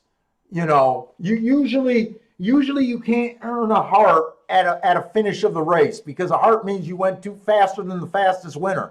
So if the last call is the actual end of a race, you can't earn a heart. But I don't know which race you guys are talking about.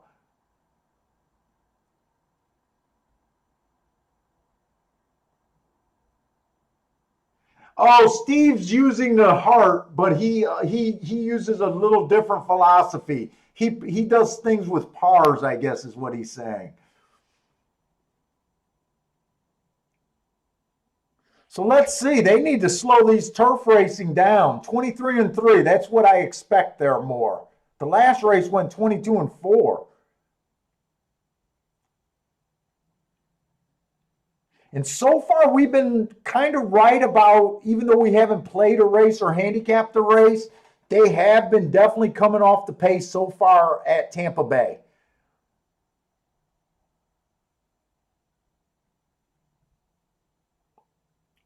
You guys know whenever I'm not in a right or whenever I'm not in a race, I'm rooting for what I think the track is supposed to be playing.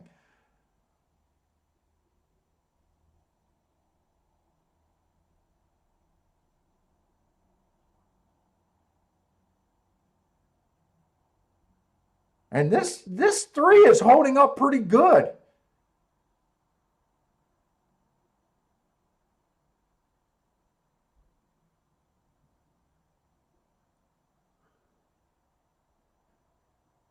He got a slower pace. This might be the first horse that went wire to wire today.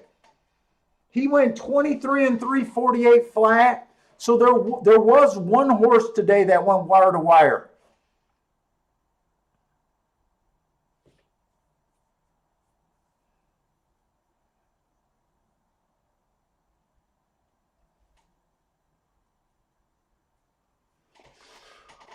I'm thinking the three. I think the three was about 5-1. I think the 9 was the or 9 was second choice at 5-2, and then the 5 was 6-1.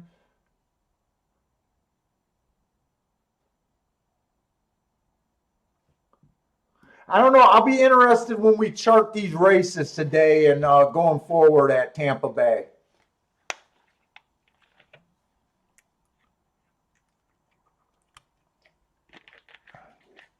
It's the 2 in the final race.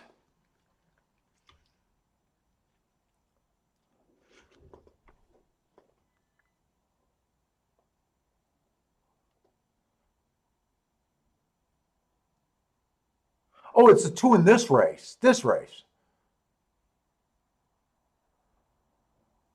Yeah, I like this too. I'm glad I'm alive to this too. In fact, I didn't even check out the doubles here. I don't think I'm going to do anything here. I cash if the 2 or the 7 wins this race. There's a few horses here. I did not ever get around to looking up this one horse. The 4 horse kind of fits, but I was a little bit hesitant on him just because he's run a lot of route races. But I do got to respect him.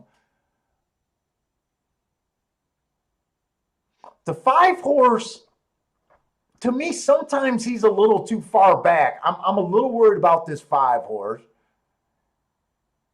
7, I'm glad I'm alive to.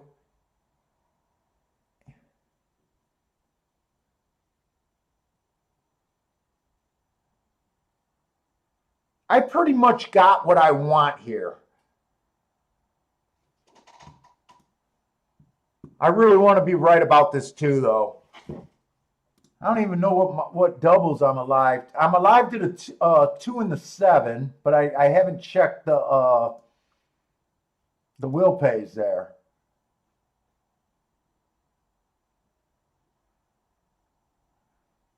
Ugh.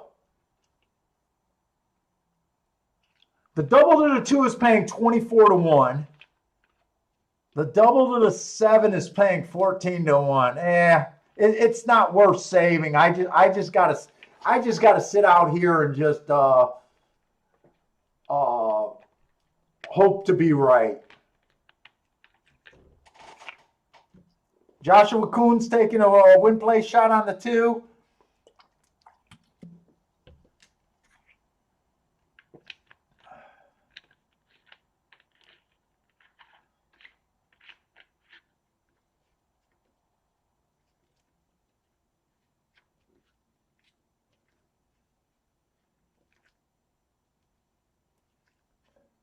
William Smith is looking at a 1-2-4-8 exacta box.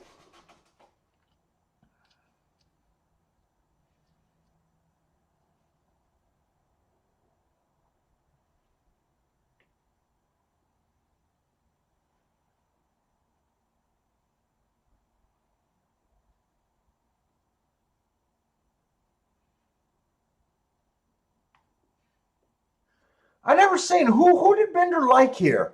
Bender, who did you like at Gulfstream here? I almost feel like I'm missing something here. This was the bet that I kept saying that I feel like I'm overlooking something. Oh, but you're the 2. You're just the 2 here.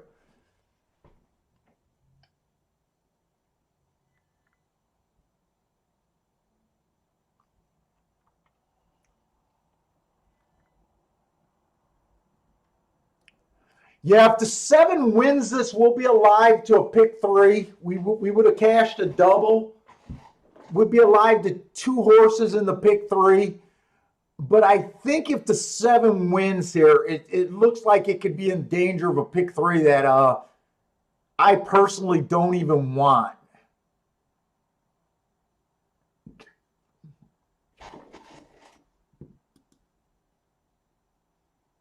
Let me see the 10th race.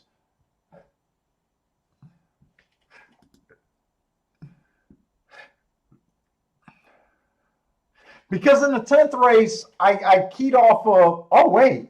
No, I keyed off of a 7-2 morning line and a 6-1. I wanted to see the morning lines there. So if the 2 wins, there's potential for the pick 3. If the 7 wins, I'd be shocked if there's very much potential in that pick 3.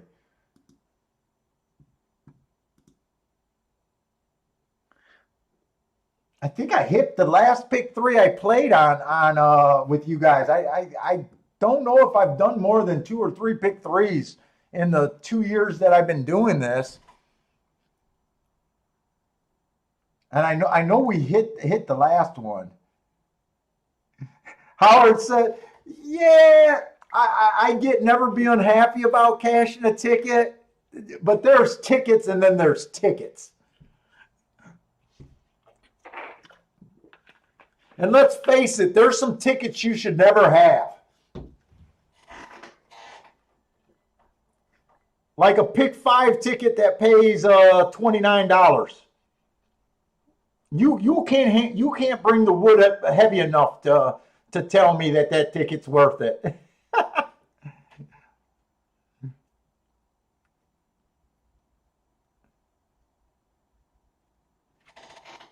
Louise.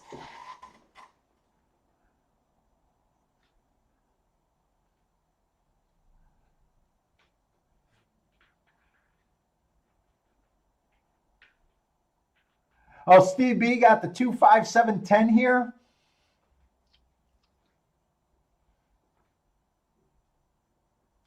I've been You know what? So I've been still playing with my website, and I've been trying to put my old videos in the blog section. I'm trying to promote that, and I think each time I upload a blog, it helps with the Google. I'm trying to play to get ranked on Google. I think I got to play the long game there, so I'm trying to put a lot of the videos. So I've been watching a lot of those old videos. And yeah, I do love the celebration during some of those videos. I still want to cut down, except I don't label these shows how I should. I want to cut down and do like greatest hits for the last year on the show. But it's just so much extra work.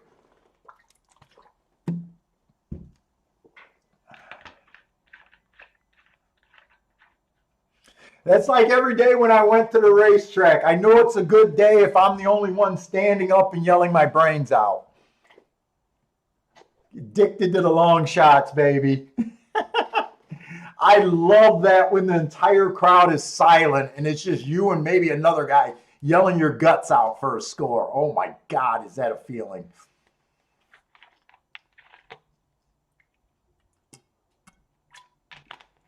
I'm hoping this 2 can get a fairly easy lead here. I know the pace is going to be fast. I'm really hoping, because I'm pretty sure you got to be on the lead or within 3 lengths of the lead. And 2 horse decided to come out and he bumped into the 4 horse. But he does get the lead, so I got to do my walk.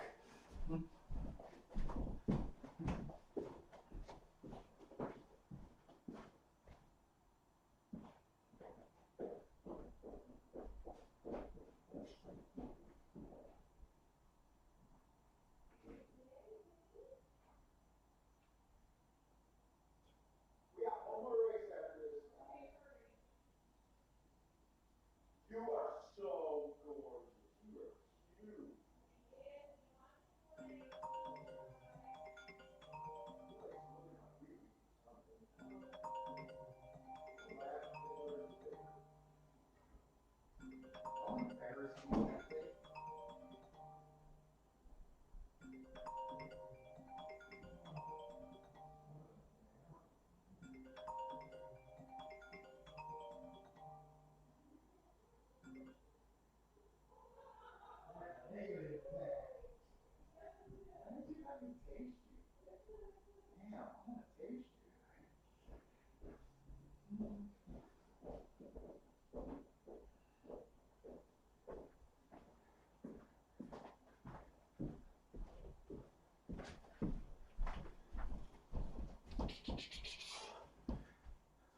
I have no idea. I walked downstairs instead of going.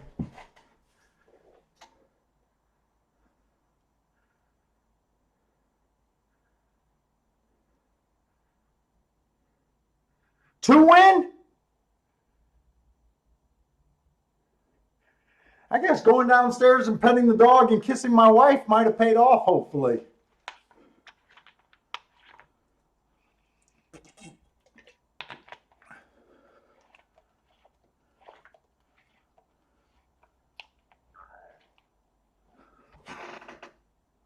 Two nine, maybe 2-7. All right, we'll take that, guys.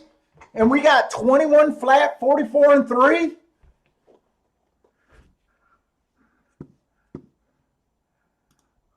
Money Mike was on the 9. Sorry, Mike. Sorry about that.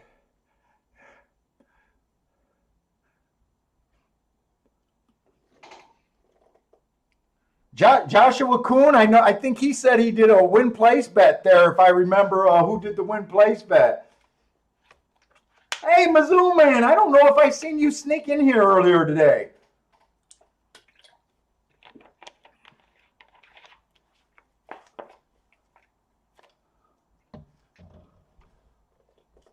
$2,947. I really thought the 2 was going to be the favorite. I can't believe. First of all, I can't believe someone said he was a 12-1 morning line. They did bet him down from that, but we hit the double. I think the double paid 24-1 or something like that. So looks like I'm going to have a good day today. We're still live to, if you follow the pick 3, we're live to 2 horses. We'll see about that one. But John Paul hit a 2-9 exact ice cold. Nice hit, John Paul. Who was the 9? 19-1. Who was the 9? Is that this race? No, that's the last race.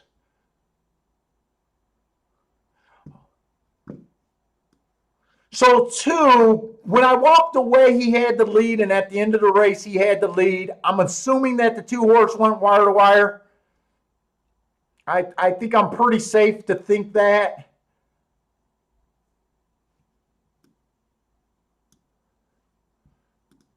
That was a turf race there.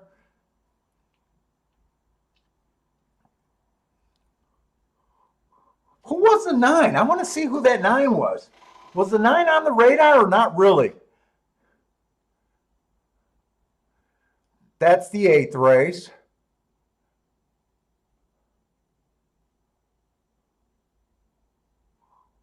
Oh, the 9 horse. The 9 horse.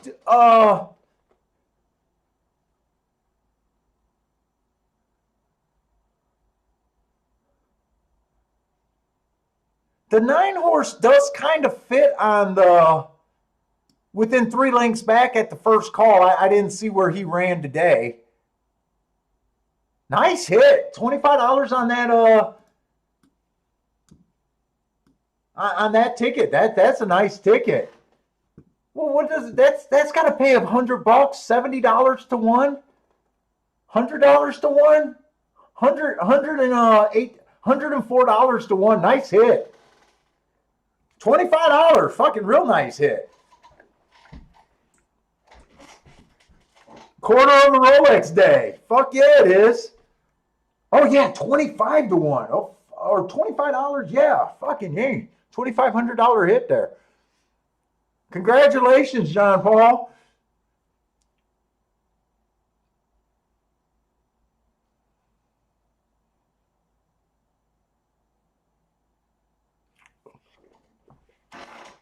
Dude, that's some fucking nice handicapping, man.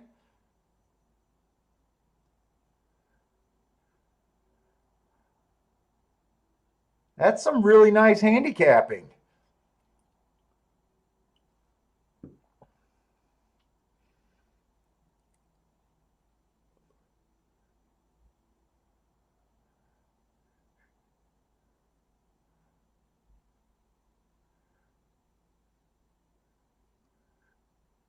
See, Gulfstream Park, I'll tell you what, so I keep telling you guys, I don't remember if we were doing this. No, I think we did the show during Gulfstream Park West last year. Yeah, I was on last year.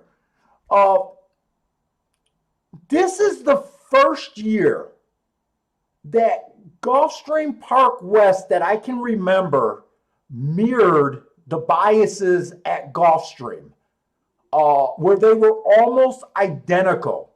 I think I said it a show or two ago about how usually the angle that I liked the best at Gulfstream Park West were horses coming from Gulfstream that ran wide. We didn't have to go to that bias at or that angle at all this year. It was post 1 through 3 from day one. Uh,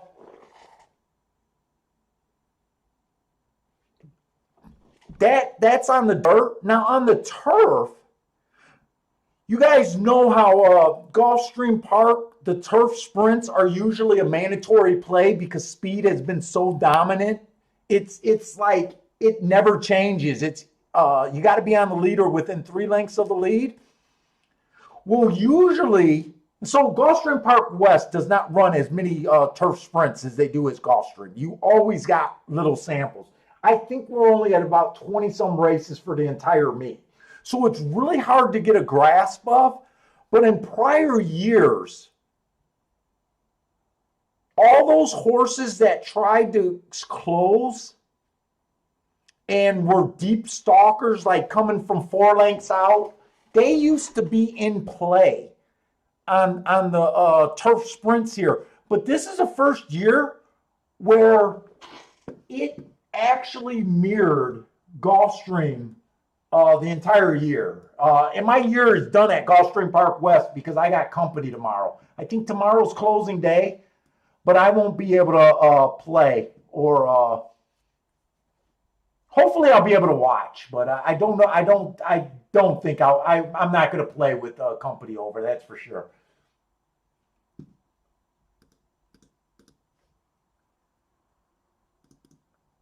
And I think they come over at 3 o'clock. I'm one of those guys that if I miss the first 2 races of the day, I don't want to play. And I'm also a guy that I don't want to play the early races and not be around for the late races because I know my style of play of making the adjustments and stuff. I feel like I'm giving myself a big disadvantage. But let me see something. Gulfstream Park West bias report. Yeah, Gulfstream Park West on the bias report. There's only been 20 turf sprints. 0 horses have came from 5 lengths out or farther. They wired 10 and they stalked 10. That's mirroring. I don't know if they had a longer meet, if it would work itself out, but it's definitely kind of a weird year and actually pretty good. Because I think I'm pretty sure Bender won the meet this year at Gulfstream Park West. I think Cole was another guy that said that unless some disaster happens, he was going to end up winning for the meet at Gulfstream Park West. I had a winning meet at Gulfstream Park West, and I'm going to be surprised if there's some other people that didn't answer that question that took advantage of Gulfstream Park.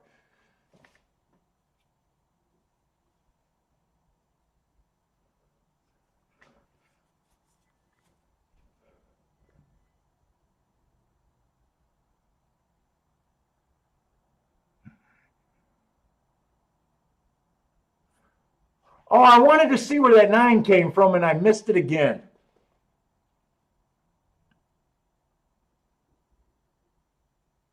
It's really hard for me to tell on the head on, but it looks like the 9 was in second the entire race.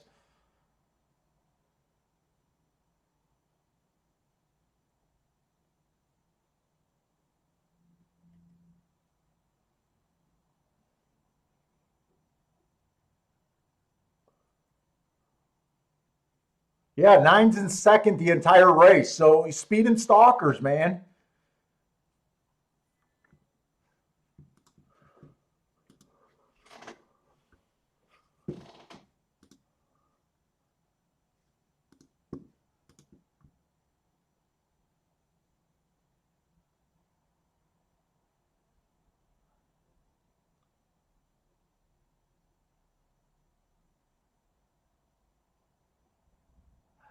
Outside posts now are almost with the pass race, so now the outside post in the night card.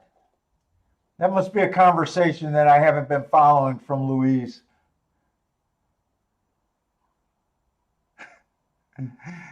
Bender's saying unless he starts huffing either between now and tomorrow's race, he can't lose that Gulfstream. Dude, and that's the start. I always tell guys to expect small victories. You know, if you're a big time loser, hopefully, we can move you up to being not so big. If you're just under, you just lose maybe for the entire year $2,000 or $3,000, maybe we can get you to a break-even player. If you're at the break-even category, let's try to open you up to where you can actually be profitable. If you're already making money, let's see if we can get you to where you're making even more money. Because once I think you buy into the theory and understanding how this game, to me, understanding how this game works, once you get the habits and you really get firm on your beliefs, you'll be able to take advantage. But it still doesn't come overnight.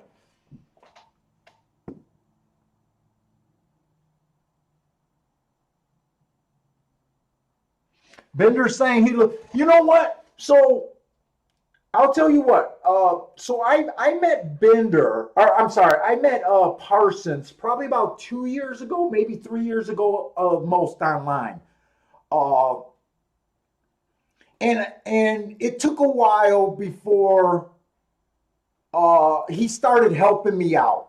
So when he started helping me out, really what we wanted to do is him handicap 3 races or 3 tracks, become an expert at 3 tracks. I become, I do my 3 tracks, and we wanted Bill to handicap his 3 tracks. And the plan was, we got 3 guys that concentrate on, 9 tracks between us. We were hoping to be able to communicate and to play the best races of the day with the best value, and it made perfect sense. The problem is we never got that worked out. We never got that. We really wanted to expand, but we never were. So far, we've never been able to take that next step. And honestly, this has been one of my best years. And I honestly think I tightened up the strings a little bit. And I want to say that was more, I appreciate the more data that we got. So far, I think the more data fills in better gaps.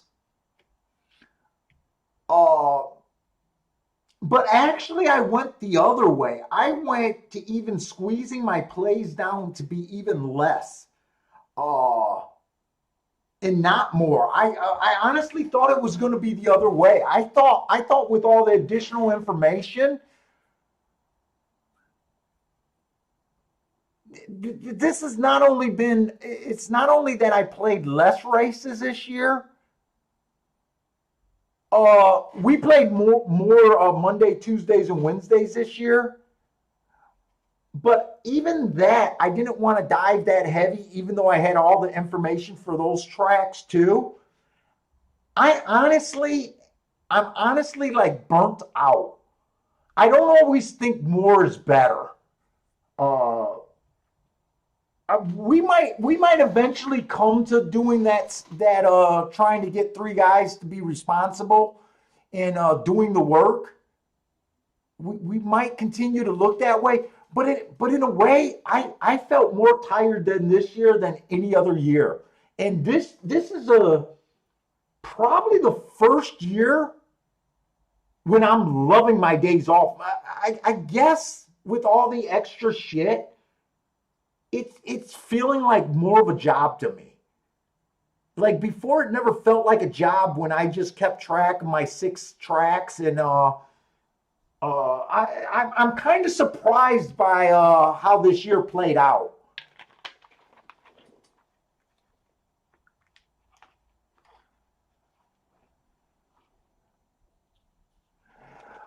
Uh, Mac and Company minimum odds is kind of a funny thing because a lot of gambling is emotion. I played a 2-to-1 single today. I thought he was going to be 3-to-1. That's what got me started today. It's not a bet that I usually like. In fact, I hit a 2-to-1 to a 6-to-5 double. It's for a win bet. It's kind of like 4-to-1. But even now, I don't get that excited about 4-to-1s. If a lot of times it goes by scenarios. I don't know if you were here earlier, but earlier today we had in the second race there was a big favorite that I agreed should be the favorite. He was like 1-to-5 or something like that. And then we landed on this 5 horse at 25-to-1 at the time, and I just decided to sit out because I didn't want to go head to head with that 2-to-5. But he made perfect sense to bet. He ended up winning at 16-to-1. Uh, some days I make that play right away, and then some days I don't. Uh, but what I'm getting at, that was a bet that you should have made 100% of the time, because it was either you play the 2-to-5, which we can't play 2-to-5, 1-to-5s. There's no interest, right? The only other horse that was on my radar was the winner he went down to 16-to-1, but there was literally only 2 options. It was sit out or play the 1 horse. And then I went to the very next race, and it was a wide open race. I liked, I don't know, 2 big long shots and then a few mid-range horses. But in all honesty, I was willing of taking a shot that race. But I even admitted before the race went off, why am I taking a shot this race when I just had a 1 race scenario or a race right before where there was literally an easy bet? It was a sit out or play the long shot. Now we know the long shot isn't going to win half the time, but when they win, it was definitely going to pay off. And I chose to play a bet that I ended up losing where I knew that there was about 20 different scenarios. So a lot of times what I'm getting at, it's good to honestly think back and see how many scenarios I really think are in the race. Like this 2 horse. It was a 2 scenario race for me. I really liked the 2. I thought he should be favorite. I missed that he was going to be long. And then the 7 was the only horse that I really liked. The rest of the horses were like, they might win, but I was pretty set. So really, it is about minimum odds, but I think the more important is how many realistic scenarios you think. And I think that's the way that maybe is a better way to look at it than just saying minimum odds and drawing a hard line all the time.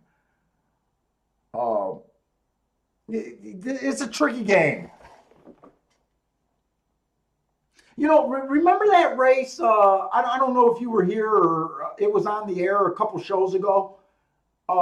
It was a 12-horse field, and I liked the 4, but he was bet down to 9-2. And I was like, well, it's a 12 horse field. I really like him, but there was 6 first-time starters, and he was the only horse I could have bet. But I just said, with 6 first-time starters, maybe it's a better time. I wasn't doing a real good that day, and I think I had a losing day the day before, and I decided to sandbag and sit out that race. And that was a race that bugged me because I had a 9-2. I wasn't reaching. I could have played the bet and been a big boy if he lost, saying that. But I got overwhelmed by how many first time starters were in the race. I kept saying if the horse was 8-1, I was going to pull the trigger, but at 9-2, he won easily, and it was an easy race. But sometimes we get too caught up in minimum odds. I think a better way to look at it is to really look at how many different scenarios. Like I see the one horse, I think he could go wire to wire. And then you use the track bias or however you feel the day. But you're always playing a tricky game there. Because there's some races where you just like 5 horses that are all 15-1, and you got to take a stab those races. But I don't know. I'm rambling.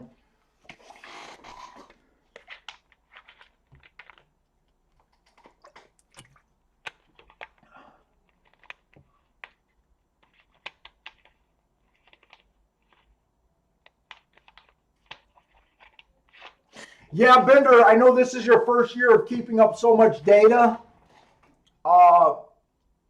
So when I was doing everything by hand, I was keeping track of basically Ohio, New York, Kentucky, and Florida circuits. So when it's Chicago, it's Arlington, then Hawthorne. Florida, it's the circuits. To find a lot of these biases, especially when you're trying to find them yourself and you're digging at other tracks where they're not available, it is a lot of work, and it's a lot of work to find. Like we've been doing. I sell the 3 bias reports, and Gulfstream's the only one I'm playing right now. I don't know how New York is filing out, and Churchill was a non-event. But to me, you got three things and play the one that's so strong. To me, it has value. Trying to find this, but you got to cast a wide net to spot these. And sometimes it's going to be like, hey, I really like the dirt sprints at Gulfstream. Tampa Bay, I only want to play the turf routes. I struggle with the turf dirt. You might come up with a play that's kind of like weird. Dirt is mandatory at Gulfstream. Turf is mandatory over there. You might find another track where, it's going to be like that. But if you can avoid the fair surfaces, unless you're like my buddy who says he feels like it's cheating playing biases. Like I told you about my one friend, he just wants to live in the world where the best horse wins the race. Or who he thinks the best horse is wins the race. I hit that last double. I'm going to look at this 10th race. I'm alive to the 1 and the 6.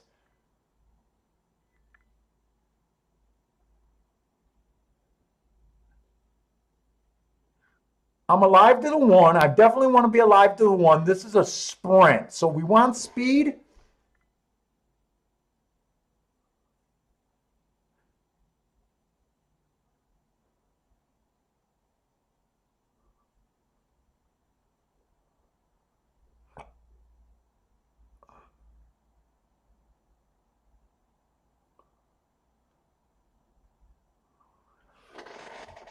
There's 2 horses that I'm not alive to.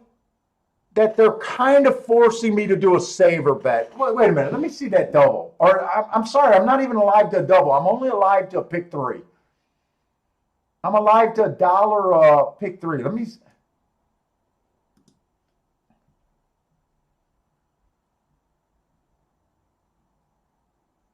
Okay, so the dollar pick three is for $75. So not a huge hit there. That's to the one. And to the six is $173.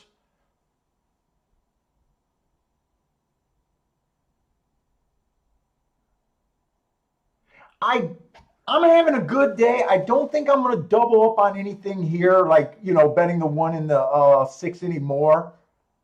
There are two horses that I feel could get the lead.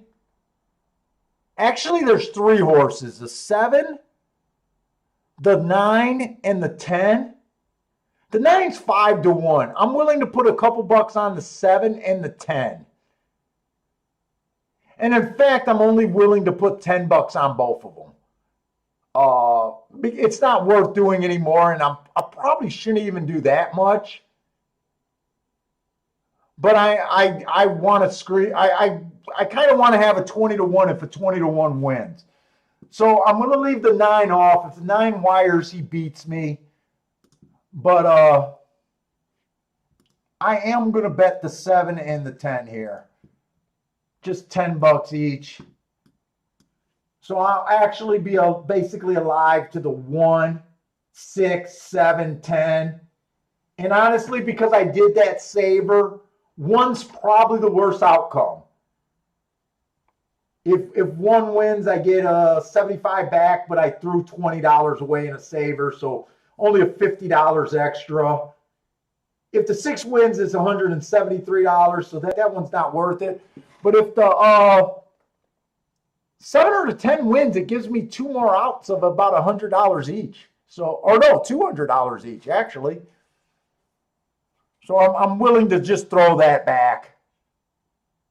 1 is the horse that I like the best here, though. 1 and 7 are the two. Oh, no, 1 and 6 are the 2 horses I like the best here, though.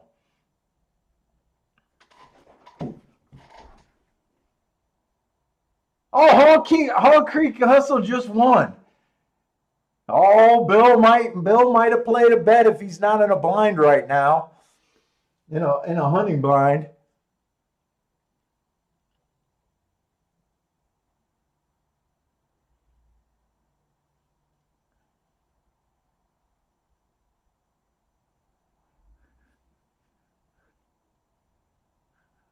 Okay, Steve B's alive to the 2-3-6-9. Or no, 3-4-6-9.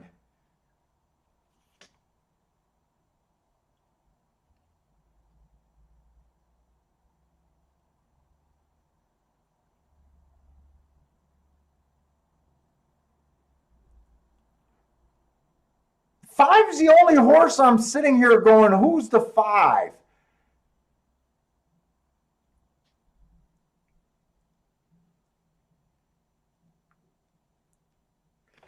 Oh, I need the 1 or 6 here. Well, I got to pee.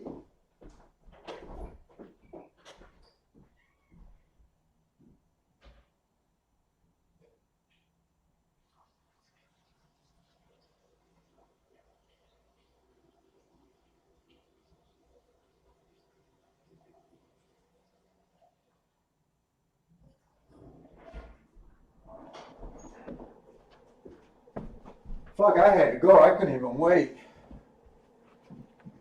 Did that come in 1-6-6-1? Whoa, 4 won that race? Wait a minute. Did they get closed on?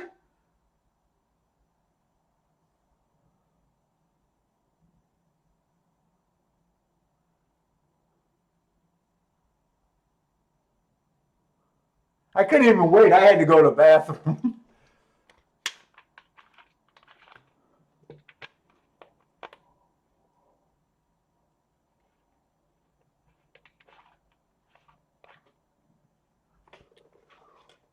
Who won that race?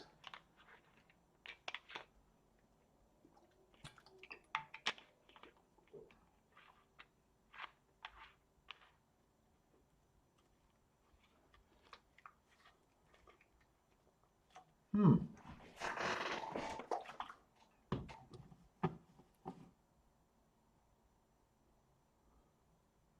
Oh, 4's going to win that race, huh? Who was the 4? Hmm.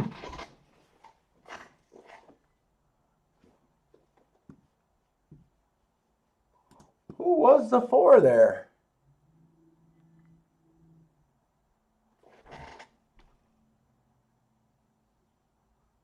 Looks like he probably. Oh, he got a nice class drop.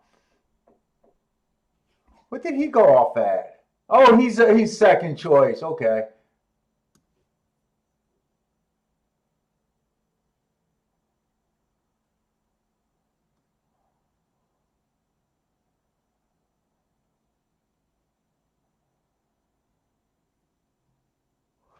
Was he always up there?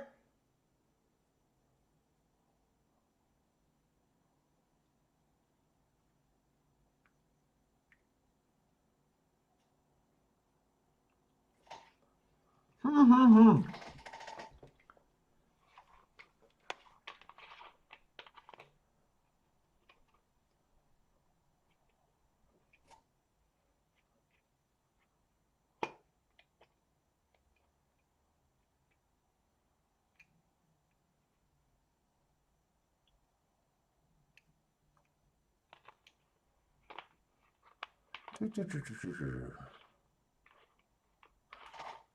Well, I'm definitely glad I didn't decide to go any deeper than that.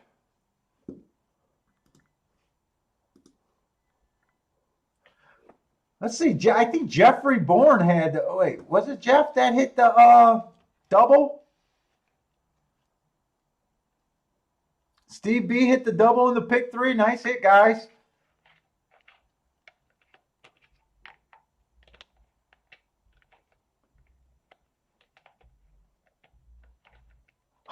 What did Hall Creek Hustle pay?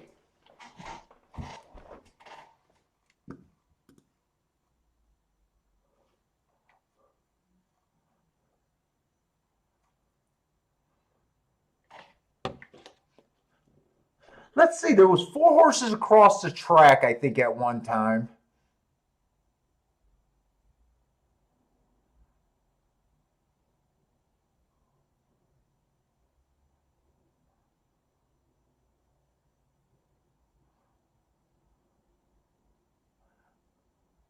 I honestly don't feel like I really made that drastic of a mistake there.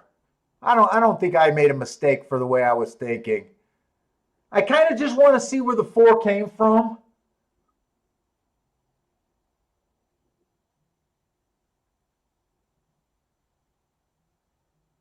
And I kind of just want to see the splits. But other than that, I'm not that concerned about getting beat here. Like I said, if the one would have finished, if the one would have won that race, it was only a $73 ticket. I definitely, even if I was scared of the 4, which I wasn't that scared of him, he does make sense off of the class drop. He does make sense off the class drop. He's not a front horse, but he is able to sit close enough. I really want to see where he came from though. But fuck, I can't complain. Today was a pretty good day. 6 caused the problem. I guess I didn't see what the problem was. Jeffrey Bourne is oh my God, you like Owendale. What? Wait a minute, is that at Churchill? What is that race? Who's in that race?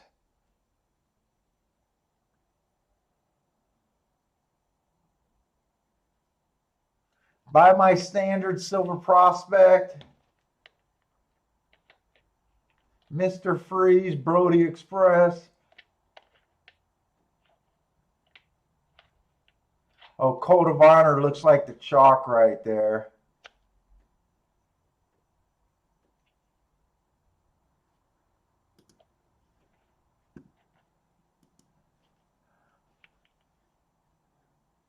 Silver Prospector. Okay. I do know a lot of these horses. I always get Code of Honor and I think By My Standards like mixed up. Owendale, I just know he's a closer, and I've been against Owendale for so long.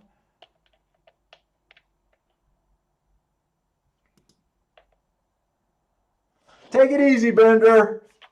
Yeah, I'm done. I just want to see the break of this race, and I'm done too, guys.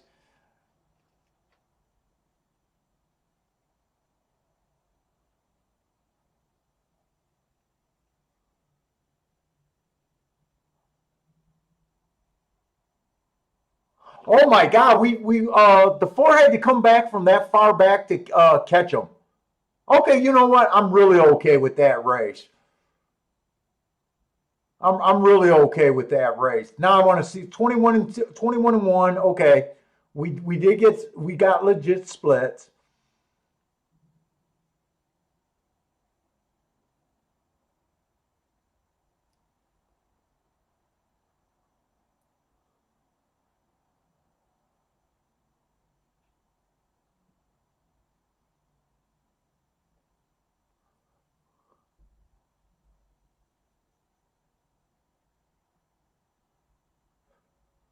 $21 and 145. I seen the 6 did get in some trouble, but the 6 was not going to win that race.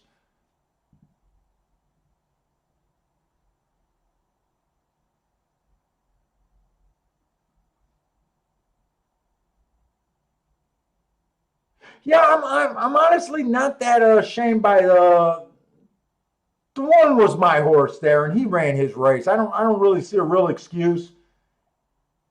A 4-horse speed duel don't help, but he was definitely second best. Sometimes you're just wrong in a race. I'm okay with that. And he made the 4-horse come and get him. So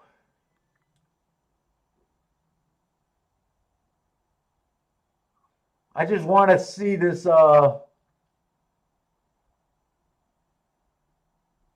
6 is a gray right here.